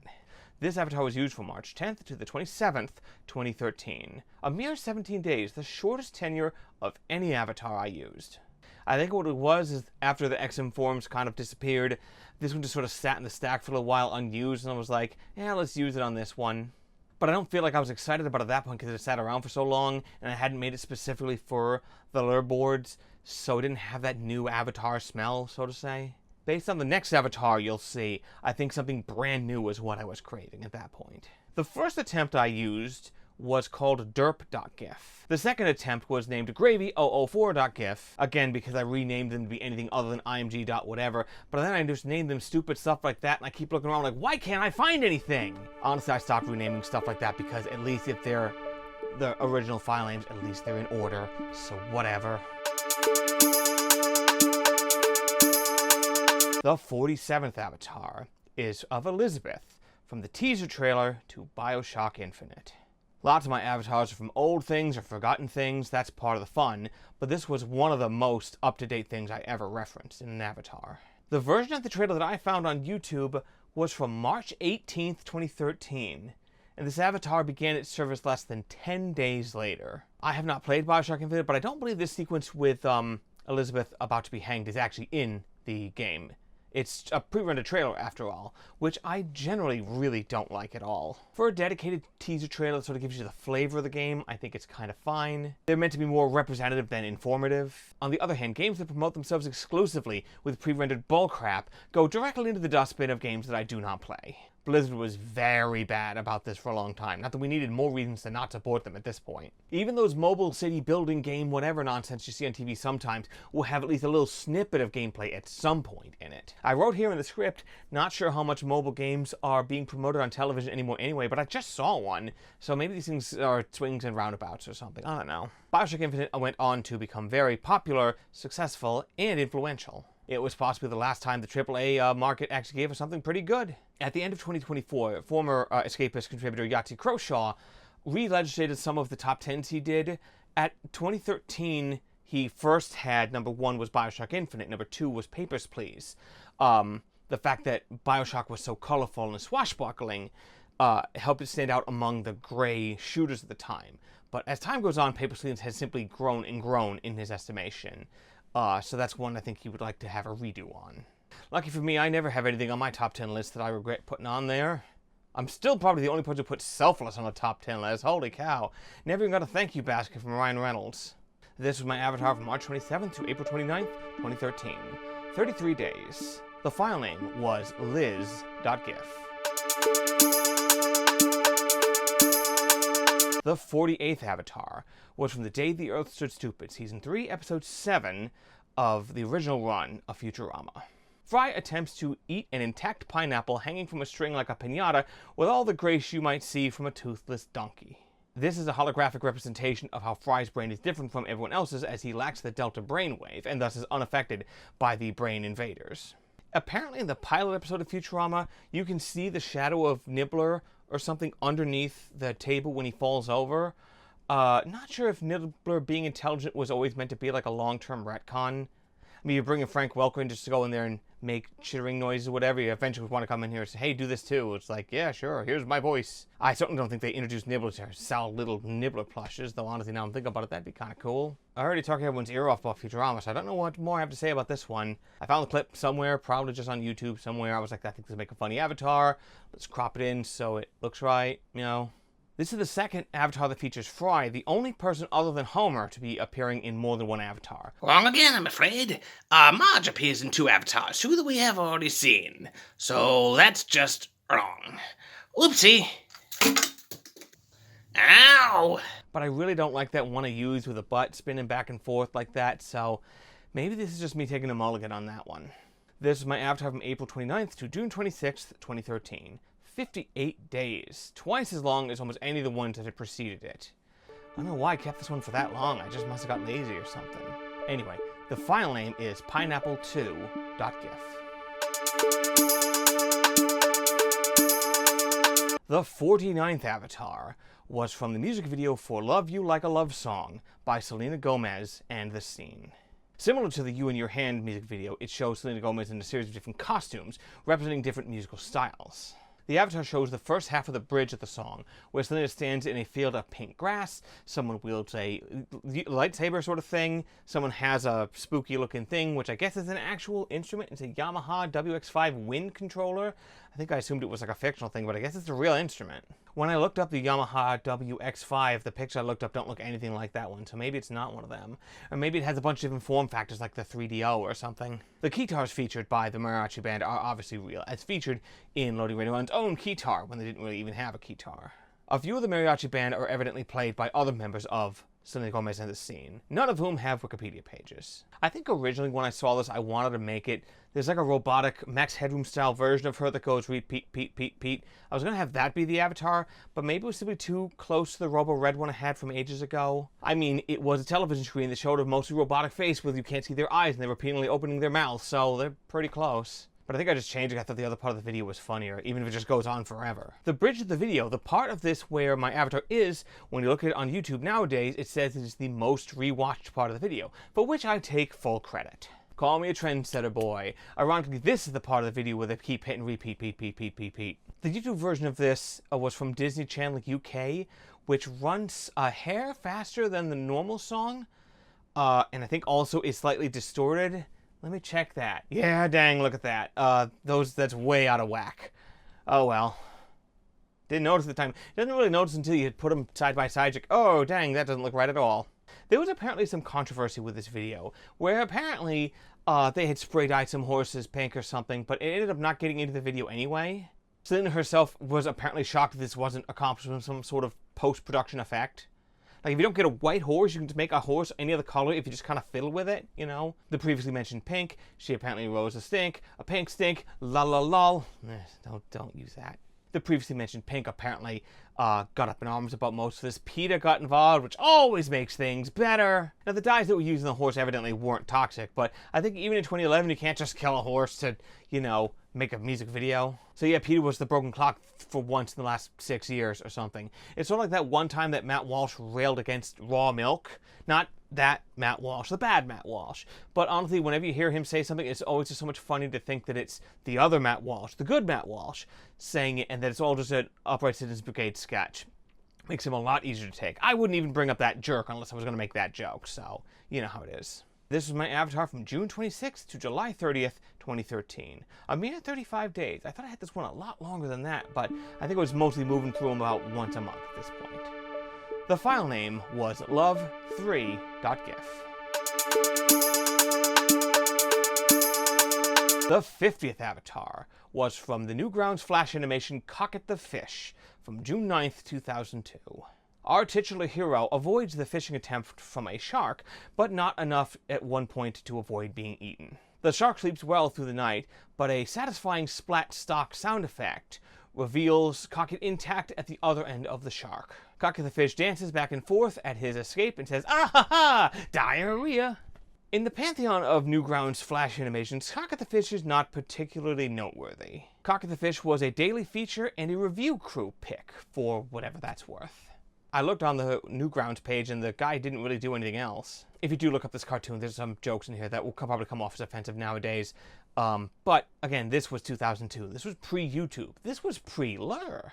Remember, Flash cartoons were the only way we could have video back then that didn't completely suck back in the day. Again, this strictly became an avatar because I was checking to see if there was enough of a loop in the animation when he wasn't talking to see if I could make a loop out of it, and I had it, so I'm like, okay, cool, yeah, we can do this. Once again, with a Flash cartoon, I probably just ripped it in Camtasia or Cam Studio or Cam whatever the hell it was.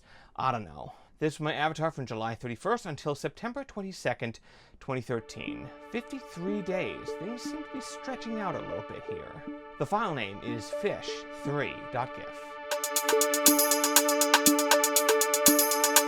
The 51st avatar is from TV Funhouse, the spin-off of the long-running Robert Smigel cartoon segments from Saturday Night Live. in response to Joe Camel's elimination from the marketing of Camel cigarettes, because evidently this hideous monstrosity was meant to be a cartoon character and enticing children to smoke. Yeah, we just did not have enough shit to worry about in the 90s, I guess. Holy crap. TV's Funhouse had Joe Camel, which is a parody of Pokemon, where smoking is deeply encouraged. Joe Camel is actually in the avatar. He looks a little like cartoon character style Joe Camel thing in there. He's hard to see, though. The featured monster is Asagor, a disembodied ass with upturned fist that says only his own name, like any good Pokemon.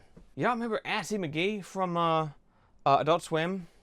That's pretty funny. People might not think Assy McGee was noteworthy, but when I was developing certain voices in 2011, there was like Assy McGee from about that time, maybe a little later. I think it was on the air around that time, 2010 to 2011, because of the time frame.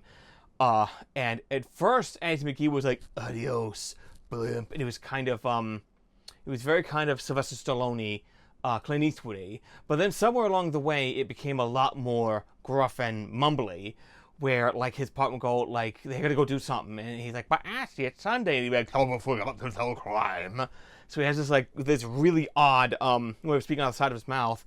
And around the same time was a guy called the Nostalgia Critic, who did an episode about Judge Dredd. It was making fun of how Sly Stallone talks. It was all about, it's a lie! The evidence has been falsified! I am the law! Maybe these two voices together are how a certain character of mine got their voice. Obviously, I can't do the voice, and they're in the shoebox right now, so I can't go get them, so I can't do it for you.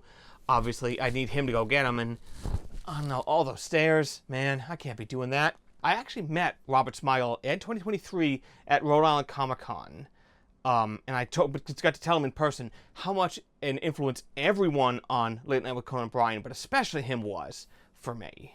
He was delightful. I only wish I could have brought in my actual good DSLR so I got a really good picture of Dr. Ibeltron and Triumph together. I brought the thing in for like 4 or 5 other conventions and things. I never got hassled before then, but when I bought the tickets at like no DSLRs, I'm like, friggin' why? What's the big deal? Like, I don't get it. And I'm not here to dime anybody else up, but I saw people walking around with DSLRs, so I don't know what the frig. To draw a connection to a previous avatar, TV Funhouse did a segment for the 25th anniversary of SNL at the time. It was a musical segment where Lorne Michaels is singing about where to put everybody in the audience, with Robert Michaels standing in for the voice of Lorne Michaels, as he often did in this cartoon format. It ends with the conductor John Lovitz holding his hand up and forcing him to continue to hold a high note, which is animated exactly in the same way as the end of Long-Haired Hair, where the guy's rolling on the floor and pounding the ground until the ceiling finally collapses down on him. I didn't find a clip of it, but I did find a transcript from somebody's blog from Don Roy King, who is a television director who worked on the show for 16 years. Between this and the Seinfeld music guy, I am glad that some people are coming out and talking about their time in television history so that some of this doesn't get forgotten, because for stuff for that time period, for the 90s and such on, there weren't weirdos like me helping make wikis about an entire Canadian sketch comedy troupe, so this information is simply lost. This is my avatar from September 22nd to November 2nd, 2013. 44 days. The file name is asagor.gif. Speaking of Saturday Night Live, the 52nd avatar is from the Eddie Murphy film Coming to America. The story of the noble yet naive Prince of Zamunda coming across the sea to America to experience real American life. Eventually the king is tired of his son's dalliance and comes to America to find his son. The king's page knocks on the door. I don't think the king has a hand that can even knock. That would be the work of the poor, wouldn't it? Oh my goodness. Yes, it's about to... Arsenio Hall opens the door. He's playing Eddie Murphy's friend in this movie. He sees the king, screams, and slams the door shut. The loop isn't that good, I'm afraid. I sort of wish it looked a little better. And just like what I said with the Dark-a-Muck one I was thinking about doing, I was thinking about making the door like lure blue so that it would sort of, he would appear and come out. That didn't look good, so I said screw it. Somewhere along the way, we stopped taking single actors who were vocally gifted and then casting them as multiple different parts in movies. Eddie Murphy did this a handful of times. Mike Myers, I think Eddie Murphy fell out of it after Norbit, I think it was. Like, don't get me wrong, Norbit is a terrible movie, but the 3 characters he plays in it are believable in very different ways. Certainly more than, let's say, the efforts of Tyler Perry ever were. Which is not to say that African-American families didn't usually have a firebrand matriarch in this era that was represented by Medea. That's why it appealed. But it was also meant to be theatrical and not necessarily photorealistic mega makeup and subtle performances. You know, Medea is sort of a very big, almost cartoonish character, deliberately. It wasn't just about makeup or method. It was just a representation of someone that a lot of people would know and recognize from their own family. I don't know if some of this would come across a lot differently nowadays, especially when Arsenio Hall, in one of his several parts in the movie, appears as what is credited as extremely ugly woman. I still think it's funny when that character looks across the table at Arsenio, saying he wants to get his friend too, and then Arsenio does an amazing spit take. I still think that's funny. I think it's mostly funny because they're the same person, and so even him reacting, saying, oh, this person's ugly, when it looks just like him, I think that's another layer to the joke. Deliberate, not, who knows. And yeah, in Norbit, one of the 3 characters that Eddie Murphy plays is literally a Chinese person who runs a restaurant, and it's one of these things was like, ooh, I don't know about this. I don't want to get too in the weeds here, but as far as me being a Caucasian person, I'm not telling any minority what they can or can't do. It's if they thinks they have the right to play a different race, I'm certainly not telling Eddie Murphy he can't do it. Because the same reason, like when they had that controversy where there was some white woman, I think, wearing a cheongsam for her prom, and people were saying it was cultural appropriation. And whether or not it is, that isn't really my concern. What it is I do know that from studying all the history I've seen in the world, when other people, especially men, try to tell women what they can and can't wear, that's the territory of total poop heads. So I ain't doing it. If she wants to do it, she can go ahead and do it. I'm not saying no. So yeah, if Eddie Murphy wants to play a Chinese character, he can go ahead and do that. If you object to that, you can go ahead and say something, because I ain't saying anything. I'm not telling any African-American actor, especially one a lot more successful than me, what he can and can't do. I ain't doing that. I mean, Norbit is terrible for a variety of reasons that aren't just that, so maybe there is something in older comedies that modern comedies lack, and I don't think it's just jokes at the expense of the disempowered. Even if we are trying to be more sensitive about certain things like this, somewhere along the way, comedies, and especially romantic comedies, got hopelessly lost. I don't think it's because we became more sensitive. I think with the advent of YouTube, we just got comedies in different ways. Tom Scott just did like a 2-part video all about this stuff. It was partially when I was writing this, and he released the second part when I'm filming it, so I can bring that up, I guess. As far as straightforward comedies, I am legitimately looking forward to that Naked Gun remake they have coming out in August with Liam Neeson. I do like the angle they're taking on it, where they're going to be taking it seriously, because you have to take comedy seriously when you're attempting it. That's why Leslie Nielsen was so darn funny, because he never seemed like he was the end of the jokes. The time when it was bad, like 2001: A Space Comedy, a superhero movie, and especially in American Carol, which I used to kind of stick up for, but as far as at least being interesting, as far as being like a comedy from conservatives, and to say that An American Carol is probably the most successful conservative comedy of like the last 15 or 17 years or whatever is utterly damning, because An American Carol stinks. But yeah, I am cautiously optimistic about this new Naked Gun, taking it all seriously. There was this one short I made in college, a long time ago now, we're coming on 20 years now, where it was this dramatic thing up until one thing happened right at the end, and all of a sudden it's this enormous swerve that turns it into eventually being a comedy.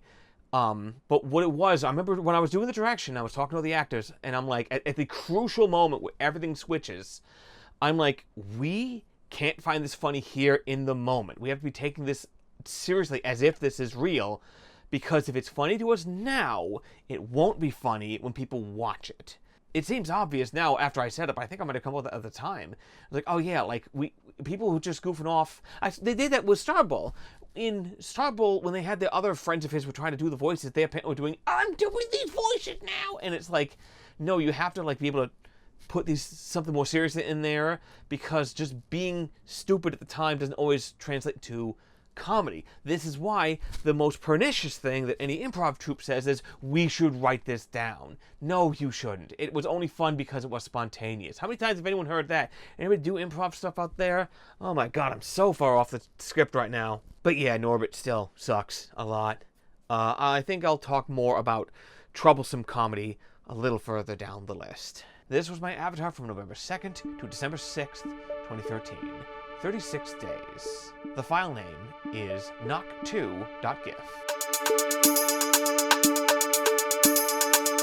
The 53rd avatar is from the dramatic crescendo of Let It Go, the empowerment villain song from 2013's runaway hit, Frozen. Queen Elsa throws away her crown and gives herself a dress of ice, as if to finally accept her inescapable ice sorcery. With the name King Kool, I generally didn't have anything except from the very first avatar that actually referenced or could be seen to reference my own name. So being so directly on topic was a bit of a swerve for me. Furthermore, this was a timely avatar for me as well, as I did this while Frozen was still in theaters. Once I made this my avatar, I decided that I would keep it until Frozen actually left my local theater, which was a gigantic change of pace for me. I did not foresee the phenomenon that Frozen would become, and thus this was my avatar for a very long time. This was from December 8th, 2013 to March 28th, 2014. Frozen just hang around in theaters for a while, because once you get into January, there usually aren't that many big pictures that are going to push things out. And sometimes it would just exist in like half a theater, like just for the morning shows, and whatever like adult film that didn't do that great would be in the latter half of the showings. There were some movies that came out in early 2014 that released entirely within Frozen's existence at that movie theater. I think that RoboCop remake they did was one of them. It came out in like early February and then had left right before Frozen finally went out.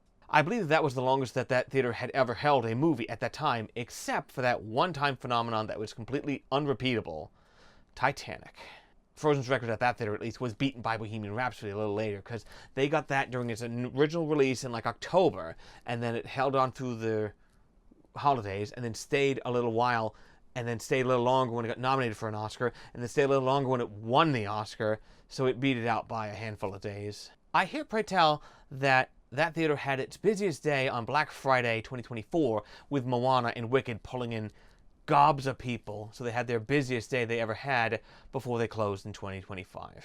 I was able to source this one without like pirating the movie, because I think Disney put Let It Go up on their YouTube channel. Even in 2013, some of them were starting to be like, yeah, let's let this stuff go viral. Why not get 1 billion views? The Disney version of Let It Go was posted on December 6th, 2013. So that time frame seems to suggest that's what I used to create this avatar. Elsa is also my lock screen on my phone.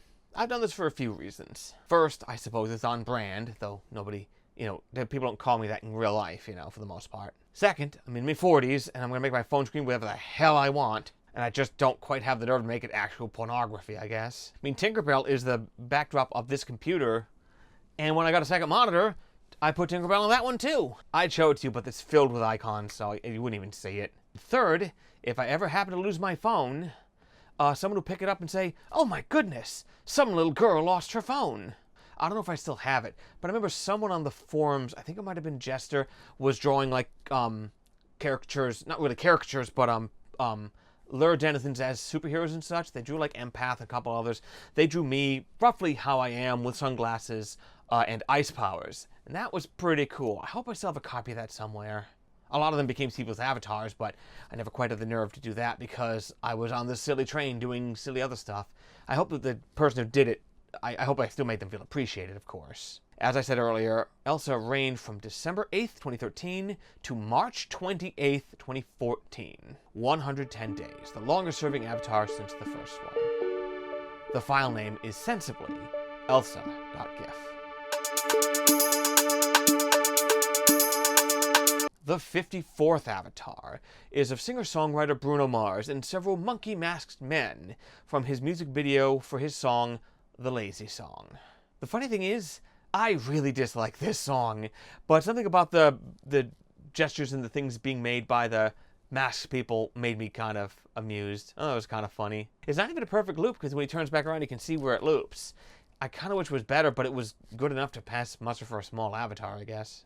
Again, it makes much more sense with sound. We hear the woo-woo, woo-woo thing he was doing. That makes way more sense. I don't know what this says about Bruno Mars himself, but back in the day, they used to always have like a Bruno Mars song on the pre-show advertainment I talked about with the iCarly thing.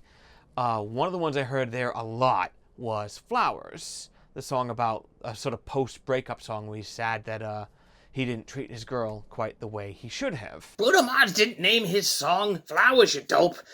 It was When I Was Your Man. In fact, let's go back to that, the thing you had about the Frozen thing. Here we go. Do. It's time for that game show that's sweeping the nation. Which one's bigger? Do. Is 110 less than 118? Or is it larger? Who really knows? Okay, you don't have to be a dick about literally everything in the world. Yes, I do. It's in my contract. You're not using my printer to print out a fake contract that said you get to be a dick. Well, I've just been using them for love letters to your mama. Well, in 2024, Miley Cyrus released her song, Flowers, which is a post-breakup song about her finding her independence and the things that she can do by herself. At least the first time I heard it, I kind of felt like it was Miley trying to be liberated from her mother, weirdly. I don't know why I got that impression in the sense of, like, that I just felt like that was, she can, love herself as opposed to having to try to find the love from a maternal unit that she wasn't getting from. I could be way off base on here. Like, I barely can get the metaphors out of movies sometimes as far as songs. I'm like, what? If he went through that desert that long, I think he should have given that horse a name. And, like, he said he was good to be out of the rain. And I'm like, you sure you're getting out of a desert, mate? So because of the similarity between those two songs, and there are a lot of them, I'll just say that, Miley Cyrus is getting sued. She's being sued by someone who owns the song, but Bruno Mars is not listed as a plaintiff in the case. He evidently is not suing her. In November 2024, Miley Cyrus's lawyers moved to dismiss the case. I don't know if anything happened about this. Sometimes this stuff can take like years and years. I went to this Asian market with my brother recently, and we were hearing this very kind of interesting song. I'm like, it's interesting to hear like, real J-pop and stuff on these things here at this Asian market. I hadn't heard the song before. And then I heard it once on 92 Pro FM, which someone had put it on. I put that on at work or something. And it's APT by Bruno Mars and Rosé, I guess. She's like a K-pop star, I suppose. It's like, oh, okay. Whoops. Big Simpsons energy. I'm using this thing. What's this called? A poo. It's called a napkin. Ha ha ha. Unreal. Big that energy. As of March 19th, it said that the motion to dismiss didn't go through, so that's on Variety. One of the things I saw there, it might have been on Reddit or something, I don't know if this is worth anything, but it said that, like, it's not the original people that wrote the song that are suing her, and it's like, then who the frig is suing her then? Like, who else cares? This was my avatar from March 28th to May 26th, 2014. 59 days. I kept this for 2 months, even though I don't even like it that much. Is this a sign of me slowing down? Whew. Anyway, the file name is mars.gif. The 55th avatar is from the Dover Boys at Pimento University. This was a 1942 cartoon from Chuck Jones about the titular Dover Boys, Tom, Dick, and Larry, 3 moralizing college boys. They are haunted by their sickly-looking nemesis, Dan Backslide. Dan Backslide hates the Dover Boys, and they drive him to drink, which is demonstrated in the avatar. Dan Backslide takes what must be a bracing amount of alcohol before the bartender takes one for himself as well. The more famous line from this cartoon than "they drive me to drink" is probably a runabout, "I'll steal it, no one will ever know," which I would shout, but I don't want to blow out the microphone, and my voice is kind of hurting doing all this talking. There's also that moment of the cartoon where he takes this thing, drops over his head, and he has a perfect duster on. If I'm not mistaken, the Dover Boys is in the public domain, so I can use as much clips of it as I want. That's pretty cool. Evidently, this cartoon was hated by people at the time of its release. Nowadays, it is almost universally recognized as a classic and way, way ahead of its time. I guess that's the risk you take for being ahead of the game. It's much better to just sort of sit back, see what is successful, and then rip them off mercilessly. That's the spirit of YouTube, isn't it? I have my new channel I'm going to try, Attempt Individuals. I mentioned earlier, but in that book, The 50 Greatest Cartoons of All Time, the Dover Boys was 49. That didn't make the other list, sadly. Probably could have. It was in the public domain. They could have aired it, but those had to be all things that were in the Warner vault, so to speak. And again, I was talking about how Duck and Muck is still better than What's Opera Doc. I don't mean to slag on What's Opera Doc. It is an immense achievement. It's also one of the only times you actually hear Mel Blanc play Elmer Fudd rather than Arthur Q. Bryan, who played him in almost all of his appearances. I don't think Arthur Q. Bryan was as good at the screaming, so when Elmer screams "Smog" at the crucial point in the climax, that's Mel Blanc. It was sort of like how in the original run of Ren and Stimpy, in Stimpy's Invention, the original voice of Ren couldn't really do the crazy laughter, so the laughter of Ren cleaning the litter box is Billy West, before he would take on the role of Ren when the creator of the show was ousted. There was that gag in a Family Guy episode where it was Elmer and Bugs. I'm pretty sure Bugs was just Seth MacFarlane being like, hey, what's up, asshole? And then Elmer just kills him and breaks his neck and whatever. Classic Family Guy stuff. But in that sketch, Elmer is played by Noel Blanc, Mel Blanc's son, even though Elmer wasn't one of his characters. In fact, that was part of Stewie Griffin The Untold Story, which I mentioned about way back in the Odo Avatar, whichever one that one was. Everyone knows that Mel Blanc did play the Elmer Fudd prototype Egghead, to which, when the role was taken over by Brian, the character still sort of resembled him with the bowler hat and everything else before the modern incarnation. But there was one time after Arthur Hugh Bryant's death in 1959, and before Mel Blanc's death in 1989, where Blanc did play Elmer. That was in the 1980 television short, Portrait of the Artist as a Young Bunny, where Mel Blanc just straight plays Elmer. Now, it's a child version of Elmer, but you can tell that it's Mel Blanc. There was also that one time on Robot Chicken, they had Alfonso Freeman come in to, you would think, imitate his father, Morgan Freeman, for the Shawshank Redemption parody they did, and you would think also, in a different episode, the March of the Penguins episode that they did. But instead, for the actual March of the Penguins episode they got Tom Kane, an actor known for being able to do an impression of Morgan Freeman, to do the actual narration for that. Alfonso played 5 different parts in 2 episodes, including the episode that the March of the Penguins thing is in, but he didn't actually play that part. He did play him in one line imitating, not really especially imitating his father, I would say, in the Shawshank parody. He just has the one line about Get Kraken, I believe it was, because it was a parody of the Kraken stuff from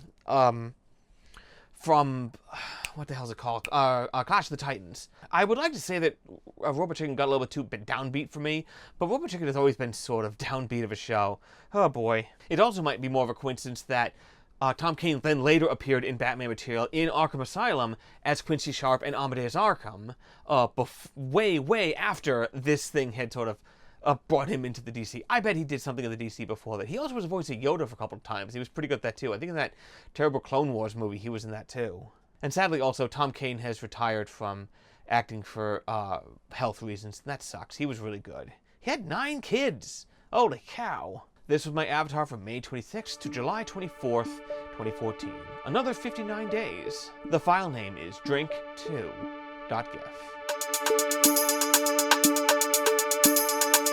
The 56th avatar is from one of the concluding sequences to the music video for Ellie Goulding's song Lights. This was an experimental music video where they used lights and photography to create almost bullet time-like effects with this light. The finale is the part used in the avatar. Another one that would make way more sense if you could hear it. That's when you see the drums go out toward the end. I think I found the song by looking up like Kineticon footage of the year that I went to see what was going on, and someone had used this song to cover like some cosplay footage, and I was just sort of taken by the song.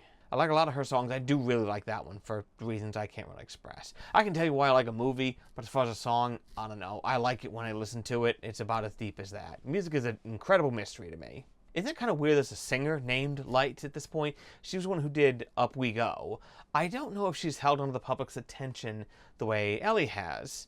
According to Wikipedia, her nickname was Lights before that song came out, so this is all probably a coincidence. I don't know what else to say about this one, I'm afraid. Again, with his music and stuff, I'm just kind of like, why did I do this? I don't know, I like it. This was my avatar from July 24th to October 15th, 2014. 83 days, the longest since Elsa. Ironically, I don't have that much to say about it, but I held on to it for a long time. The file name is lights.gif.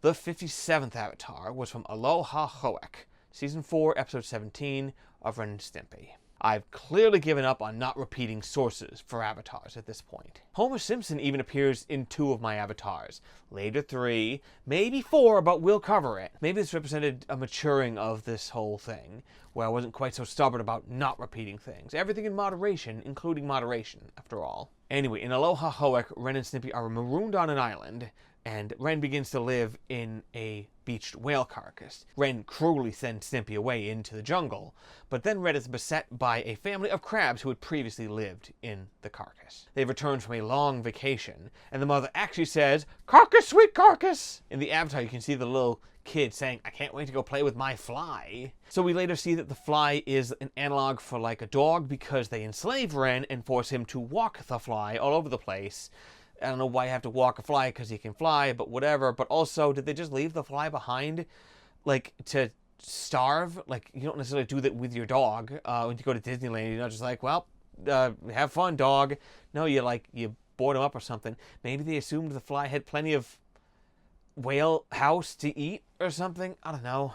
Anyway, Ren tries to use the fly to fly away. He falls into the water. He drowns. Stimpy cries. But then a buzzer goes off, and they both take off their heads, and they have disguises on, and they look like Fred and Barney under there.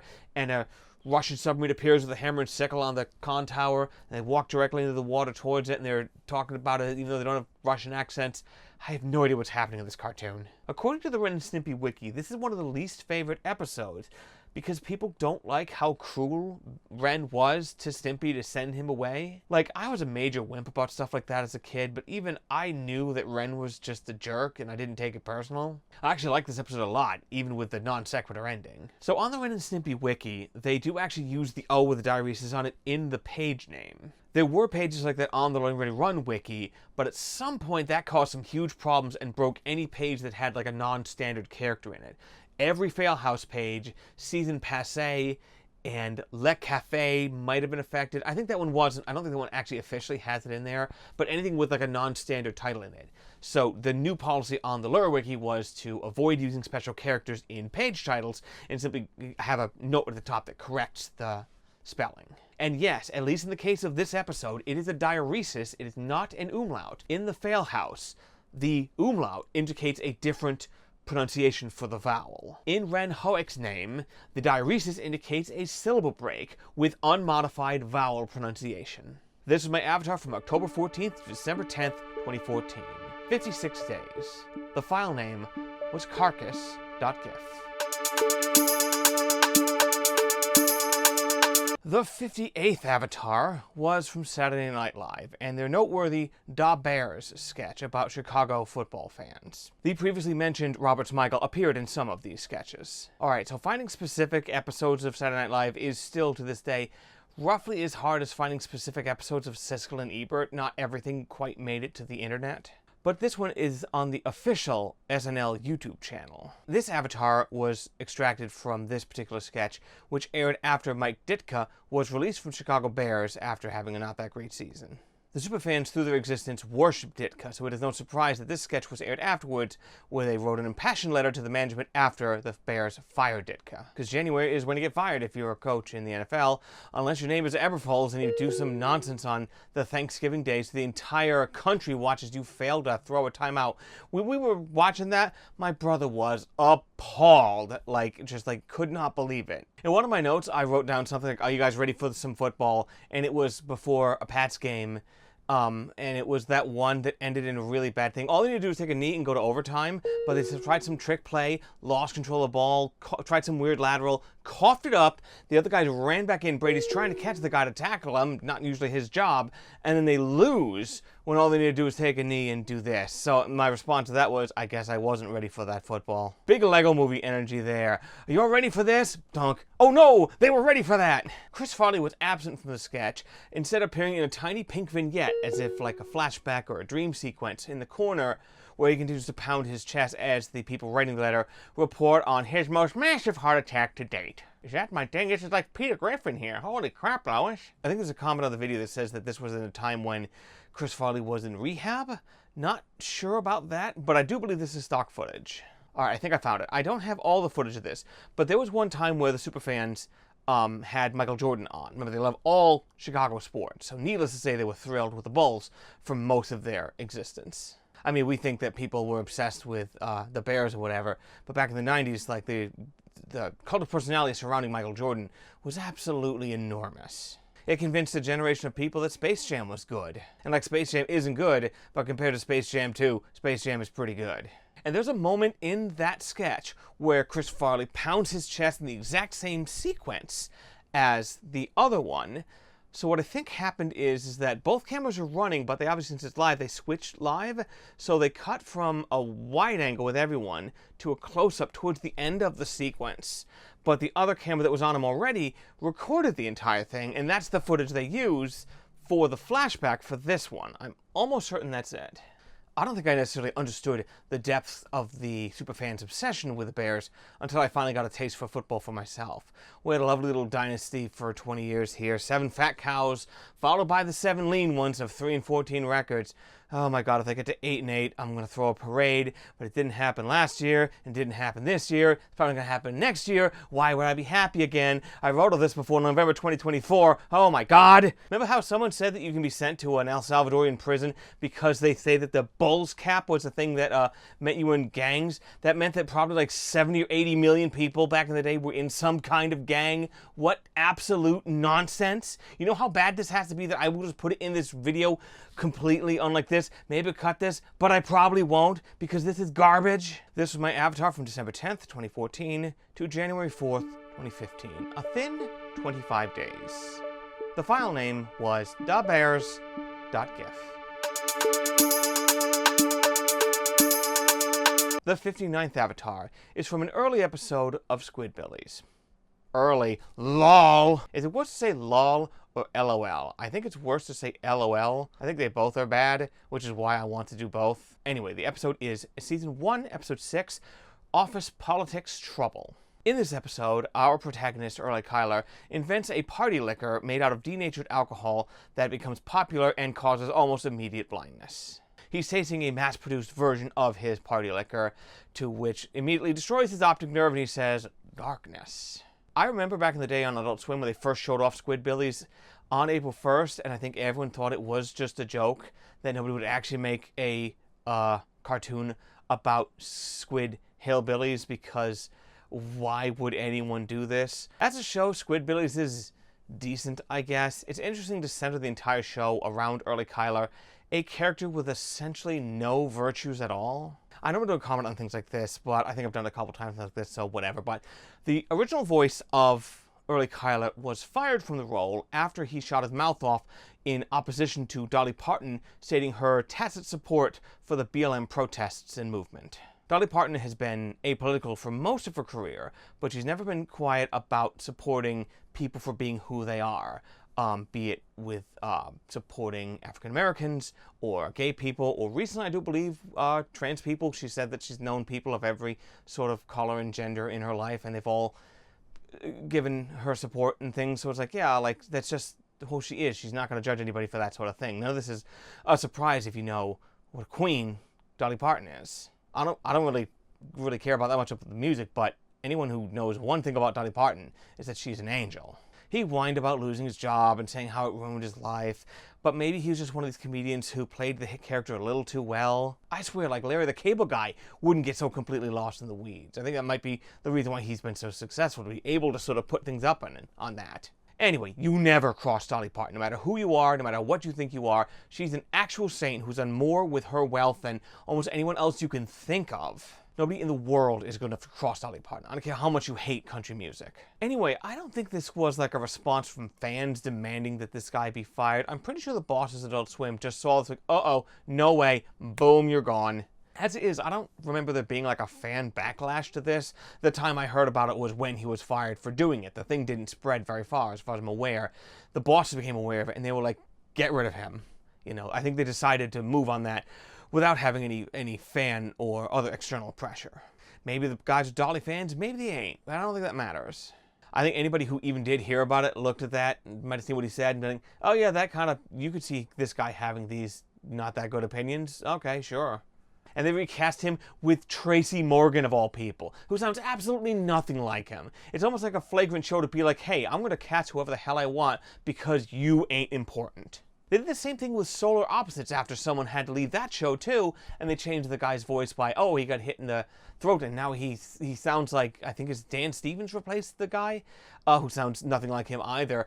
But the fact of the matter is that show wouldn't even exist if it wasn't for this particular creator ripping himself off so totally. So I was almost kind of like, pack that one up, why don't you?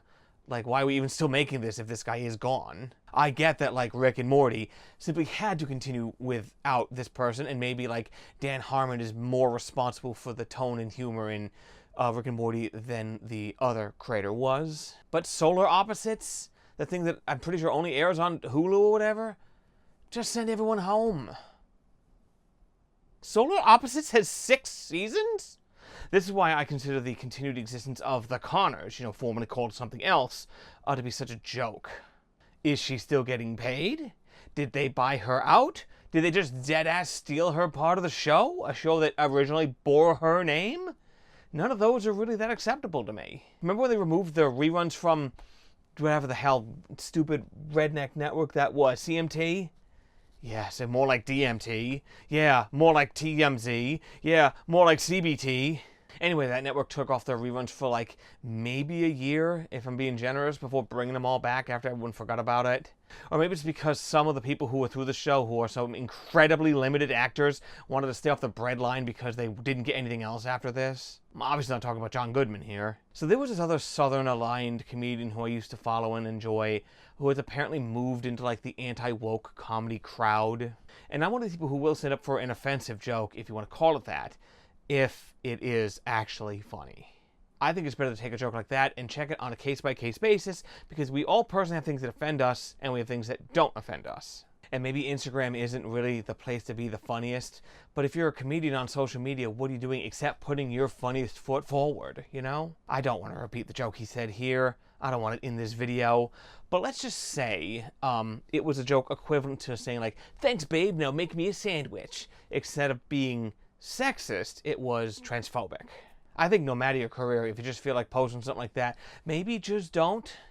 I don't know what you think you're moving, whose minds you're changing with something like this. But it definitely isn't funny, it's just you being a dick. And if you're not interested in being funny, then why are you a comedian? Look, we already talked about Seinfeld once on here, but Jerry Seinfeld had this video a long time ago where he talked about he didn't care if you're white or you're black, he just cares if you're funny. And at some point he said that the extreme left of the political thing had curtailed the art of comedy, but he has since walked that back essentially completely. He talks about how earnestly funny and nimble comedians will be able to navigate whatever environment they enter and make something funny out of what's around them. This apology, if you call it that, if it's not an apology, is at least a refutation of something that he had previously asserted. Anyway, this got him blasted on the right side for bowing to the left wokerati mob or whatever. And apparently, if you got people on the left, blasted him more for apparently not groveling enough. Look, remember in Myst, where Circe and Akinar are talking to you through the books, and they don't agree on anything for the entire game. But the one thing they finally agreed at the very end was do not touch the green book. And what do you have to do to actually beat and win in Myst? This is in no way trying to say that both sides are equal in what they do, but maybe it's just that they're both wrong in this one particular singular case. Look, be funny, be respectful, be one or the other, be both. But if you can't be either, if you just can't be bothered, then you'd better be irreplaceable. Or at least, you'd better be telling some really honest-to-God hard truths. Or maybe just don't snap off a tweet in 4 seconds because you're pissed off about something that doesn't, at the end of the day, actually matter. Or if you must do that for whatever reason, at least imagine someone who you respect looking at what you said and laughing. If that's not going to happen, why do it? Why use social media to give people bad days? I know with things like news or whatever, it's like, oh, well, this happened. Be like, oh, well, that stinks. But that's been the thing I resolved to do a long time ago. Back when I still used Twitter, or even still my other social medias that I still sometimes use, was I resolved to never use a social media platform to give someone a bad day. Not directly. To be like, you can do this, whatever. It's like, no, I don't do that. It's just better to use these things to try to uplift and to make things better in this. Is that really so hard? This was my avatar from January 4th to February 10th, 2015. 37 days. The file name was darkness3.gif.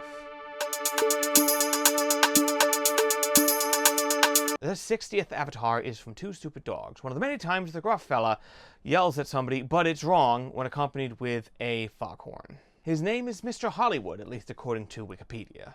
It was episode 7B, Seeing Eye Dogs, where the two stupid dogs are sold to Mr. Hollywood as such. Once Mr. Hollywood regains his sight, he wishes to find his own way home. But the dogs say that they know a shortcut, which has led him on all these adventures thus far, which leads to Mr. Hollywood saying his catchphrase. Although once he can actually see, he is immediately set on with bad luck, and thus ends the episode. It's clearly meant to be a deliberate homage to Mr. Magoo.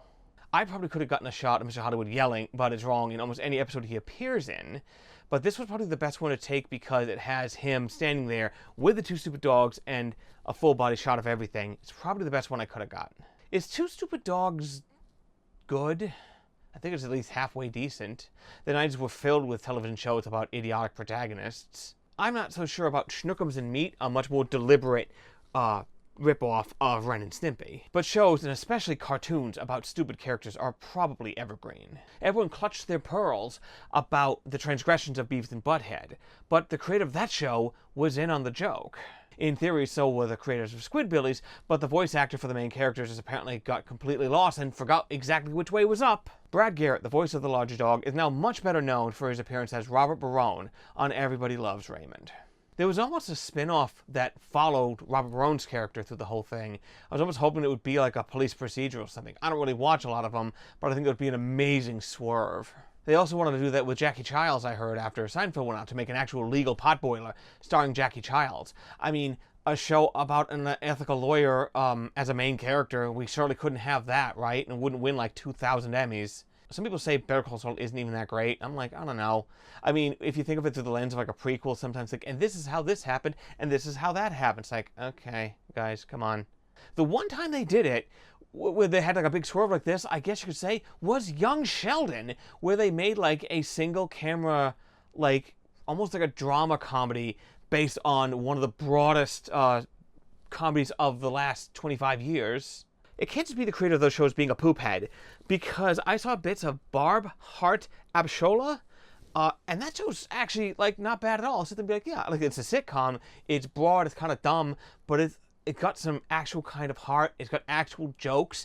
It reflects the African American experience. I don't mean people of color. I mean Africans in America. When's the last time you saw African characters on TV that weren't African Americans? It's like, it's quite unique. In the same way that between All American Girl and Fresh Off the Boat, there were no sitcoms that starred Asian Americans. I'm like, not even one? That was like 25 years. They joked about the Robert spinoff once on Family Guy, and evidently Brad Garrett played himself? That can't be right. No, it's not him. It's that other guy with a baritone voice that they get when he's out in the Southwest filming movies with Charlize Theron as his love interest, you know? Okay, so it's definitely not actually Brad Garrett, but the way the Family Guy Wiki puts this down is utterly asinine. It doesn't say who the voice actor was who played Garrett on the show. IMDb credits Chris Cox as Robert and Ralph Garman as Brad Garrett. I don't know, but it's not actually Brad Garrett this time. In the episode where the Robert spin-off joke originated, Saving Private Brian, IMDb trivia lists this episode's title is a reference to the film Saving Private Ryan. Thanks, IMDb! What would I do without you? This is my avatar from February 10th to March 8th, 2015. 26 days. Starting to pick up speed again, but the end is in sight. The file name was wrong.gif. The 61st Avatar is from The Ballad of Luigi, the first music video released by the YouTube musical supergroup Starbomb. If you don't know, Starbomb is a music collaboration between the comedy music group Ninja Sex Party and rapping collaborator Ego Raptor. In The Ballad of Luigi, Rachel Bloom sings the part that stood in by Daisy, and she went on to appear in Trolls 2 as the main villain of that. Good for her. This is my second to last two-frame avatar. Oh, no. This avatar's not a two-frame avatar. It's 4. But I think, 2 are the same of each. Why? I don't remember. And because I knew the boards just resized it, I got incredibly lazy, took 2 screenshots from YouTube from like their print screen button, put them together, timed it out as close as I could, and made that my avatar. Thus, this is my largest avatar in dimensions, but not in kilobytes or in length. Since I made it in Photoshop, I have no idea if it matches up the speed of the video. Let's see. I matched it pretty close. For the final round of the Loading Ready live quiz that I made, Who's That Video Game Character? The last frame of Fox flickers back and forth as if he's talking.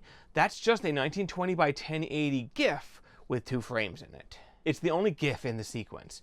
After this, I think I started using mostly PNGs to send to people, even though they're much larger in size. When you're doing it through a window, the JPEG artifacting can sometimes hurt it. If anyone out there are disappointed that I made a reference to the Game Grumps, don't worry. It gets much worse. This is my avatar from March 8th until May 20th, 2015. 73 days. The file name was Luigi.gif.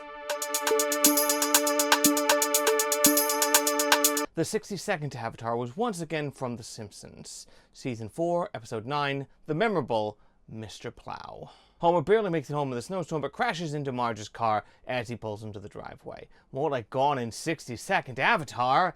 That's an awful stretch. I must have been tired when I wrote that. I swear that after this, The Simpsons become like a single-car household for a long time, unless you count the plow itself, or the pretzel van. Anyway, the insurance adjuster is talking to Homer about what happened. He says, this place mows where you came from.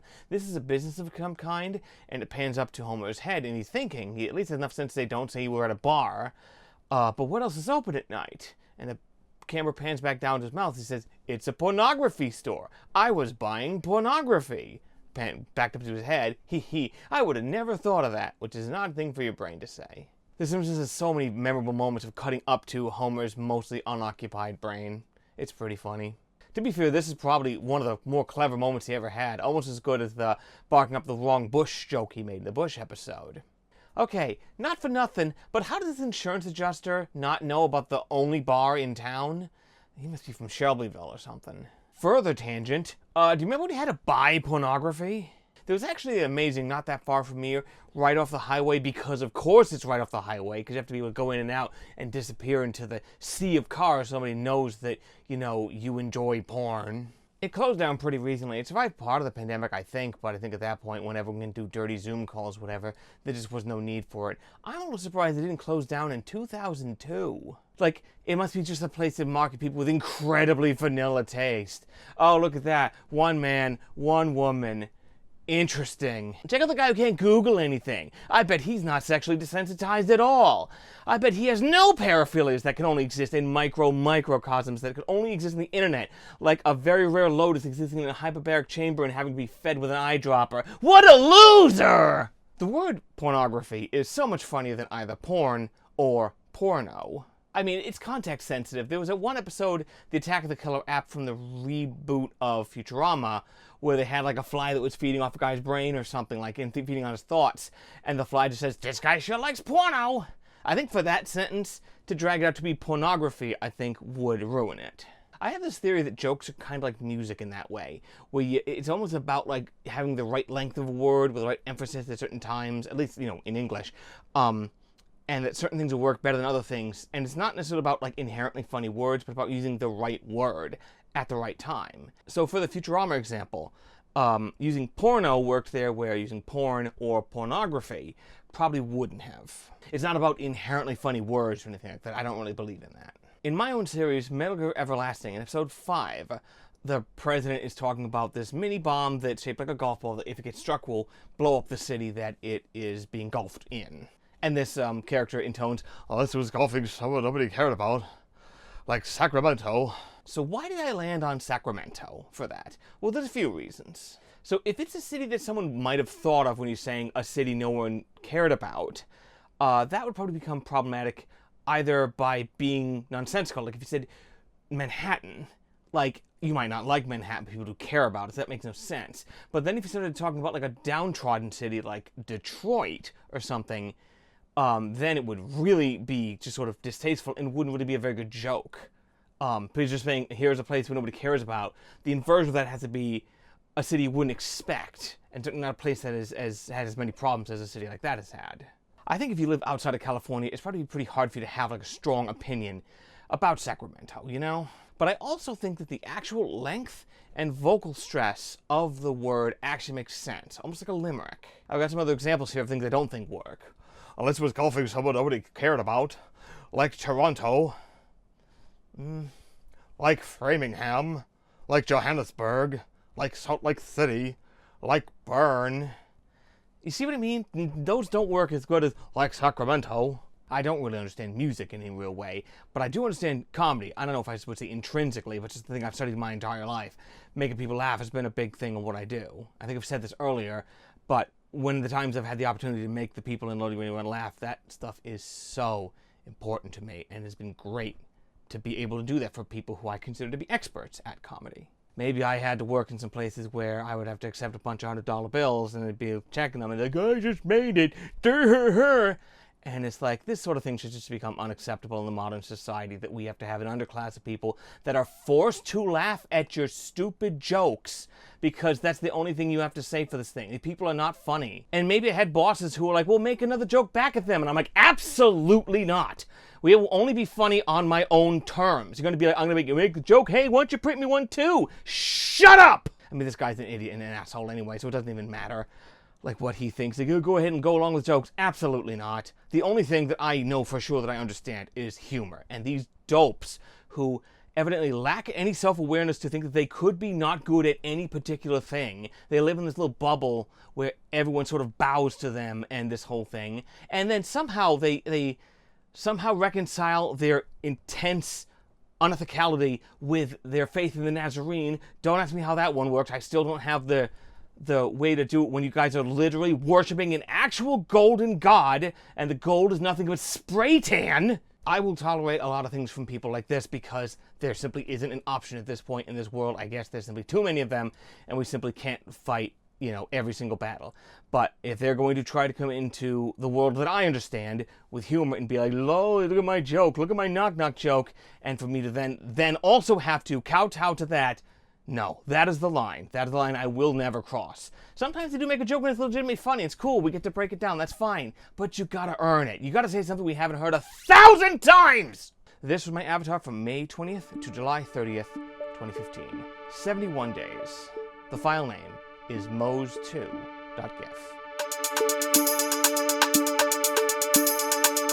The 63rd avatar tickles me to this day. The 63rd avatar will require more context than normal. In the 90s, we had two things that you Zennials out there might not recognize. We had a show called Roundhouse, which was a highly theatrical thing set on a deliberate soundstage with things would fly in and out, dance numbers to connect these things, music, songs. It was highly theatrical. I freaking loved Roundhouse back in the day. The father of the protagonist of the show had this lazy boy that was a remote control thing you could drive around the set as dexterously as an ice skater. It was a commentary on the sedentary father figure sitting in his recliner in his castle. We also had something called Sally Jesse Raphael, a talk show host known for her colorful outfits and equally colorful glasses. She's roughly on the same level as like a Maury or a Ricky Lake, if you know who those are at this point. Though she was certainly much classier than Jerry Springer and the other sort of goblins that would appear later on, close to the turn of the millennium.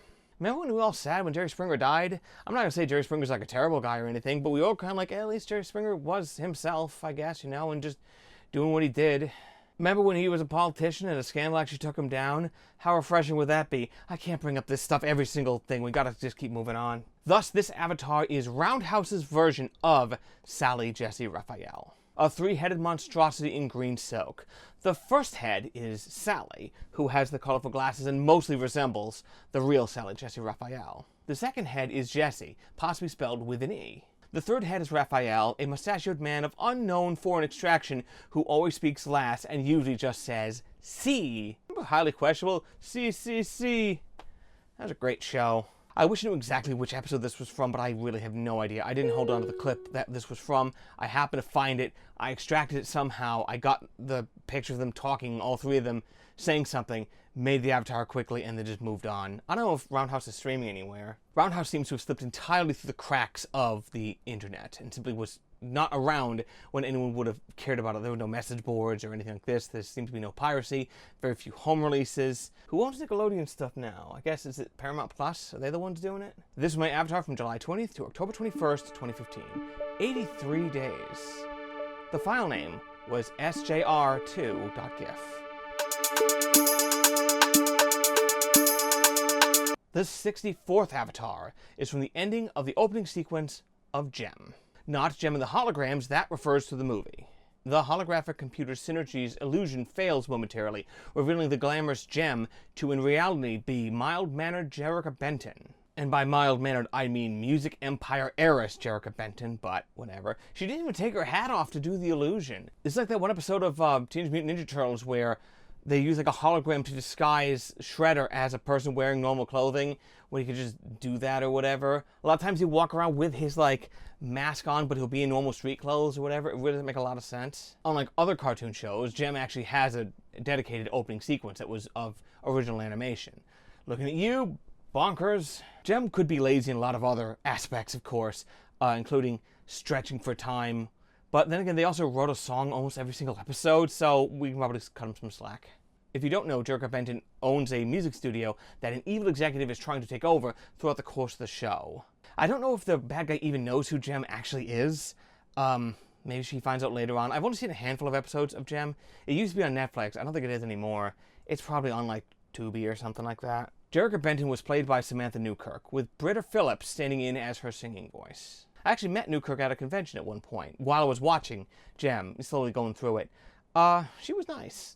Not that I would say that if she wasn't, of course. I could have bought a hat from her table that said, "I'm a Gem boy," but I didn't. I think there's something that they release into the air of convention centers during anime cons and comic cons that makes you buy the dumbest shit. So check out this t-shirt, Guitar Halo 3. Because those were two things that were big in 2007. Yeah, it was 2007 when Halo 3 came out, because that was season 4 of Loading Ready Run, which when Halo the Future of Gaming came out. So, anyway, this shirt got taken out of a box, put on a table, and sat there for 3 days, and it got put back in a box, and got taken to a whole other city, got taken out of a box, and did this over and over and over and over again for at least 10 years, until I went to Rhode Island Comic Con in 2019, it might have been, I don't remember the exact year, and I was like, you know what, your journey is finally over. I'm taking you home because you are the dumbest shirt I've ever seen, and I love it. There was a movie version of Gem called Gem and the Holograms, which is absolutely terrible. But there was a post-credit scene, which at this point I guess I'll just spoil because it's been 10 years and people have completely forgotten about this movie. The whole movie is just the conflict between Jerrica Benton and the evil music exec, which is now a woman played by Juliette Lewis. So they sort of gender flip that, and that's fine, whatever. But the post-credit scene involves her trying to create the Misfits, and the woman who plays Pizzazz was Kesha. As Andre from Black Nerd Comedy said, that was your whole movie right there. So many movies are just either buoyed or saved or simply created on perfect casting. And that's what that would have been at that time. Obviously, Kesha has sort of moved away from her bad girl persona and things as she left the tutelage of the people who abused her horribly. And she's now found her own thing. She still calls her fans monsters. She seems to be living her own life, and I'm so happy for her. But I don't know if she could do it now because she sort of tried to mature in those 10 years. One of the things that has sort of kept Avril Lavigne from being relevant anymore is her inability to mature. She did like What the Hell and Here's Never Growing Up and that horrible kawaii Hello Kitty song, and I'm like, you don't feel like updating your sound at all? Okay, whatever. She got more money than me. I don't always like Avril Lavigne's music, but I always think she's cute. When I created the confession thread on the Loading Ready Run forums, which at the time I'm filming this are now gone, the first thing I confessed is that I thought she was really cute. This is my avatar from October 21st, 2016 to January 7th, 2017. 78 days. The file name is gem2.gif. So this one, there was a larger version called gem2-big.gif. Maybe there's a paradigm shift that meant large images would auto-resize in a way that wasn't totally hideous, so I just made it bigger and put it in there. I don't even remember if I used it or not, much less when it was put into service, but again, we don't count the same image as a different avatar in here.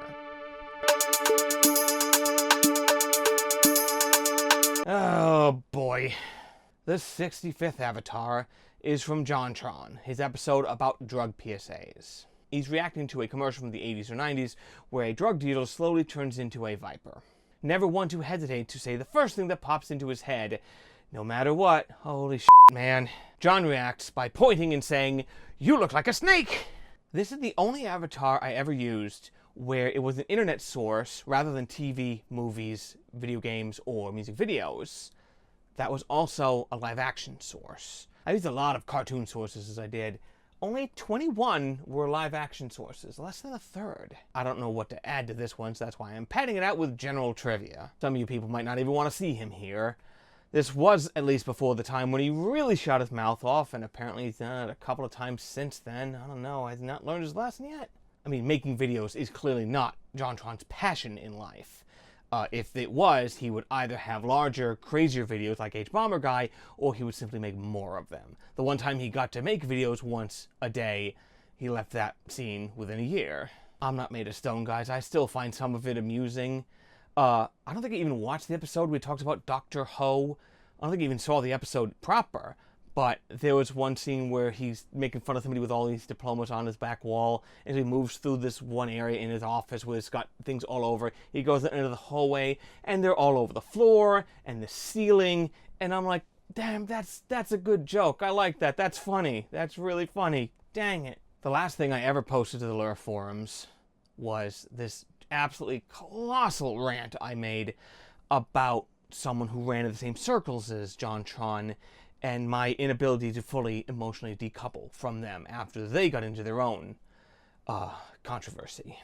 It was really more an analysis on internet cultures than trying to prove anything, trying to figure out my feelings about why I feel a certain way when the internet just finally rises up and decides that this is the person who we're going to subject to our hate week this week. And I was kind of like, maybe we shouldn't do this anyway, even when someone definitely sucks. And maybe the internet guy who blew the whistle on him, right or wrong, I don't know, maybe he just suffered a critical loss lately to someone who was almost certainly worse than him, despite the fact that probably when you look at the law, look at what was said, that yeah, I guess that was just legit what happened, and I guess this guy loses this time. I take no pleasure from that, even though he seemed to have wrecked the life of someone who I really liked. It was the same thing that happened with Akilah Hughes and Sargon of Akkad when they had their little lawsuit. And like, I've never watched Sargon at all. I apparently somehow missed what they call the pipeline. Thank God. Probably because I had Loading Ready Run, so thank goodness for them. Not that I think I was ever going to do that anyway, but, you know, it's still good. The only time I ever even knew who Sargon was when Thunderfoot was briefly in his company, and then left it after they did something terrible. I might have talked about this in an earlier part, but it doesn't matter. Now Thunderfoot is strictly on the make fun of Elon train. I think we should agree that should count as community service. Good for them. Maybe the point of this is that I'm far too forgiving with internet personalities. I don't know. Anyway, the thing what happened with Akilah and then was that Sargon took a video of hers, chunked out a big middle of it, put them together, and contextualized about the 2016 election loss. And they said that that wasn't fair use to use it that way. But the problem is if taking this thing and putting it together creates new context, then it can't be defended by copyright, because it was used to express, be like, hey, this, even though he didn't add anything new, to contextualize by putting them together is a form of expression. So I was like, she is never going to win this one, and gave Sargon possibly the only W of his entire life. Ugh. A bunch of people went up and helped her pay for the legal expenses and stuff like this, and I'm not really sure why, because I'm like, I'm not giving money to Sargon. You can go ahead and do that. Your money can go there if you really like. I haven't really watched that much JonTron lately. I don't know if he's made anything lately. It just kind of goes to my subscriptions and fades away, because following things with subscriptions is apparently a crappy way to do it nowadays. He's completely moved away from gaming content, because for a little while, Ela Klein of H3HC was one of his producers, and then it became more the reaction style channel that they used to do before they moved into full-time podcasting.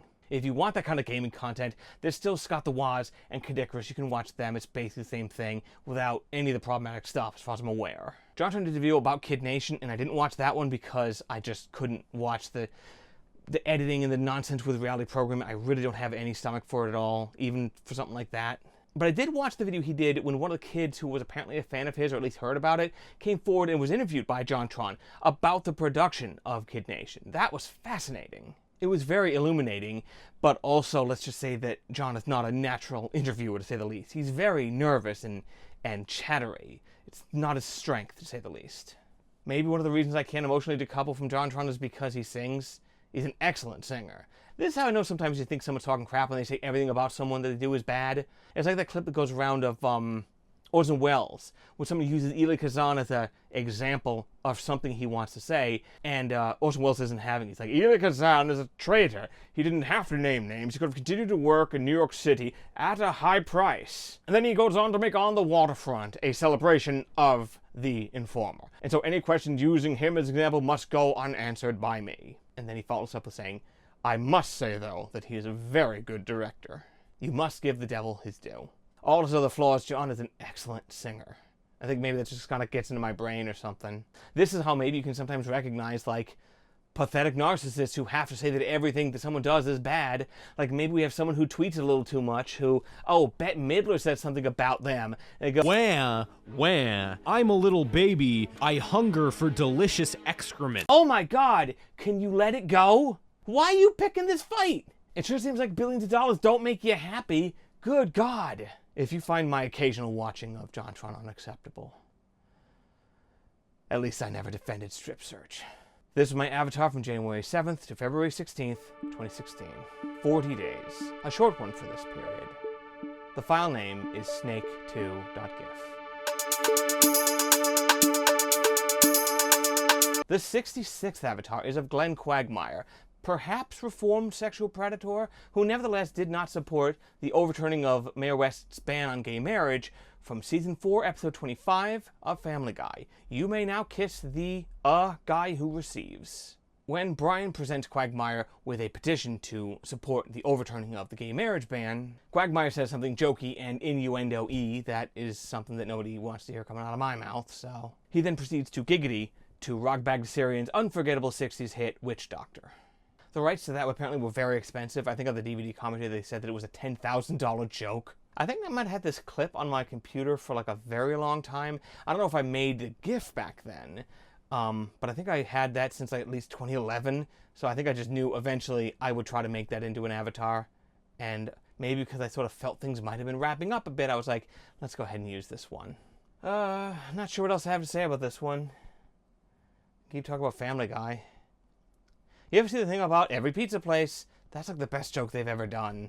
Family Guy can still sometimes, I guess, be sublime. There are a lot of channels on YouTube just making shorts out of gags from Family Guy, just cut in, which I guess isn't quite as bad as when they do it to like dramas or the shows that just give the whole thing away. Someone just did that to Iron Man 3 and I'm like, oh my God, stop this. You're just giving away the whole game. This is my avatar from February 16th to July 17th, 2016. 151 days. Fully 5 months. The file name is untitled.gif. Wait, that's not right. I see what happened. I guess I just didn't rename it when I put it through the GIMP efficiency thing, because it would say, hey, what's your project? It won't be the original file name. It'll be something different. I must have really been phoning it in at this point.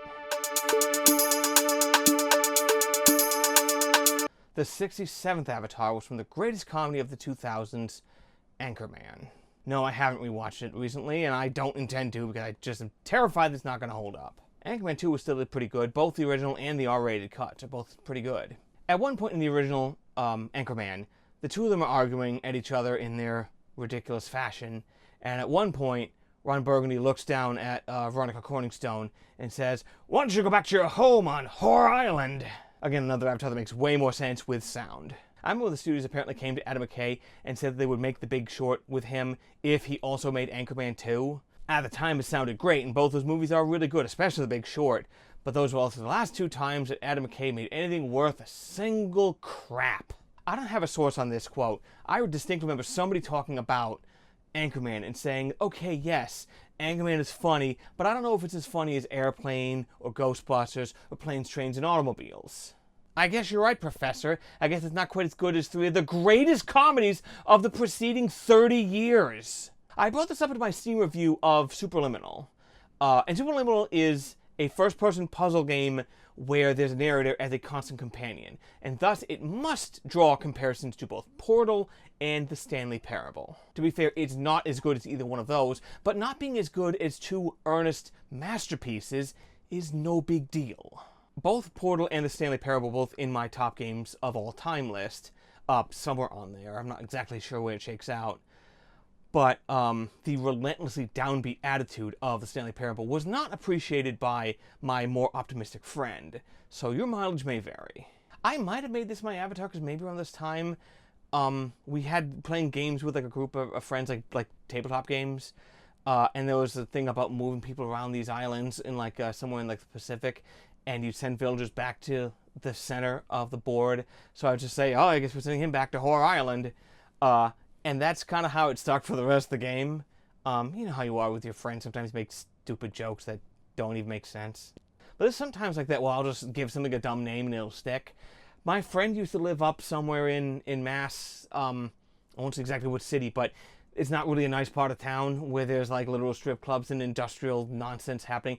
And the road is just pitted to absolute hell with potholes. So I started calling it, like, I'm thinking of like a place where potholes would go to grow up to become even bigger potholes. So I started calling it Pothole Academy. But then I heard my friend's parents call that road Pothole Academy. I'm like, I didn't realize it had this kind of power.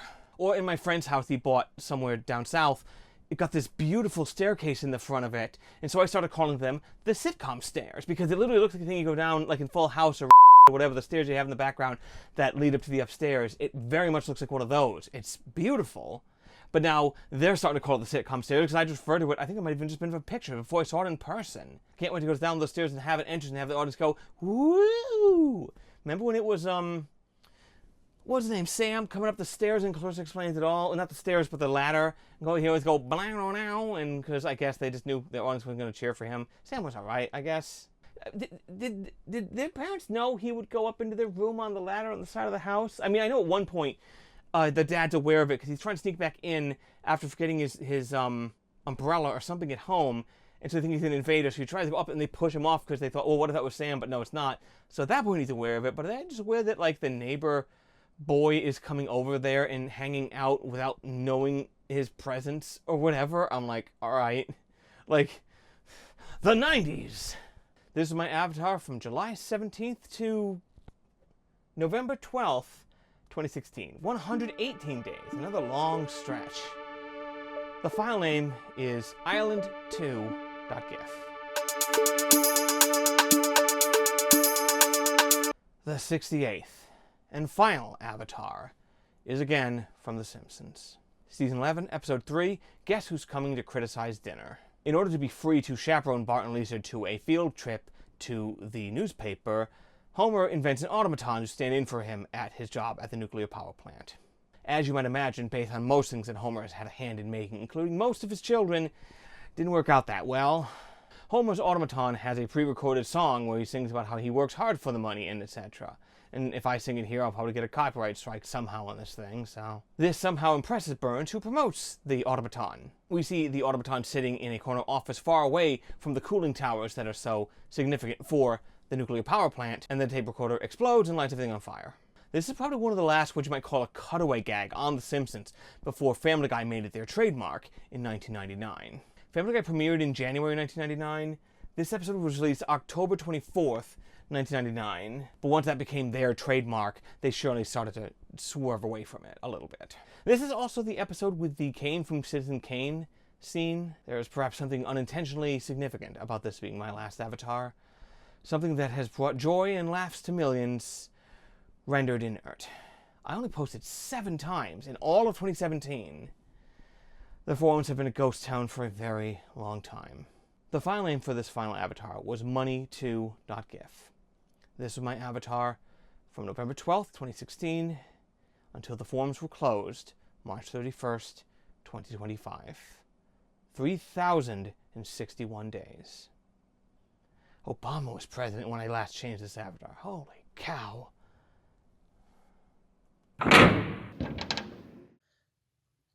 And where exactly do you think you're going? Oh, we're not quite done with you yet. Don't you remember? Is that time while you had Avatar 16, you changed your avatar for just a little bit as a joke? Don't you remember? 'Cause I do. Roll that beautiful bean footage. Graham and Paul did a live unskippable event on August 23rd, 2010. They played Legaia 2, and Graham and Paul had an amusing moment where the main character laid upon a sheep and enjoyed the comfort that it provided him. Don't try this at home, kids. Sheep don't like this, and they kick, and they bite, and they vote Tory. The avatar was sheep.gif, possibly sheep.jpg because it doesn't animate. It was my avatar on that day only for a few hours. If we include this one, this brings our total number of avatars used over the course of the Lurform's history to 69. Nice. Nice. The wheat number. Ugh. So you may be wondering, was that just a 5-hour sex number joke? Yes. Yes, it was. So there were some avatars that I made intending to use at some point, but then didn't end up using them right now. Let me just go through them now.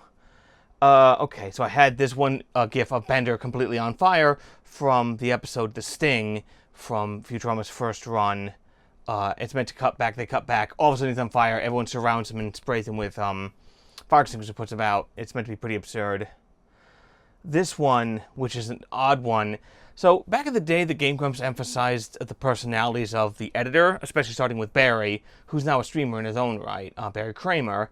When he stepped down from the editing job full-time, they brought in Kevin, who is another editor, and so there was a video to explain that Kevin would be the new editor, and this was there was meant to be a joke that, oh, Dan can't process saying the name Kevin, and that's why he's like, sorry, my body rejected saying the word Kevin, and he sort of barfs up a bunch of water. So the file name is bevlin2.gif because that was the first thing he tried saying. Put that in, Bevlin, and kind of messed it up. They would have other editors at some point in their history. They would have Ryan and Matt from Super Mega and someone named Ben. And none of the other ones I think are celebrities in their own right. I don't believe they invoke the editor much anymore. Maybe they just, whoever it is wants to keep their head down. Because not like the other editors were ever free of controversy. I guess Kevin went and edited reality programming. I guess if that's what you're good at. And that's where an editor is really important, I guess, you know, to make the action flow at all. But that's one of the reasons why it's all fake, but whatever. People say, oh, you gotta respect the hustle of reality programming editing. It's like, you don't have to respect the hustle of pushing razor blades into apples, okay? But whatever, I'm just bitter. This was from that one episode of Family Guy, an early one, where Stewie and Olivia have this competition, although they have a begrudging partnership at a certain point, and then that breaks down acrimoniously as their stars continue to rise. The Olivia was voiced by Rachel McFarland, who eventually replaced the news anchor from the Quahog News show, who was originally played by Lori Allen, who just went on Jim Cummings' podcast and talked about, why did nobody tell me that I was getting written out? And she's like, look, I get the job, but also nobody could have told me. And like, I'm glad she kind of goes out and says that, because I was kind of like, so why'd you get written out? This is the same episode, I think, where they kill off their version of James Woods, and I think they might just be like, they might have just sniffed the air and been like, okay, yeah, we want to not necessarily have as much James Woods in here, but whatever. This one is obviously from The Wicker Man, the remake from 2006, whatever it was, by Neil LaBute. Neil LaBute sucks and always has, just need to put that out there. This one he's saying How to Get Burned, which was sort of a meme at the time. There was one point in Kathleen's comic where she had her comic about things my cat hates. I believe which was about Annika, who has since passed away a long time ago now. I think now Baxter is about as old as Annika was back when I knew them when they were like 12 or 13. But they had one where she was, Annika, I think Annika was a boy. I always forget this. I'm not the first person to say it. It's like, oh, cats are girls, dogs are boys. It's like, that's not true. But she had a comic where her cat was running away from a bunch of bees. And so I drew a little, her kind of cat face with a cage on it, and it had a bunch of bees in it, and said, you know, my cat hates CGI bees. I don't know if I can find that. I'll look around. If it's down there, I found it. This is from the Canadian sketch comedy troupe Kids in the Hall with the horrifying chicken lady. as she has given her blind date one of her eggs. The horrifying meltdown that follows this has been cut out of the Avatar. It's just the two of them back and forth. This is the Duckamuck one I talked about earlier. Don't need to dwell on that. We spent plenty of time talking about Duckamuck. Okay, this is from Count Duckula. The end sequence of that, where the singer is singing about the fear that Duckula invokes and makes your teeth chatter. Okay. I really didn't think I'd have to do this here, but we have the first time since we started this thing months ago, we have an avatar who's faster than 30 frames a second, and this actually matches this time. Now, hold, let me open up this. I got VirtuaDub here. Here we go. This is an alternate editing non-linear program. I think it's 25 frames long, and it is, let's see, about 3/4 of a second. So yeah, this is more than 30 frames a second, which means it's not displaying properly in the 29.97 frame rate of this video. So, if you see what's happening here, it's supposed to go, I don't know if you can see that on this, but it goes, yeah, it's supposed to be the teeth chattering quickly, but it goes too fast. If you look this up on YouTube, you can see the way it's supposed to look. This one doesn't, it works in browsers, it won't work in this video because it's too fast. And we're not certainly redoing everything and putting it in 60 frames a second. Nope. Well, okay. I'm going back on vacation. Why do you get vacations? And a bunch of other things. The funny thing is, for any of those people out there, my real name is out there somewhere. I'm not here to necessarily dox myself, but perhaps I have a relative who has the exact same name as one of the creators of Count Duckula. So, and like, not just like, let's say it was like Thomas or Tom, and it was like Tom, and it's like, interesting. So that was always fun as a little kid to be like, what's that? Like, why is your name there? It's like, is this you? And it's like, no, it's not. This is obviously from one of the segments of CeeLo Green's landmark song, F*** You. Have to bleep that, I guess. But, this was, the funny thing about this, apparently Bruno Mars was one of the co-writers of the song. I didn't actually know this. The song is fantastic, but I think his radio play has kind of been done for a little while because turning it into Forget You is just so lame. But this is also one of the reasons I really do hate music videos, because at the end of this one, like, it's about CeeLo growing up as a nerdy guy and being unable to capture the attention of the girl he's smitten with. Then he becomes the lady killer, whatever, with his suit, and she's still working as a waitress. And it's like, you know, maybe even if he was still working at a whatever, and she was still just a waitress, and even if she was someone else, you can still just be like, no, I just reject you.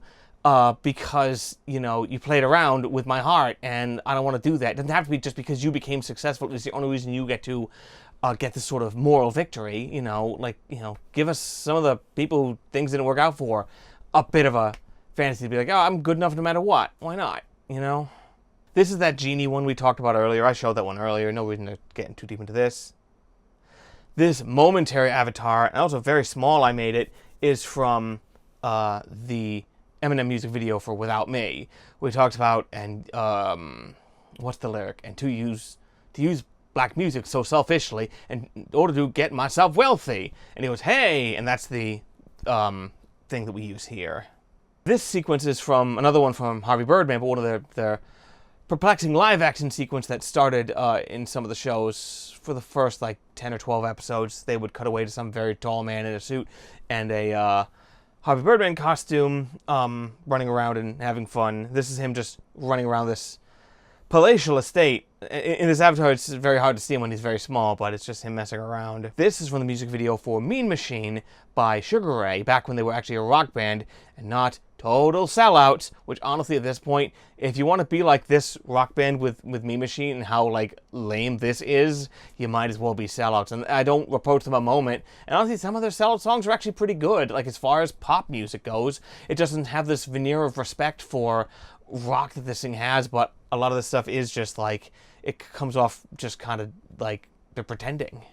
This one is from the music video for Let's Get This Terrible Party Started by Ninja Sex Party. Directed by Egoraptor and starring JonTron. This was in the middle of the thing where the party is not living up to its expectations, but he continues with enthusiasm to try to bring up the energy. At the time, this was kind of an elaborate video for them, but with their new production and such, they have eclipsed this mightily. They just did one called I Own a Car, which is utterly brilliant, but they've also just released a new thing of cover songs. And one of the songs they cover is Everyone Do the Dinosaur. They do The Power of Love, but I was kind of hoping it was going to be The Power of Love by Celine Dion, as far as like having a different version of that one, but it's The Power of Love that's from Back to the Future. Not a favorite of mine, really. This is a memorable sequence from the film Throw Mama from the Train. Danny DeVito tries to tell Mama that this is his Uncle Paddy, and Mama says, "You don't have an Uncle Paddy." And he sort of looks over him and says, "You lied to me," and hits him with the pan, eggs flying all over the place. Brilliant comedic slapstick moment right there. People don't get hit with pans enough. Ever since dinosaurs went off the air, people just don't get hit with pans. The Japanese know how to do it, because they have them big wash pans that fall on people, or the paper fan. Like, those are perfect comedy implements. This moment is from the very last sequence of whatever Futurama that was, where everyone had their own story with 100 buckaroos for the tax rebate. It's really good that unethical presidents aren't trying to continue to tease us with tax rebates, right? But whatever. This is when Bender was like, my story sort of teetered out and didn't go anywhere, and immediately the police kicked down the door. There he is! Googity, googity! And he's all scared. It's pretty good. I wouldn't use this one and the one when he's on fire. I think I would have just picked one or the other. As much as Bender is clearly Futurama's breakout character, but I think they knew that was going to happen at the start. And this final one is from Looney Tunes again, where Yeti is holding him in his arms and says he's going to hug him and squeeze him and call him George. This is one I really do kind of wish I could have used, but I think I had enough from Looney Tunes. I'm not much of a statistician or mathematician or anything like this, but here's a small breakdown about some things I thought were interesting as far as themes with the avatars. Forgive me for going off camera for this. If I want to add something in later, I want to be able to do it without having to set everything back up. Here are the longest serving avatars in days. Here are the shortest serving avatars in days, with number 16A being excluded for only being there for less than 1 day. These are the longest avatars in seconds. The 10th place tie between Dr. Evil and Salazar Raphael, both being 5.61 seconds, is really remarkable to me. I don't know how that happened, that they were exactly the same length. These are the shortest avatars in seconds. These are the avatars with the most number of frames. Elsa still wins at the top, but Selena Gomez is close with second place for having more frames, but a shorter avatar. And the 10th place Callie Magabone is probably one of the smoothest avatars I made. These are the least number of frames in an avatar, if you exclude the two that were only 1 frame. The widest avatar was number 65, JonTron, at 2.1555, repeating to 1. You could probably use this as some sort of place for a fat joke, but at least when I met him a long time ago, I didn't think he was fat at all, but people seem to make those jokes. The narrowest avatar was number 26, Stu Pickles, at 0.675 to 1. 30 of the avatars were square. 6 of the avatars were from internet sources. 7 avatars were from movies. 8 avatars were from music videos. 6 avatars were from video games. The remaining 42 are from television. I'm sorry, they're not going to animate. I can't have a project file with 45 things in it. This computer will just break. Here's some other interesting themes that appeared through the avatars. Avatars involving devils and water of varying temperature. 2. Avatars where someone says something obvious.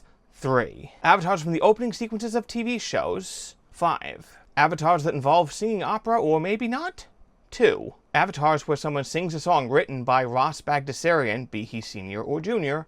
2. Avatars that feature animals. 14. Avatars with lovable characters without arms or legs. 5. Avatars where someone is shouting. 13. Avatars where I referenced ProZD in the video. 2. Avatars where someone explodes. 3. Avatars involving doctors. 3. Avatars where the subjects of the avatar might have become anti-vaxxers somewhere in their life. 3. Never mind. If you can believe this, I was going to make this video before I heard that the boards would be shutting down.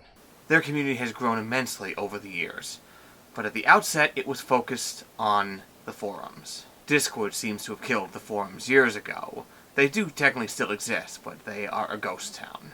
I was out at a movie, I got a text from my brother, nobody else was in the audience, so it doesn't really matter. I looked, and he said, oh, they're going to be shutting down the boards at this time. And I'm like, oh crap, so I actually didn't go and see my other movie that day. I just got home to see the message for myself.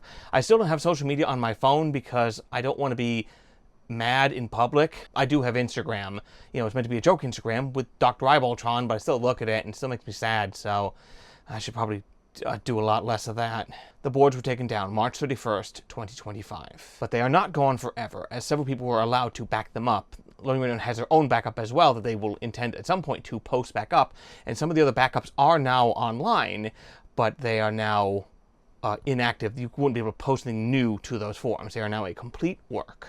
There's a lot of historical data on those boards that I, for one, would love to get my hands on for the wiki. I would not know who Matthew Murray was for that quiz question I had unless I had looked it up on the boards at the time. And it must have been pretty interesting for Matt Murray himself to be watching and then to become an answer in the quiz of a very difficult question. That was probably a pretty interesting moment. One aspect about the Lure boards that was different from other boards like the GameFAQs boards was that the Lure boards did not ever delete old posts from the history. The LoadingReadyRun forums cover all the posts. It's all still there, although some older boards were hidden for inactivity.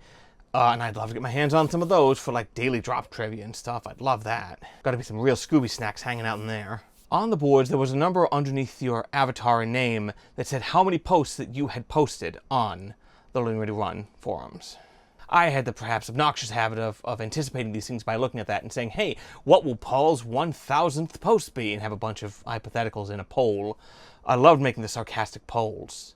I did this for Graham for his 10,000th post-anniversary. I did it for myself for my 1,000th post-anniversary, and one of the options there was announce a Machinima miniseries, which I would end up doing in 2009.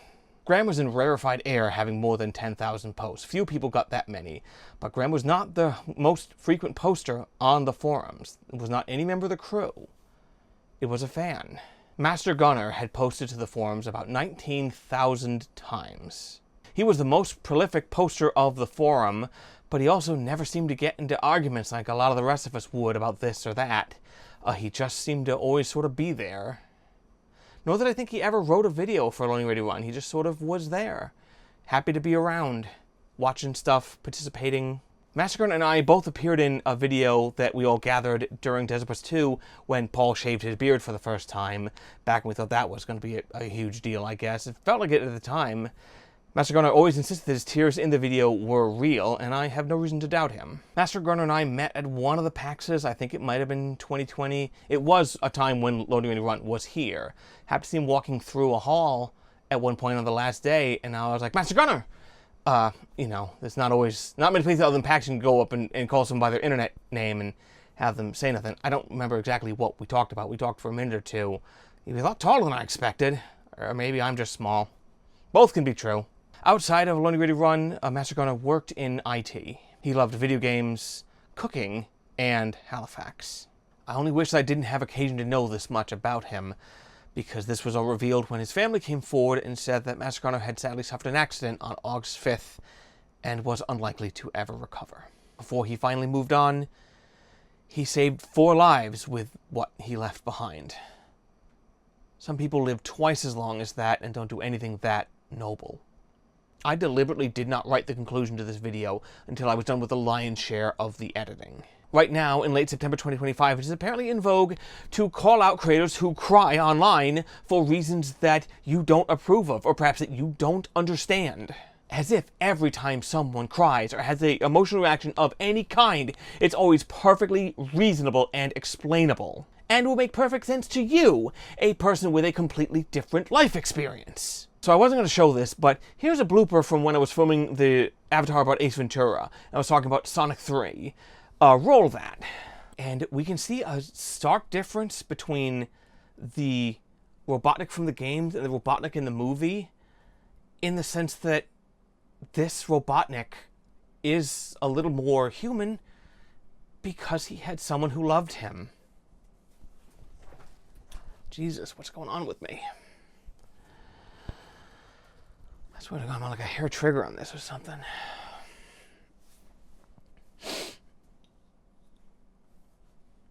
What a side-splitting blooper, huh? It's been a rough year.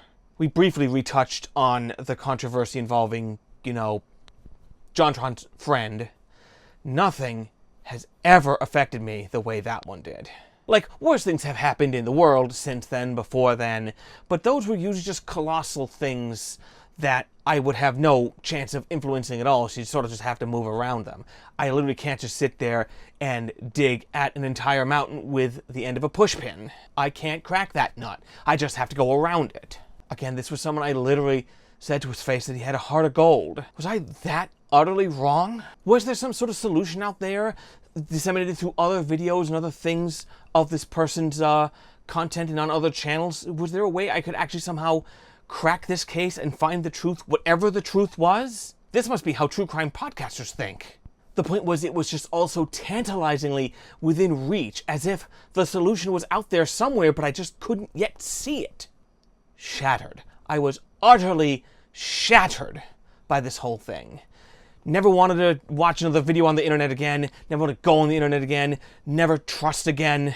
You guys think I'm exaggerating, but every time I went to sleep after that news broke, I cried every night for a month, 5 weeks, maybe 6 weeks. No other world event, no other lost relative has ever caused that to happen to me. I just could not believe it, that I'd either been so thoroughly hoodwinked or that someone good had been put through something that he did not deserve. Either way, it sucks. All of this would be less embarrassing if I was legitimately romantically in love with him. And say what you will about, YouTube apologies and the ukuleles and things like this, but his YouTube apology is still there. Oh my God, I thought I was done. Okay, so about 4 o'clock on Thursday, September 25th, I started processing this video. There were a couple of editing gaffes I had to correct, so it wasn't going to be the final one anyway. But a video this long takes my computer at least 10 or something hours to process. I was literally rolling on a bed looking and seeing is it done yet, but it was hung up on like the 98% thing. I don't know if it actually took that long or was some sort of error. That's the first time I've been up that late since Endgame came out.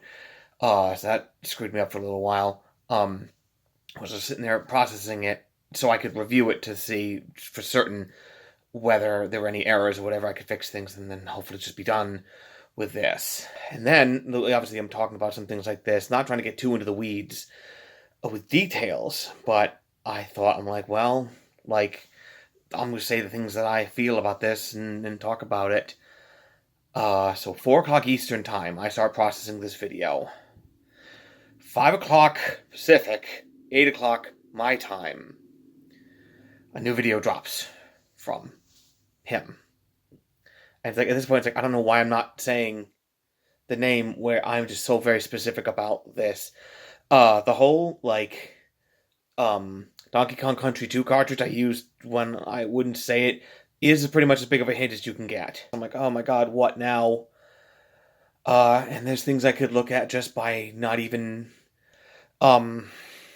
watching it, just, there might have been a title change, there appears to be a change in venue, it appears to be similar to a different, fella in his circuit who had one of them apologies, but then if that one did eventually vanish, we'll see if he sticks with his guns, this one sticks around, the way I said his other one was still there.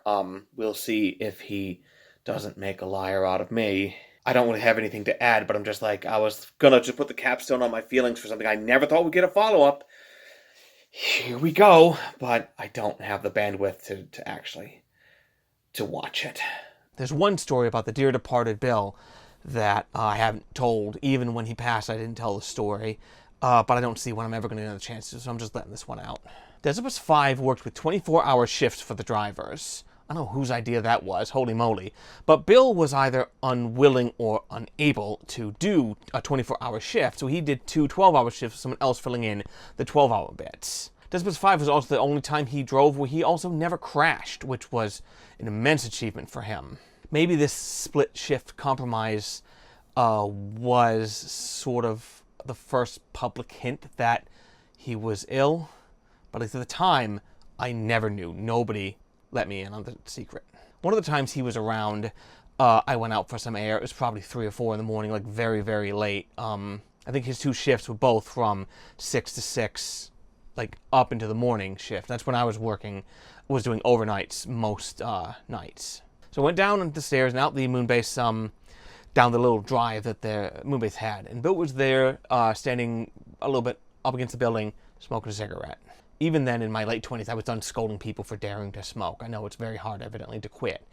And the things I've done to my body through different means are really no better. And I am paying that piper, and will probably continue to pay that piper until my time is up. So it's all the same stuff. I legit do not remember what I said to Bill at all in that conversation.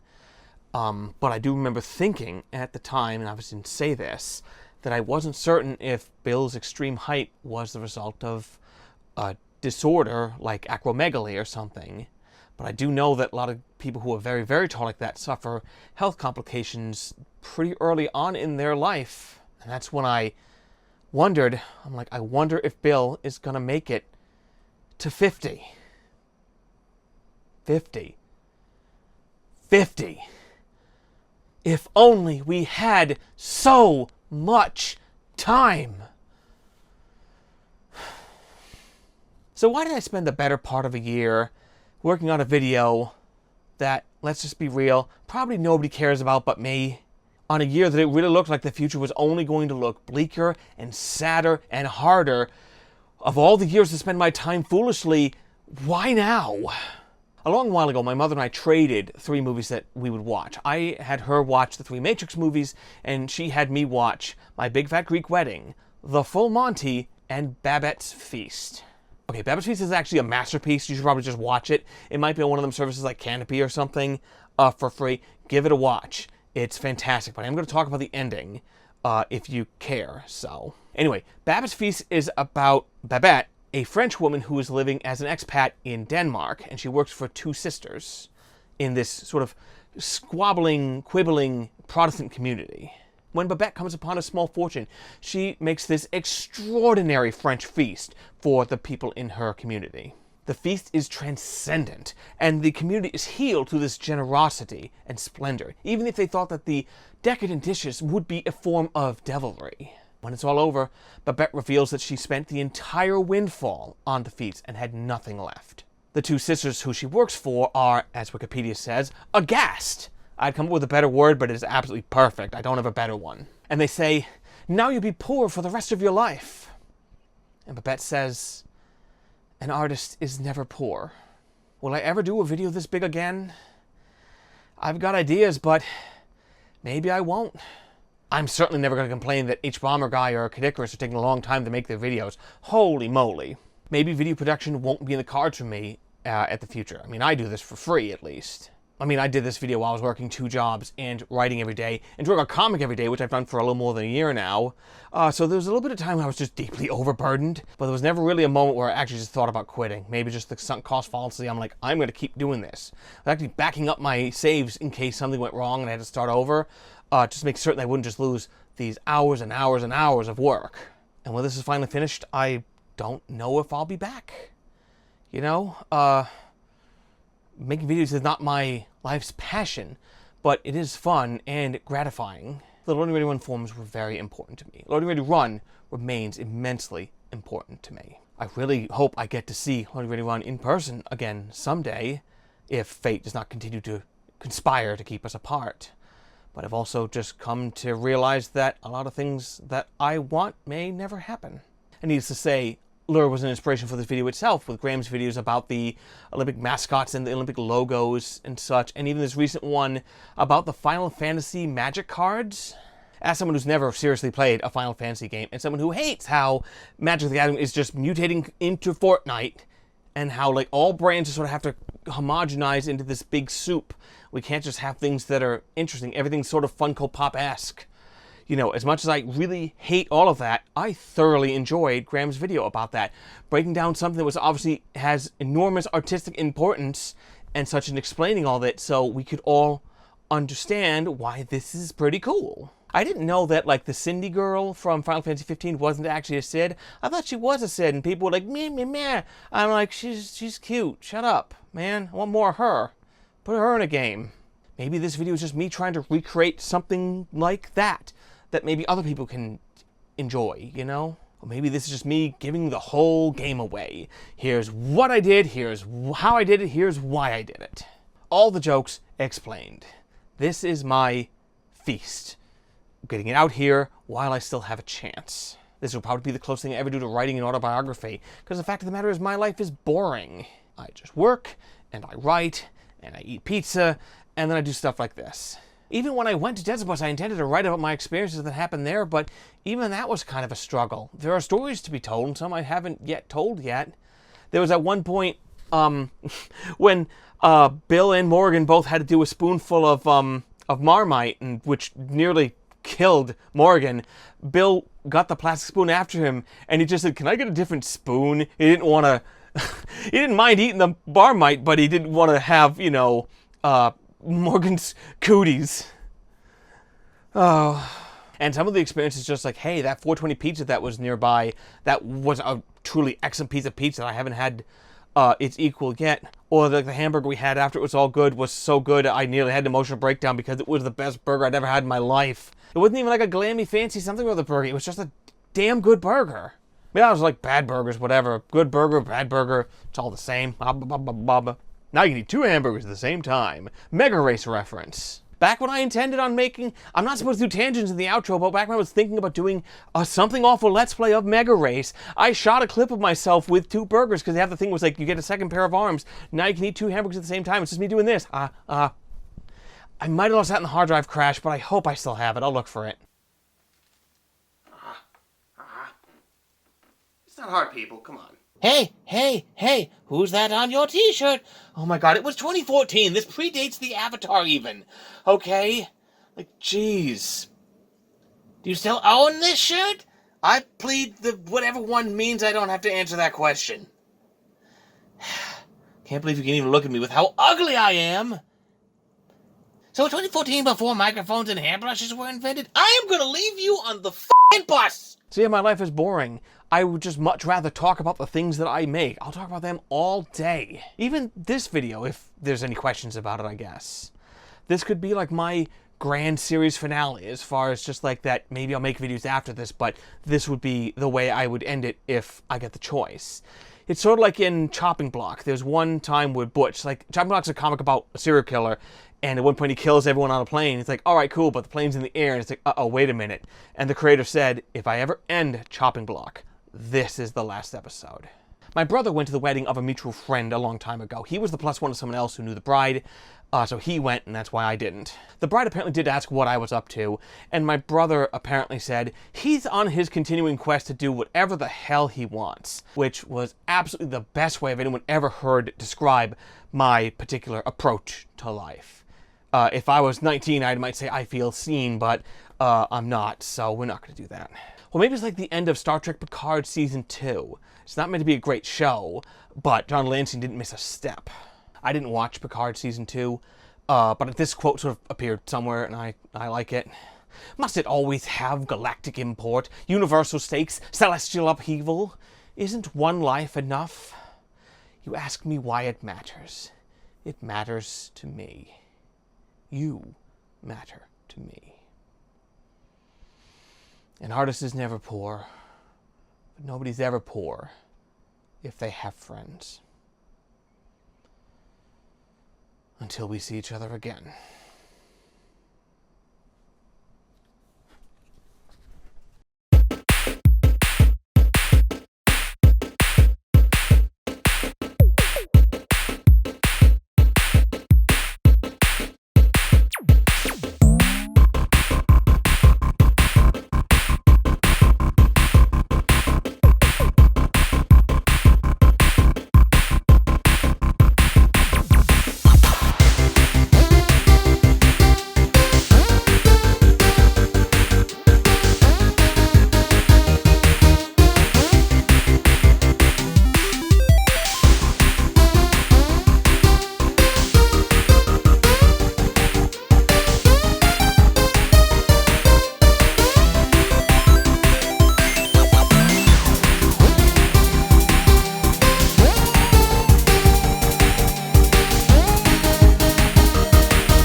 Ouch, my nose! Or like stunt dogs. Boom, it goes down and clips off his fingers. Someone's got to get the rights to stunt dogs at some point. No, or I don't think there was stunt dogs. It was him. He closed on his hands and went, ow. There was some other cartoon where he closes the thing on his hands and it knocks his fingers off. As a kid, I was horrified by anything like that. But solar opposites? Just let it go. Send everyone home. Am I running out of space in this card? Oh, god damn, I filled this card up too. Well, see you in a bit. Da-da-da-da-da-da. The file name is gem2.gif, though I got another burp coming in. Ladies,